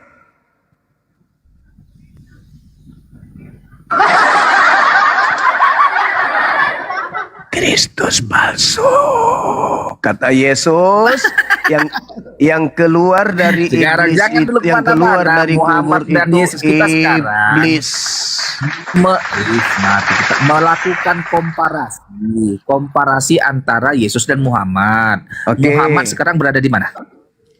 Berada di sisi Allah. Kan tadi sudah kubacakan dalilnya. Di Islam Sebentar, itu inna kalas aku lillahi dulu. wa inna ilaihi raji'un. Wa la tansabanna alladhina qutilu fi sabilillahi amwata bal ahya'u inda rabbihim yurzaqun. Itu dalil, Bang. Dalil. Tidak bisa ada bantah itu. Aku ikut kau. Kau bilang tadi Muhammad ada di sisi Allah. Yes. Apakah Allahmu sekarang berada di surga?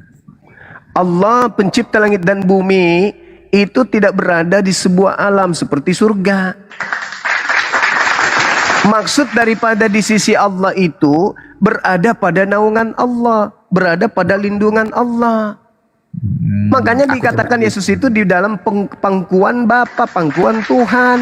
Jangan kau sabar dulu. Itu sabar dulu, sabar. Nah sekarang kalau ketika Anda panjang bisa, kalau aku nerangkan panjang-panjang nggak bisa. Karena kamu lebih pintar dari Bible, saya bicara berdasarkan tataran Bible. Sekarang ketika Yesus berbicara, sekarang juga dunia dihakimi. Sekarang juga penguasa dunia dilemparkan keluar. Dulu kau jadi juru jawab. Kau kan ahli panelis dulu. Enggak. Sekarang juga penguasa dunia dilemparkan keluar. Sekarang Kau itu dulu kapan? juru jawab Juma. Nanti ku terangkan, terang aja kau. Sekarang itu kapan? Artinya sekarang itu pasti terjadi. La la la la la la la la la la.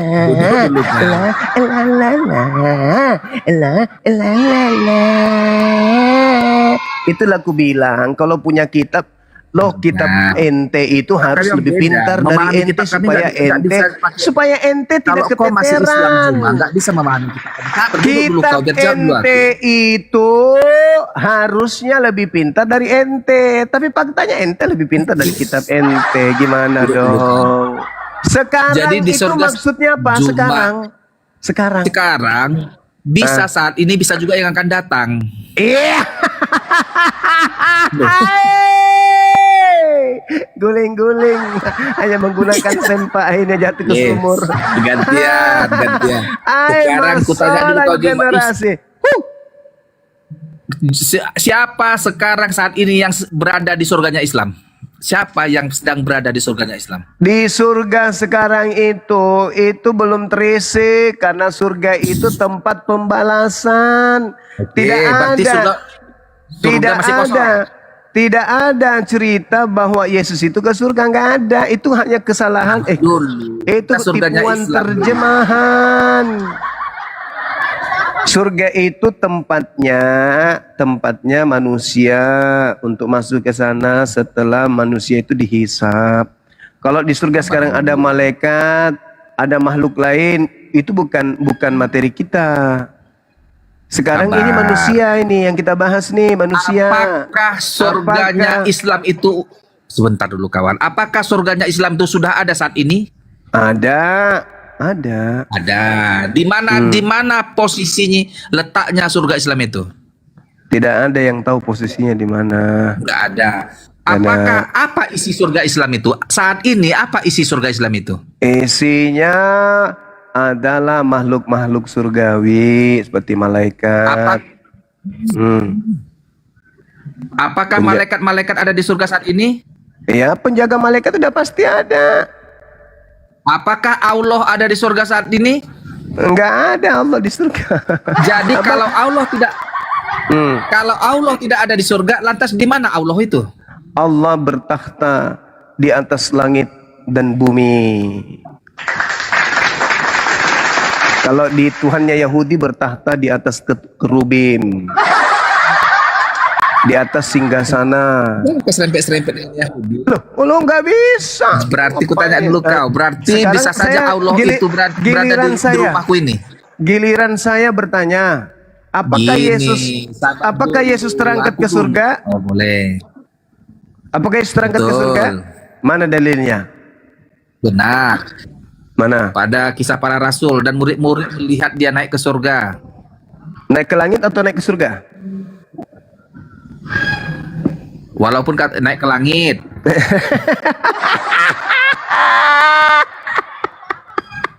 Uranon ke langit. Ya betul.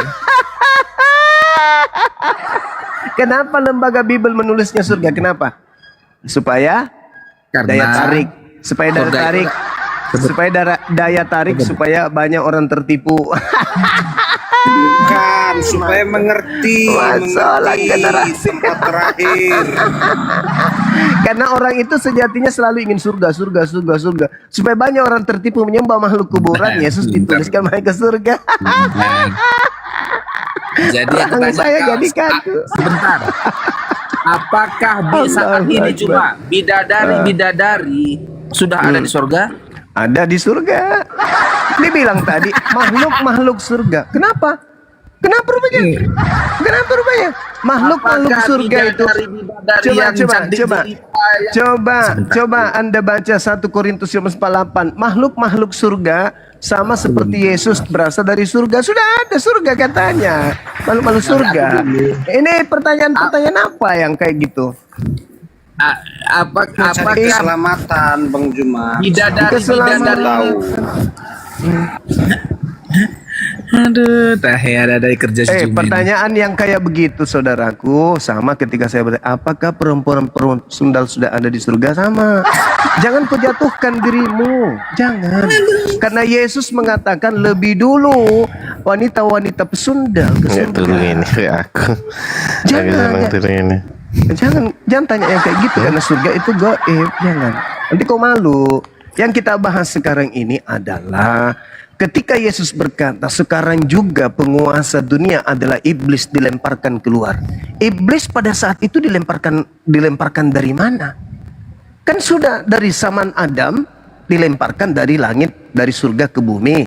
Nah, saat Yesus sekarang juga, marilah kita membahas ajaran. Tunggu, saudaraku, tunggu. Jangan kita membahas surga yang belum kita ketahui. Iya, makanya kita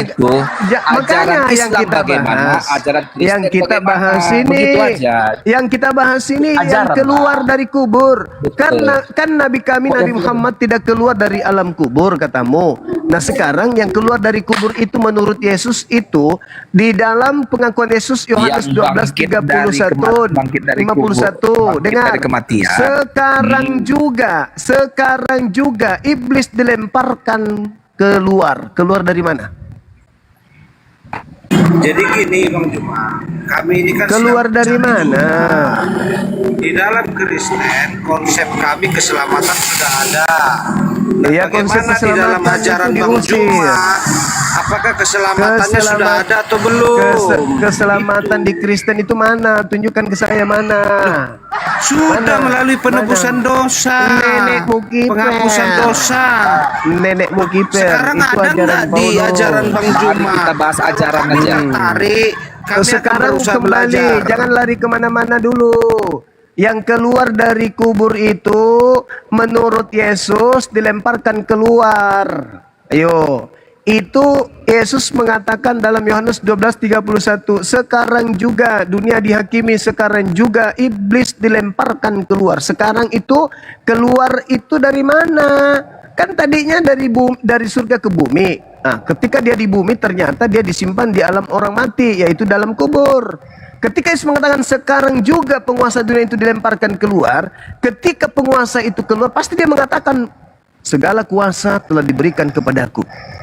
Itu kan iblis. Segala penguasa dunia kan iblis menurut Yesus. Nah, ketika ada yang keluar dari kubur, dilempar keluar dari dalam, mengatakan kepadaku telah diberi kuasa. Menurut Yesus itu siapa? Penguasa dunia itu siapa menurut Yesus?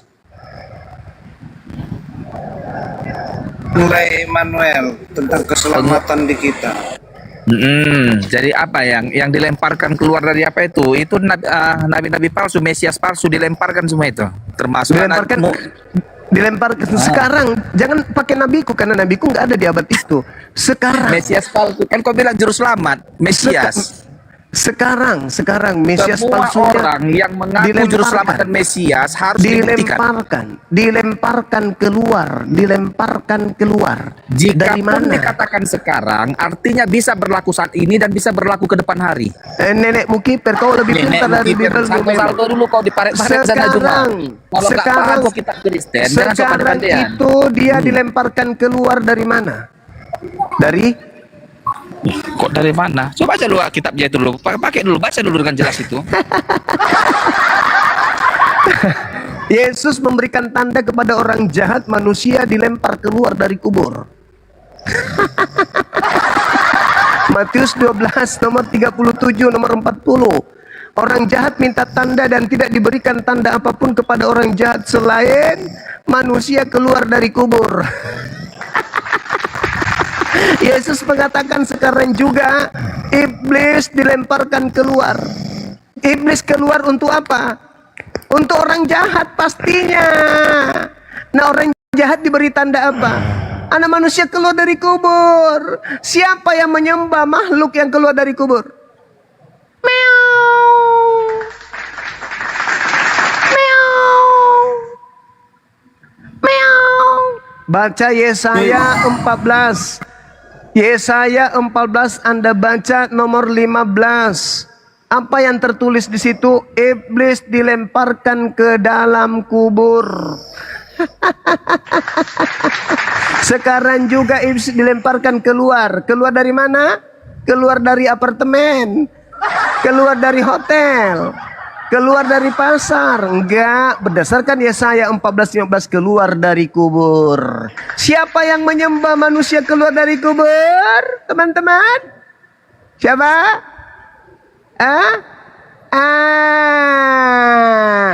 Makhluk inilah yang menggocoh Paulus sehingga Paulus memberikan 13 kitab.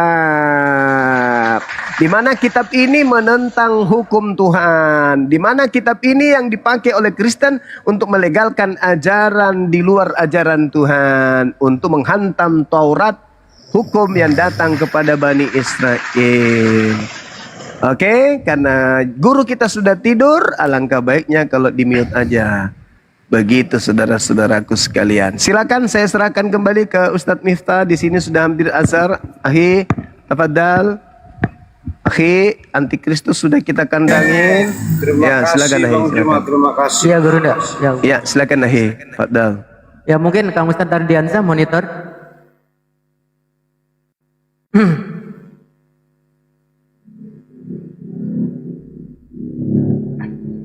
Jadi jelas ya teman-teman, Yesaya yang tadi di mana iblis kemudian dilemparkan ke dalam kubur dan setelahnya iblisnya keluar dilemparkan dari dubur. Kubur. Lanjut.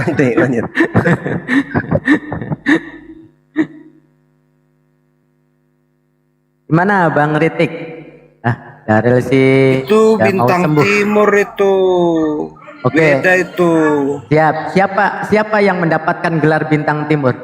Wahyu 22 nomor 16, aku Paulus tunas Daud sang bintang timur. Yang disembah orang Kristen hari ini adalah Yesus, yang dinubuatkan Yesus datang sebagai penyesat memakai nama Yesus. Akulah Yesus sang bintang timur itu putra fajar. Wahyu 22 nomor 16. Wahyu 22 nomor 16, Tuhanmu bergelar bintang timur. Lanjut akhi. Siap, Guru Nda. Siapa yang mendapat julukan bintang timur itu? Di Quran kan ada bintang timur putra fajar. Lah itu udah dibacakan sama Guru Nda.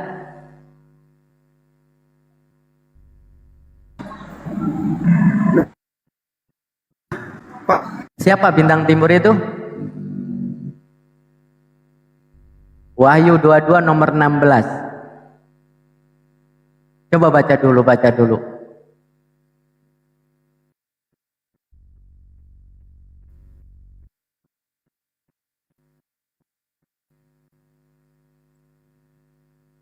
Siapa?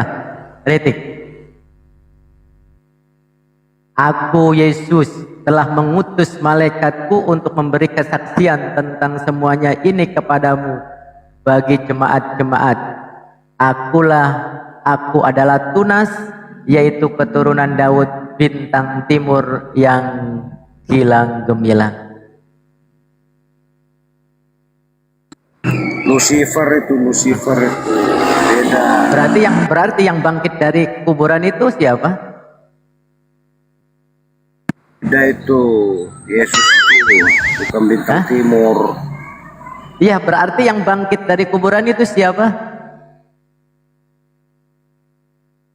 Bangkit dari kuburan yang mana, Pak Mitfa?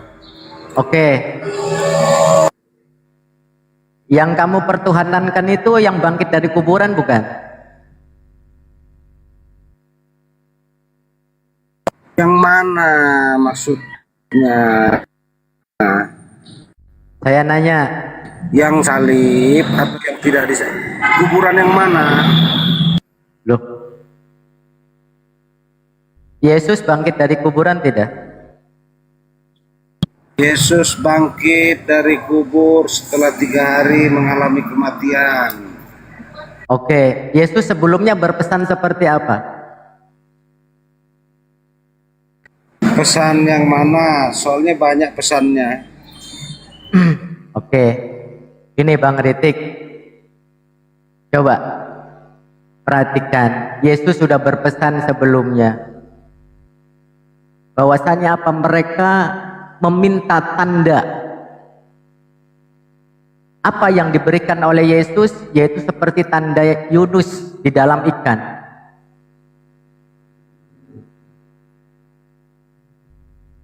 Yunus di dalam ikan berapa hari coba?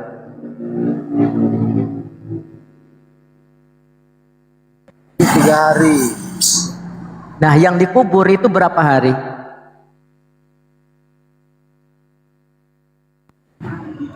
3 hari. Sama tidak? Sama. Berarti yang bangkit dari kuburan Yesus atau bukan Yesus? Yesus, sebagaimana Yunus bisa keluar dari perut ikan. Nih, di Matius 16 nomor 4, angkatan yang jahat tidak setia itu menuntut suatu tanda, tetapi kepada mereka tidak akan diberikan tanda selain tanda Nabi Yunus. Nah, yang bangkit, yang seperti tanda Yunus itu angkatan jahat atau angkatan baik? Angkatan baik yang semua bangkit itu. Loh, tadi katanya angkat. Coba ulangi. Angkatan yang jahat dan tidak setia ini menuntut suatu tanda. Maka kata Yesus, tetapi kepada mereka tidak akan diberikan tanda selain tanda Nabi Yunus. Nabi Yunus di dalam ikan berapa hari? Hari. Nah, orang yang dikubur tersebut berapa hari? Yesus 3 hari dalam kubur. Berarti sama enggak dengan tanda Yunus? Ya sama dong. Berarti angkatan jahat atau angkatan baik itu? Angkatan baik. Nah. Itulah Ritik. Kenapa kamu tolak semua pengajaran Yesus?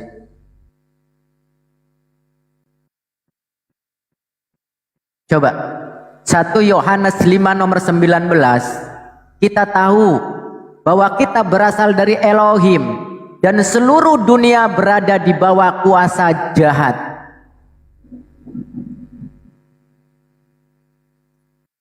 Tadi juga sudah disebutkan Gurunda 1 Korintus 5 nomor 5. Orang itu harus kita serahkan dalam nama Tuhan Yesus kepada si iblis, sehingga binasalah tubuhnya agar rohnya diselamatkan oleh Tuhan. Saya ulangi lagi. Tanda angkatan jahat tersebut sama dengan tanda Yunus, betul tidak? Saya boleh bantu dengan logika Pak Mitfa. Logika. Jawab dulu dengan jujur. Ketika Yesus ditawarkan setan untuk menguasai dunia, apakah itu tawaran baik? Oke, yang menawarkan itu siapa yang menawarkan? Setan. Hah? Tuhan? Hah? Ketika Yesus diuji di padang gurun, ditawarkan setan menguasai dunia, apakah itu tawaran baik? Ngading-ngading ngarang, terus ngibul. Itulah artinya kita bisa membedakan mana hal yang baik, mana hal yang buruk, Pak Mitfa. Ngibul terus. Coba Matius 24, waspadalah supaya jangan ada orang yang menyesatkan kamu, sebab banyak orang yang akan datang memakai namaku dan berkata akulah Mesias, dan mereka akan menyesatkan kamu. Yang bangkit dari kuburan itu mengaku sebagai apa?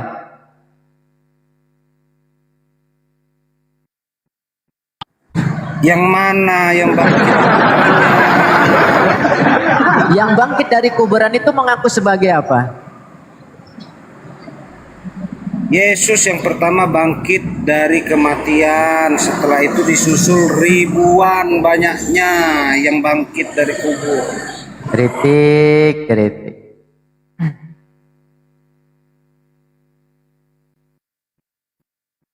Yang saya maksud itu Pak Mitfa yang mana? Apakah yang sulung itu atau dari yang ribuan ini? Apa? Setelah Yesus bangkit, maka yang bangkit dari kuburan pun banyak. Berarti Tuhan semua? Enggak lah, satu aja Tuhannya, Yesus. Parah.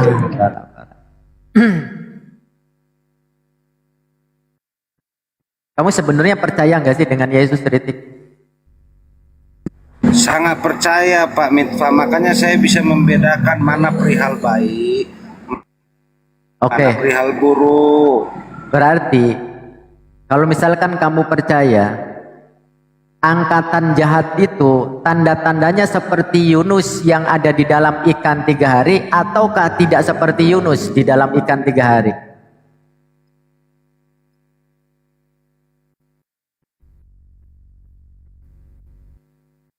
Belum tahu saya itu angkatan jahat seperti apa itu modelnya. Kan tadi udah dibacakan. Angkatan yang jahat tidak menuntut suatu tanda, tetapi kepada mereka akan diberikan tanda selain tanda Nabi Yunus. Yang bangkit dari kuburan itu berapa hari?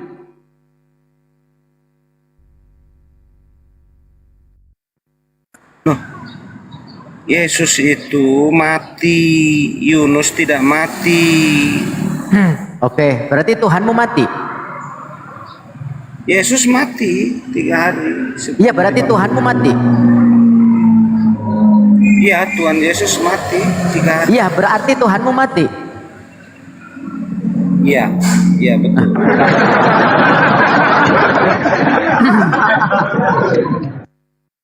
Berarti Tuhanmu nggak maha kekal. Tuhan harus mati sebagai manusia. Di mana dalil kalau Tuhan itu harus mati? Itu sebagai anak manusia Yesus harus mati. Oh, berarti Tuhanmu untuk manusia, anak berarti Tuhanmu itu manusia. Lah iyalah, masa ya batu? Bagaimana? Ya, berarti Tuhanmu itu manusia. Iya, masa batu?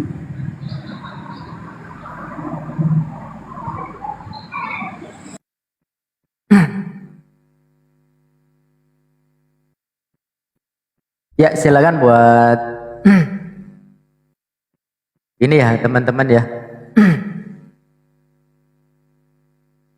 Maka kenapa gini, saya selalu mengatakan dan tidak bosan-bosan ya untuk mengingatkan diri saya pribadi dan juga untuk mengingatkan kita semua ya, bahwasanya jangan pernah berhenti bersyukur selama nafas ini masih berhembus, selama mata ini masih bisa berkedip, selama lidah ini masih bisa berdecap, selama jantung ini masih bisa berdetak, selama nadi ini masih bisa berdenyut. Jangan pernah berhenti bersyukur sampai detik ini, yang mudah-mudahan sampai akhir hayat nanti kita masih memegang iman dan Islam. Karena seperti yang kita lihat, ketika mereka tidak memiliki iman dan Islam, lihatlah mereka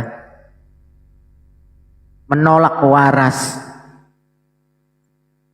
Lihatlah mereka ODGJ, orang dengan gangguan jisus. Lihatlah mereka, ulaika hum syarrul bariyah, seburuk-buruknya makhluk.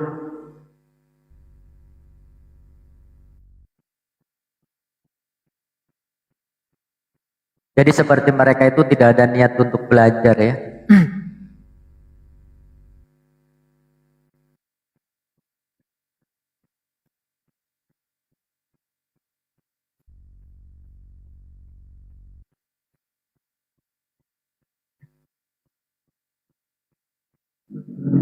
Oke, Kak Alin. Monitor. Ya, teman-teman sambil bantu tab-tab share-share ya, posting ulang. Sambil tab-tab kita baca kalimat Allah atau subhanallah, walhamdulillah, wala ilaha illallah ya. Wallahu akbar. Kak Alin nih.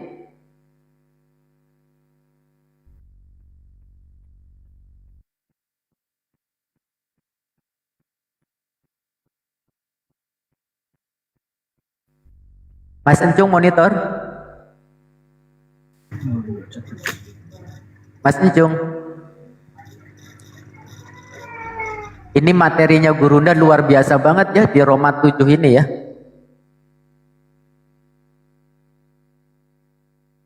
Jadi memang selama ini teman-teman Aliteng ini terkungkum, terjebak dalam doktrin kegelapan ya. Materi yang sangat luar biasa ini ya di Roma 7 ini. Sebab aku tahu bahwa di dalam aku, yaitu di dalam aku sebagai manusia, tidak ada sesuatu yang baik.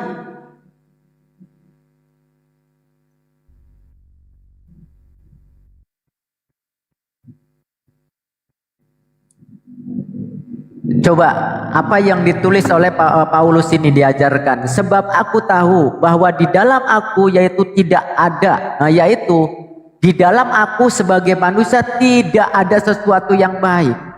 Waalaikumsalam warahmatullahi wabarakatuh. Kang Dito. Naik Kang Dito. Bentar.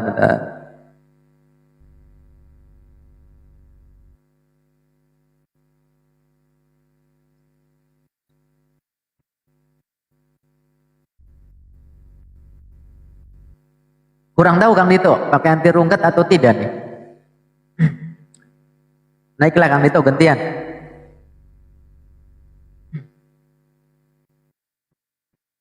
Pakai Pak Ustadz yang dari Kang Dito ini. Oh, pakai katanya Kang Dito pakai. Pakai anti rungkat, anti peluru ya, anti bom, anti santet. Dan anti Kristus ya.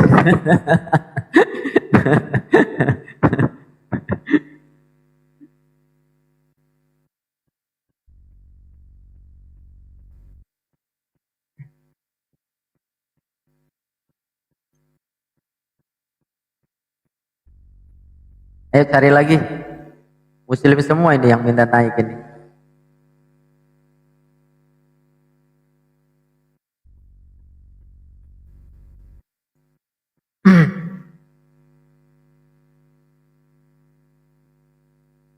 Sebab kehendak memang ada di dalam aku, tetapi bukan hal berbuat apa yang baik. Ajaran Paulus di dalam kemanusiaannya tidak ada sesuatu yang baik. Sebab kehendak memang ada di dalam aku, tetapi bukan hal berbuat untuk yang baik.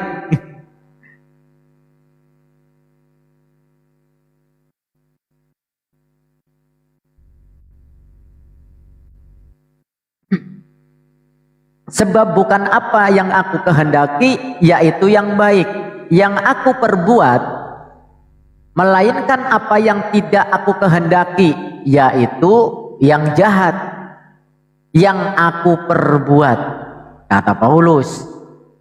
Jadi, jika aku berbuat apa yang tidak aku kehendaki, maka bukan lagi aku yang memperbuatnya, tetapi dosa yang diam di dalam aku, katanya. Coba, demikian aku dapati hukum ini. Jika aku menghendaki berbuat apa yang baik, yang jahat itu ada padaku. Sebab di dalam batinku aku suka akan hukum Elohim, tetapi di dalam anggota-anggota tubuhku aku melihat hukum lain yang berjuang melawan hukum akal budiku dan membuat aku menjadi tawanan hukum dosa yang ada di dalam anggota-anggota tubuhku. Na'udzubillah, tsumma na'udzubillah, ya teman-teman. Aku manusia celaka. Siapakah yang akan melepaskan aku dari tubuh maut ini? Syukur kepada Elohim oleh Yesus Kristus Tuhan kita. Jadi dengan akal budiku aku melayani hukum Elohim, tetapi dengan tubuh insaniku aku melayani hukum dosa. Sadarlah buat teman-teman Aliteng, sadarlah.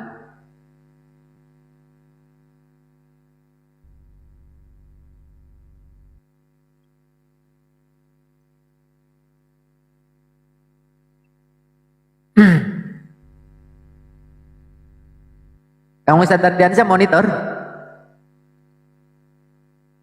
Bentar ya, Guru udah lagi ibadah ya teman-teman.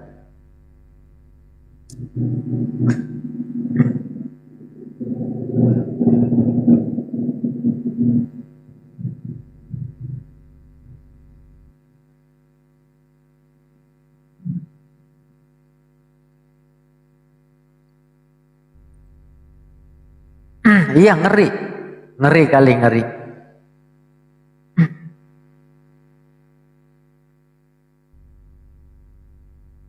Silakan buat teman-teman Aliteng, silakan.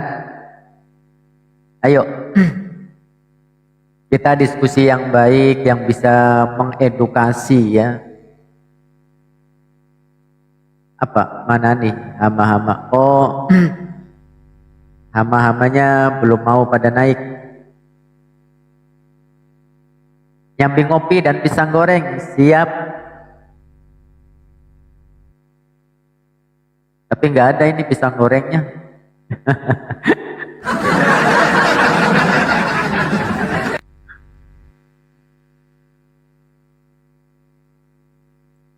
Aku goreng dulu ya Pak Ustadz. Oh, siap, siap, COD, Sherlock. Waalaikumsalam warahmatullahi wabarakatuh.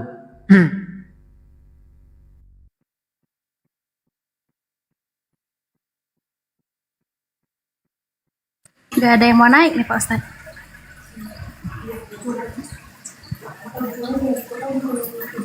Teman-teman yang di bawah tap-tap ya.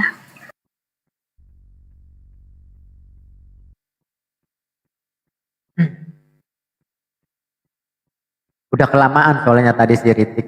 Udah kelamaan tadi si Ritik ngawur, nanti lain kali aja. Kalau nggak diturunin nggak nyambung. Waalaikumsalam warahmatullahi wabarakatuh. Di Emirah.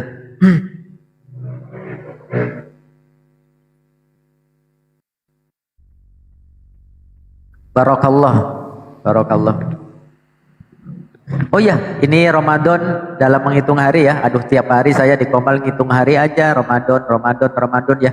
Karena Ramadan ini bulan yang selalu kita tunggu-tunggu ya, teman-teman ya. Saya sekali lagi secara pribadi sebelum melaksanakan ibadah di bulan suci Ramadan ini mohon maaf ya kalau ada hal-hal yang tidak berkenan, bahkan mungkin satu kekeliruan dan juga kesalahan ya. Mudah-mudahan bulan Ramadan ini kita memulai dengan hati yang bersih ya, imanan wahtisaban ya, dengan iman dan juga dengan ikhlas, dengan penuh perhitungan ya. Perhitungan apa sesuatu yang baik yang diridhoi oleh Allah Subhanahu wa taala. Waalaikumsalam warahmatullahi wabarakatuh. Dipilih. Ya, M9111. Wah, ini bukan triple Tuhan ya. Ya, Bang M9111 atau triple Tuhan ini? Assalamualaikum. Oh, waalaikumsalam warahmatullahi wabarakatuh. Ya. Muslim ya, Bang ya? Iya. Mudah-mudahan di bulan suci Ramadan sekarang di tahun ini bisa memperbaiki semuanya ya, yang berkarir juga semakin baik karirnya ya, yang belum jodoh juga dapat jodoh yang baik ya. Ya, semuanya dalam hal rezeki, kesehatan, keluarga ya, kerukunan. Mudah-mudahan di bulan Ramadan ini penuh berkah dan juga ampunan ya. Kita jemput bulan Ramadan ini dengan gembira, dengan riang ya. Salam tempel.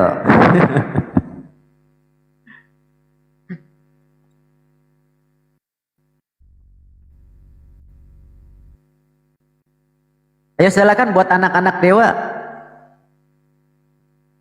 pengikut daripada suku Binyamin yang mengaku orang Parisi, ketika masuk ke orang Yahudi, mengaku orang Yahudi, ketika membaca Taurat pura-pura menjadi ahli Taurat. Nah, ketika masuk di Indonesia LAI yang mayoritasnya Islam, pura-pura jadi ya ini pura-pura seperti keislaman.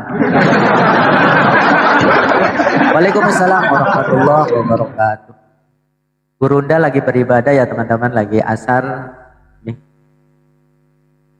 Serigala berbulu, ya udah, serigala bukan berbulu domba ya. Kalau aliteng di LAI, Bani LAI ini bukan serigala berbulu domba, tapi serigala berbulu B2 ya.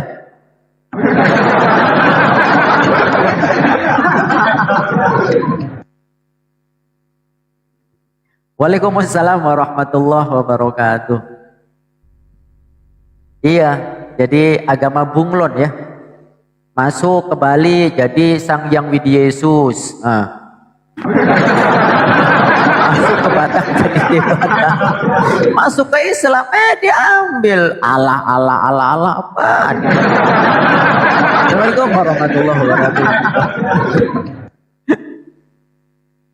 Waalaikumsalam warahmatullahi wabarakatuh. Assalamualaikum Ustaz Miftah. Guru. Silakan lanjut, guruku.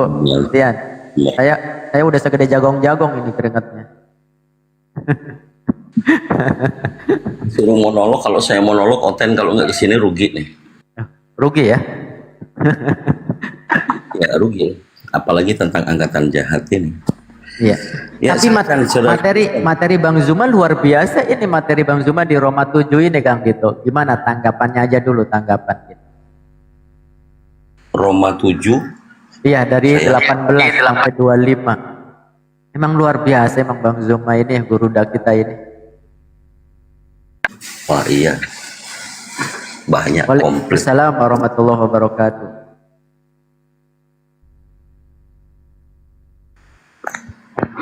Jadi kalau tulisan Roma, apakah Roma ini kondisinya ada di Italia atau yang ada di Konstantin? Nah, secara fakta sejarah dulu Roma itu ada dua, teman-teman. Ada Romawi Timur disebut Konstantin, itu yang ditaklukkan oleh Pangeran Muhammad Al-Fatih. Kemudian ada Roma Barat, yaitu di Italia sana kan ada Roma tuh. Nah di situ. Tapi kalau hal tentang kristologi, nih Gurunda saya yakin sudah materinya sudah dipaparkan, tinggal nunggu otennya.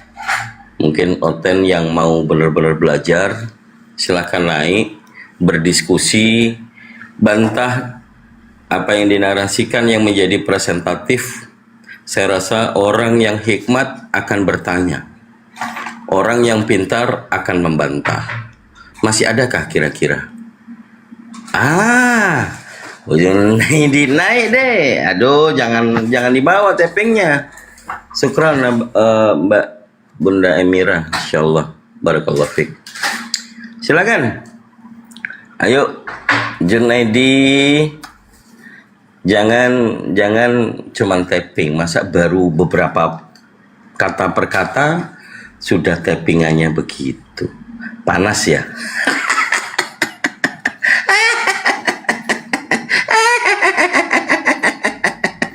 Jelek kali bakal ya. Oke, silakan Junaidi, ayo. Orang pintar itu pasti mau membantah karena memiliki landasan representatif sendiri. Tapi kalau orang nggak pintar ya, saya nggak bilang bodoh ya. Meskipun boleh di sini sudah anti rungkat, boleh bilang yang kayak gitu, tapi nggak pantas. Ya saya ajak saudara-saudara Kristiani yang sudah mengetahui di sini ada Api Jabodetabek sebagai channel atau komal untuk mengajak saudara-saudara Kristiani berdiskusi intelek, atau kalau boleh sih secara eksklusif ya. Silakan yang mau naik, monggo. Atau mau dilanjutkan monolognya, siap-siap aja ngerekam. Wah, ini kesempatan nih Dito, kalau monolog siap-siap ya direkam. Siapa tahu nanti bisa buat bahan LP. Tidak semudah itu Ferguson. Ayo silakan naik. Materinya mungkin judulnya apa, host? Kalau memang angkatan jahat atau yang dipaparkan oleh Gurunda, alangkah baiknya ditampilkan supaya saudara Kristen bisa mempersiapkan. Ini tidak hanya langsung mengalir, tetapi kita yakin bahwa materi yang dipaparkan oleh Gurunda kita tentang Roma pasal 7. Nomor saya tidak tahu tadi. Tinggalan saya. Oke, silakan. Ustaz Miftah disambung.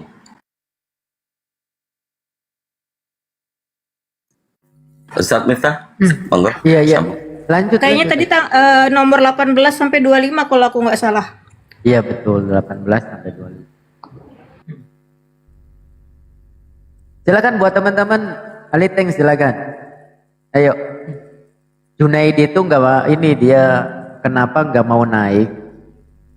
Dia itu takut kalau dia naik berdiskusi semakin banyak yang mualaf teman-temannya itu kan gitu.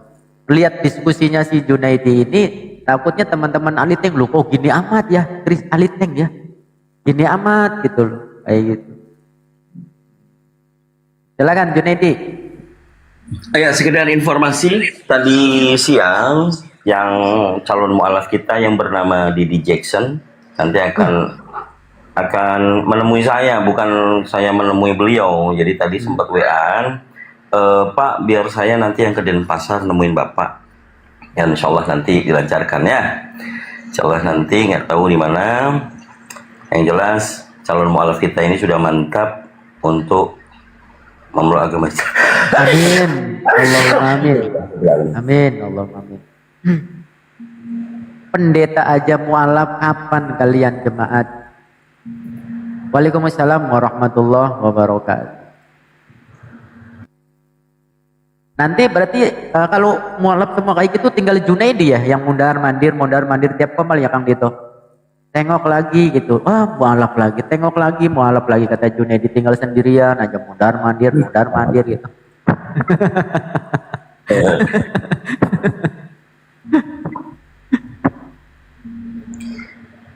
Oh, ini yang Roma 7 ini Paulus mengaku sebagai Kristus ya.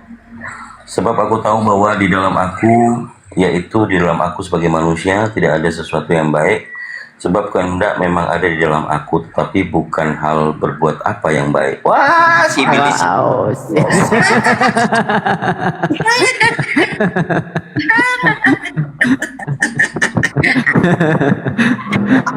Akulah Paulus.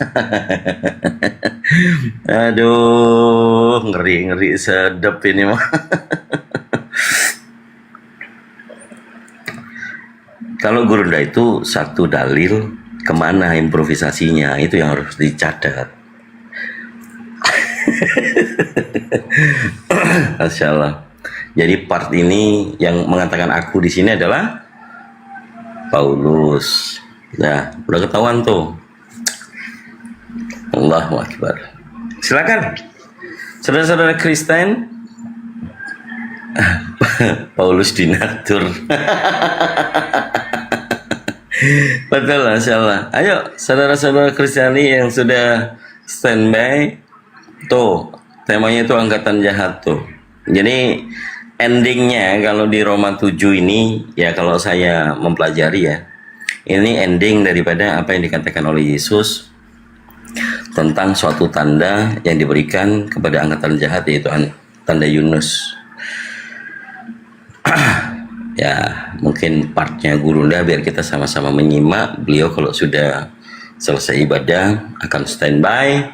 Silakan saudara Kristen, kita hanya mengumpulkan di sini Anda yang punya kemampuan, kapabilitas ya untuk menjelaskan, mengkanter. Silakan naik ke atas, dinantikan atau sembari menunggu bisa sama saya santai dulu. Nanti begitu Gurunda sudah hadir, ya, saya akan menyajikan santapan hidangan yang lezat gitu kan. Biar Anda nanti dikunyah dicampur cemangi. Ayo silakan yang mau naik, monggo. Temanya angkatan jahat.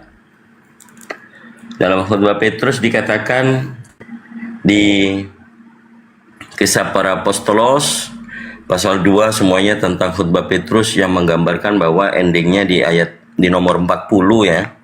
Ini pengecaman kepada angkatan jahat. Jadi poinnya pada saat Petrus mengatakan seluruh umat Israel harus tahu dengan pasti bahwa Elohim yang membuat Yesus yang kamu salibkan itu menjadi Tuhan. Ini kalau namanya khutbah adalah mengajarkan kepada jemaat, ya kepada para murid atau yang orang-orang berkumpul di sana. Ini Petrus menggaungkan bahwa keinginan angkatan jahat ini mengatakan bahwa Yesus itu yang disalib itu menjadi Tuhan dan Kristus. Sebenarnya tidak susah untuk dipahami. Jadi hanya orang-orang yang tidak sesuai dengan ajaran Yesus yang diberikan kepada muridnya, bahwa Yesus ini dijadikan Tuhan oleh angkatan jahat. Jadi part ini sudah sangat krusial bahwa memang hanya kekristenan yang meyakini Yesus itu disalib, kemudian dibuatnya menjadi bangkit dan dituhankan. Saya rasa saudara Kristen kalau mau berdiskusi, silakan kita bawa suatu dalil yang temanya angkatan jahat. Apakah khutbah Petrus mengaminkan bahwa Kristus itu atau Yesus yang disalib itu menjadi Tuhan? Sementara pada masa hidupnya Yesus bersama dengan Petrus tidak ada satupun pengajaran Yesus yang untuk menyembahnya atau meminta dipanggil Bapa atau menuhankan Yesus itu. Hanya sebutan-sebutan yang dikarang oleh penerjemah bahwa Yesus itu Tuhan pada masa dia ada di bumi bersama dengan murid-muridnya. Sungguh aneh kelihatannya. Contoh yang sering Kang Dito bawa, pada saat perempuan Samaria itu berjumpa dengan Yesus di sumur, dia panggil Tuhan, tetapi dia tanyakan timba, dia tanyakan ember. Jadi hal yang pondasi dasar, kalau Yesus Tuhan, namanya Tuhan, kalau dia berdoa, apakah Tuhan berdoa kepada Tuhan? Nggak mungkin, ya nggak? Jadi ini kalau pemahaman basic dasar. Tapi karena kita mengingat bahwa angkatan jahat yang diusung sebagai tema, maka murid-muridnya ini apakah angkatan jahat? Enggak. Karena jelas Yesus sendiri yang memilih dari 12, satu diantaranya adalah iblis. Ini pada masa itu. Nah sekarang setelah Yesus yang nggak ada tulisan bahwa khutbahnya Petrus, murid tertua, mengkhutbahi baik murid-murid maupun orang-orang di sana terkait bahwa ada yang mengatakan seluruh orang Israel harus tahu dengan pasti bahwa Elohim yang menjadikan yang membuat Yesus yang kamu salibkan itu menjadi Tuhan dan Kristus. Endingnya malah mereka merasakan mereka menyesal dan kemudian diminta untuk bertobat dengan baptisan Yesus Kristus katanya di sana. Jadi ini yang minimal kita ketahui, khutbah Petrus adalah khutbah untuk pada masa itu setelah Yesus nggak ada, yang kelanjutannya adalah dengan angkatan jahat. Nah, ini sudah ada tamu, mudah-mudahan Kristen. Ya, selamat sore Mas Sugi. Nggak jadi. Selamat sore Bang. Nggak jadi.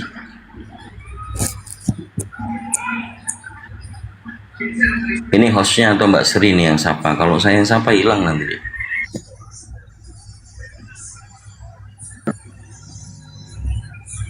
Mas Sugi monitor. Mas Sugi. Waalaikumsalam warahmatullahi wabarakatuh. Wih, ada Bang Arom naik, Bang Arom. Waalaikumsalam. Naiklah Bang Arom. Ada Bang Ayo. Arom.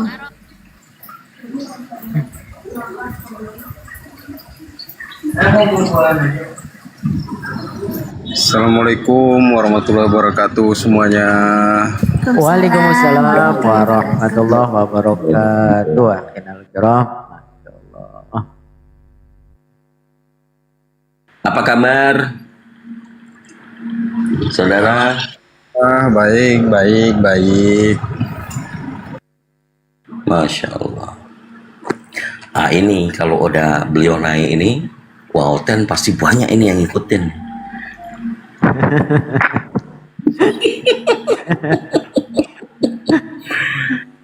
Silakan. Yang mungkin pengen, ayo Arom, jangan kau lama-lama di situ, balik lagi. Kalau enggak awas kau. Kayaknya udah mulai ada tuh. Udah ada 4 penawaran Kang Dito. 4 WA penawaran, 4 WA penawaran masuk penambahan gaji. Bukannya kemarin itu sekarang ditawarin gitu. Yes. Ya, justru di situ memang strategi. Kalau saudara Arum nggak kafah kemarin memutuskan masuk Islam, maka kalau masih memikirkan dunia, begitu diambil, tertawa mereka bahas, terbahak-bahak. Wah, kalau kata Pak Haji Kang Dito, ketika saya tunjukin WA-nya, Pak Haji, saya masih di Uber ini ditawarin lagi untuk kembali dan dinaikkan gaji. Kata Pak Haji, berapapun gaji itu, kalau namanya udah salah dengan Tuhan, hidup ini nggak hanya di dunia, kekal itulah nantinya yang menunggu. Duit itu nggak bisa bantu kamu nanti, kata. Oh ya, siap Pak Haji. Oke, nah, udah ikut sama saya, ikutin saya, ngekor saya kemana-mana aja, kata dia. Oke, makanya kemarin ke Depok kan Kang Dito, ikut pengajian dia, ya lumayan lah. Masya Allah. Terus nggak disuruh ceramah, nggak disuruh dampingin. Banyak sih yang nanya-nanya, cuman ya karena kajiannya kan bukan itu sih, tentang bulan puasa kan, mau menyambut bulan Ramadan kan, kajiannya itu. Jadi saya belum paham banget, ya nggak ikutin lah. Ya cuman ku bilang puasa itu dijalankan semua nabi utusan Tuhan. Jadi cuman orang-orang yang tidak mengetahui firman Tuhan yang tidak menjalankan puasa. Itu aja yang aku bilang. Terus nggak senggol-senggol sebelumnya, Bang Arum? Nggak boleh sama Pak Haji. Ya gimana, umat sebelah itu, tempat saya kemarin berlabuh di sana, gitu kan? Ternyata begitu ada pertanyaan dari jemaat, saya tidak bisa membuktikan dalil. Yesus puasa tapi perintahnya tidak ada. Jemaat kalau bertanya saya bingung saudara gitu kan. Tapi nggak apa-apa lah. Karena itu kemarin Masya Allah mungkin karena sudah punya mursyid ya. Terus amanah karena menjadi murid ya. Memang harus ngekor kepada mursyidnya. Sama kayak saya ini. Malah kata dia ikut di pondoknya dia, katanya disuruh tinggal di pondoknya dia. Aku bilang ya nggak bisa lah kalau tidur di pondok Pak Haji. Aku bilang saya kerja juga. Aku bilang di pondok kan bisa makan juga di situ, kata dia. Fokus aja dulu belajar. Ya saya juga fokus juga kerja. Kan usaha juga wajib Pak Haji. Nah ini ada yang ekor nih. Nah yang ekor ini sebenarnya sih kalau saya lihat murid ini sudah dapat hidayah gitu, tapi ya kita tunggu aja apa yang dia mau paparkan gitu ya, Pak Arom ya, brother ya. Ya. Murid Kristus, selamat sore, selamatkan kekristenanmu, selamat sore. Sore Bang. Ya masih bangga jadi angkatan jahat bro? Kata siapa? Kata Bible. Angkatan jahat itu orang yang nggak percaya. Percaya sebagai apa? Percaya Yesus sebagai Mesias. Bukannya sebagai Tuhan. Mesias dan Tuhan juga. Mesias itu definisinya apa, Dek? Orang yang diurapi. Nah, kalau orang itu manusia apa Tuhan, Dek? Manusia. Lalu kenapa kau bilang Tuhan? Pucluk. Karena Yesus ngaku Tuhan. Di mana? Wahyu 1 ayat 18. Wahyu 1 itu siapa yang nulis, Dek? Muridnya Yesus. Apakah di situ yang menjumpai Yesus atau Tuhannya Yesus, Dek? Yesus. Di mana dalilnya Yesus yang menjumpainya, Dek, sebagai manusia kah atau dalam wujud bukan manusia, Dek? Dia menyumpai dalam penglihatan batin kepada Yohanes. Bagaimana kedatangan Yesus pada waktu ditanya murid-murid di Bukit Zaitun, bagaimana kedatanganmu nanti yang kedua, Dek? Nah, yang ketemu sama Yohanes di Pulau Patmos itu bukan wujud fisiknya, hanya penglihatan batin Yohanes. Di 1 Yohanes pasal 2 nomor 7, Dek. Barang siapa yang tidak mengaku bahwa Yesus Kristus datang sebagai manusia, siapa, Dek? Antikristus. Kami kan percaya Mesias memang lahir sebagai manusia. Yang di Pulau Patmos manusia atau bukan, Dek? Nah, dia sudah mencapai kebangkitannya dan kembali kepada kemuliaannya. Yang bangkit di situ benar-benar Yesus atau bintang timur yang keluar dari kubur, Dek? Yesus. Kalau memang Yesus, kenapa murid-muridnya ada yang tidak mengenalinya, Dek? Sementara Yesus mengatakan, aku mengenal domba-dombaku dan domba-dombaku mengenal aku. Kenapa di sini murid-murid tidak mengenal dia? Karena mereka pikir Yesus sudah meninggal. Jadi dia pikir itu bukan Yesus. Masa orang meninggal bisa hidup lagi? Makanya mereka ragu. Dikatakan oleh narator penulis baik Yohanes, Matius, Markus maupun yang diceritakan Lukas, Yesus menemui murid-murid dengan rupa yang lain. Yaitu sudah memperoleh tubuh kemuliaan yang baru. Rupa yang lain, bukan tubuh. Mungkin sudah menjadi Tuhan. Rupa yang lain bukan kemungkinan karena tertulis dengan rupa yang lain. Ayat berapa rupa yang lain itu, Bang? Lukas 24 nomor 3. Kok nomor 3 ya? Sorry. Lukas 24. Ya, coba dibaca dari awal lah. Sebelum waktu itu murid-murid, ada 2 murid kemudian menghalangi mata mereka sehingga mereka tidak mengenali dia. Itu Lukas. Kemudian di Markus, di Markus ada. Kau yang punya Bible, kenapa kau yang tanya sih? Aneh saja gitu loh. Kalau nanti kami yang kalau kami yang berbicara, kau bilang kami menuduh, kami fitnah, kami memelintir. Kau baca Saya nggak Bible? pernah bilang gitu, Bang. Ya, bukan hanya kamu. Yang di bawah tuh yang ngejang-ngejang. Contoh ada Junaidi tuh, wah penyesat itu datang gitu katanya kan.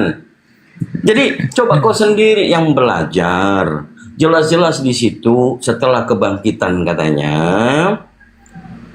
murid-murid itu didatangi olehnya, celing, dengan rupa yang lain. Apakah mereka percaya bahwa itu adalah gurunya?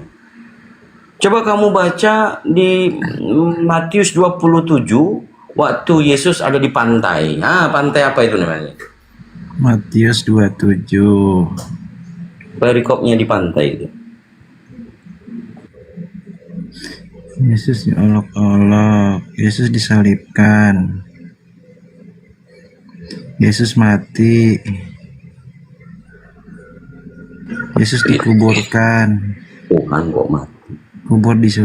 Kubur Yesus dijaga. Ini masih Naikkan itu Christian host, naikkan Christian itu host. Mana? Matius 27 ini berkisah Itu tentang MKC. sampai kematian, Pak. Sebentar. Waduh, kalau udah ada tappingan Al-Kotoran gitu itu udah nggak usah dinaikin. Ya itu ini ya Christian ya, kau di bawah ya Christian ya. Kita hatu aja besok. Aku buka komal, kita hatuha Christian ya. Asal kau baca Al-Quran, nggak baca asli teksnya, kau yang kubun-bun nanti lihat lah. Kugorok nanti lehermu itu. Kau itu asal ngucap aja kalau tentang Nabi Muhammad ya. Setan kau itu sebeli sisis Christian. Kau naik besok sama aku ya. Aku selalu baiknya samamu. Sekarang kau nggak bisa dibaikin lagi. Udah cukup. Biarin, Aki. Kau itu setan kau itu Christian. Sebeli sisis kau. Binatang kau itu. Hati-hati kena Bennett, Bang. Gak peduli aku di Bennett. Gak peduli aku. Dia udah menghina Al-Quran. Dia menghina Nabi Muhammad. Gak ada takutnya aku sama penghina Nabi Muhammad ya. Kalau kau mau, ayo kita offline Christian. Ketemu kita. Siapa yang penakut? Enak aja kau bilang kalau berani. Kau itu yang gak berani. Ayo offline sama aku. Darah siapa duluan yang keluar? Allahu Akbar. Ini Bang Aaron itu kalau nggak salah yang di YouTube-nya Pak Donditan ya, bukan sih? Betul. Ya, sebelumnya saya pembela Kristus. Kristus belum tentu Yesus, tapi Yesus sudah pasti Kristus. Itu yang benar. Catet. Awesome. Lukas 1 Lukas 2 pasal 11 itu maksudnya apa Bang Aaron? 21 dari nomor 1. Kemudian Yesus menampakkan diri lagi kepada murid-muridnya di pantai Danau Tiberias. Dan ia menampakkan diri sebagai berikut. Di pantai itu berkumpul Simon Petrus, Thomas yang disebut Didimus, Nathanael dari Kana ya. yang di Galilea. Info sama murid.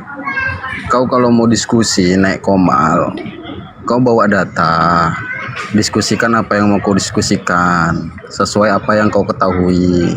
Kalau mau bertanya tentang Islam, kau harus bisa baca Al-Quran. Karena Al-Quran itu tulisannya bahasa Arab.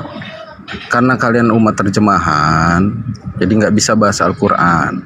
Cukup bertanya aja di sini yang baik-baik, yang sopan, yang santun. Itunya saranku, biar dapat diskusinya. Kalau nggak bisa diskusi, mendingan jangan naik. Gitu. Ya udah aku turun dah ya. Kasih Bang. Langsung kena mental. Langsung kena mental. Udah niat berarti dia. Oke, saya lanjutkan dikit aja, karena materinya tadi kita menjelaskan bahwa Yesus itu dengan rupa yang lain. Kemudian di Yohanes 21 nomor 4. Ketika hari mulai siang, Yesus berdiri di pantai, akan tetapi murid-murid itu tidak tahu bahwa itu adalah Yesus. Coba pakai nalar, pakai akal, murid-murid itu nggak tahu kalau itu Yesus. Bukannya murid-murid tahu, sekian lama katanya kan. Tapi waktu di pantai ini, Yesus ke pantai, saudara. Ngapain ya? Nggak mungkin dong berjemur kan? Ada apa itu? Ya, jadi salah satu mungkin di Yohanes 21 ini menggarisbawahi bahwa murid-murid itu nggak kenal Yesus. Itu, oke? Ya mungkin masih ada yang lain, yang top Marko top di Markus ya, Markus 15 nomor 16. Ya, kalau berbicara tentang sebenarnya angkatan jahat ini, ya siapa lagi kalau bukan Okten? Bener nggak, Bro Arom?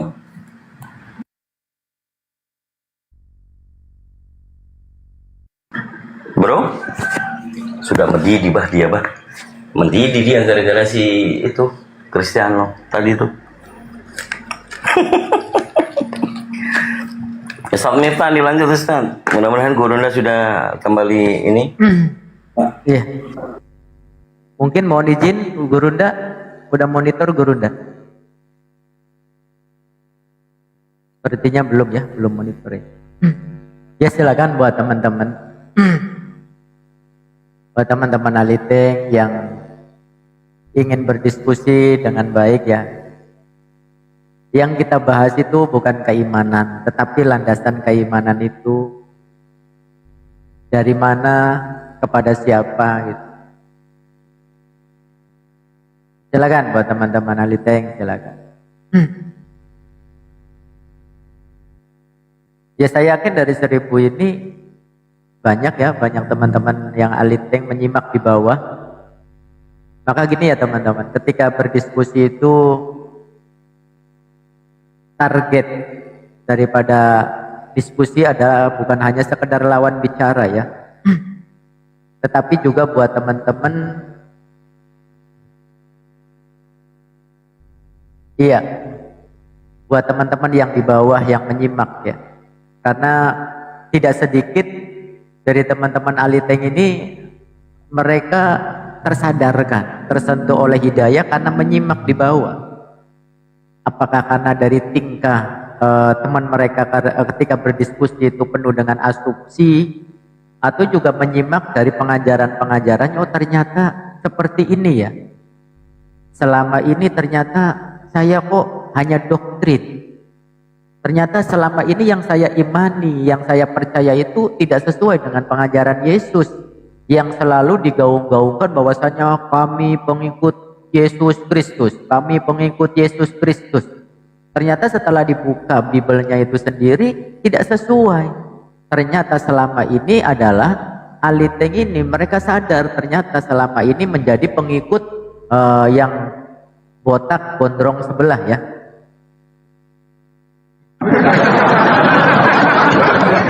Silakan buat teman-teman Aliteng, di sini ada tema angkatan jahat. Nah ini tema yang mestinya menjadi renungan. Yang menjadi renungan buat kalian semua.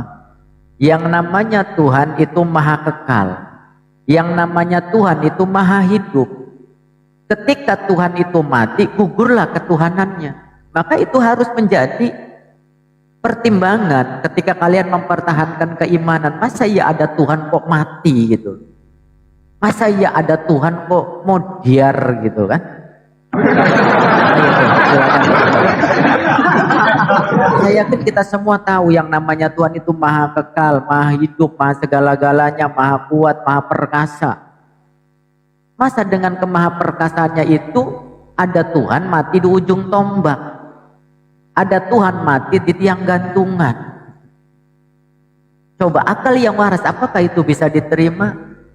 Maka di sini ada satu tanda angkatan jahat yang sudah digambarkan oleh Yesus itu sendiri, di mana tanda angkatan jahat itu adalah mereka menuntut suatu tanda, namun yang diberikan oleh Yesus hanya apa? Tanda Yunus. Tanda Yunus adalah yang hidup di dalam ikan selama 3 hari tersebut. Sama kan? Apa yang mereka percaya yang bangkit dari kuburan tersebut adalah selama 3 hari.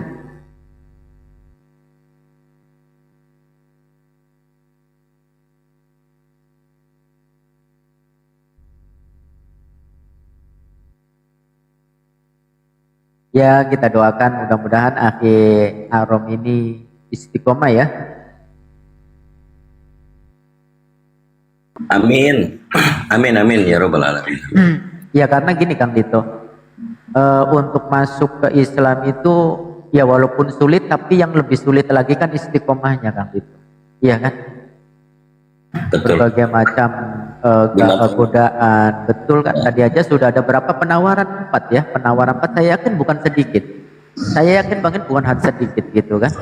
Ini kan 1000 nih yang nonton Ustaz Miftah. Iya. Kalau ada jamaat karismatik atau yang dari karismatik silakan naik yang tinggal di Jakarta. Kemarin ada yang DM dan WA saya bahwa ada imbalan siapa yang bisa bawa saya lagi ke karismatik untuk dibawa paksa, silakan. Ini saya ada di Mall Citraland, lagi nongkrong di sini. Nanti sore saya ke HKBP memenuhi undangan Pak Pendeta untuk diskusi baik-baik, ngobrol baik-baik. Jadi kalian yang dari karismatik nggak usah DM, nggak usah WA saya ancam-ancam, temuin saya aja langsung. Saya ada di Citraland ini. Setengah jam lagi saya geser. Temuin aja saya. Istimewa.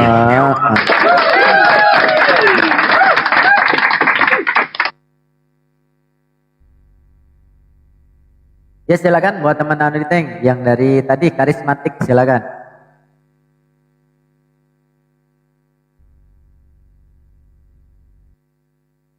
Udah Junaidi aja lah, suruh lawan Arum di sini. Jun, pembina murtadin, naik aja. Ayo. Pembina murtadin. Ya, Junaidi ngaku sebagai pembina murtadin. Wah, luar binasa.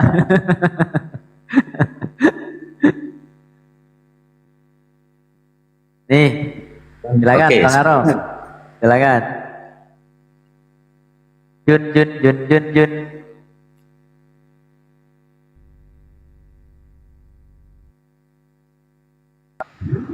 Apa Jun? Halo Jun.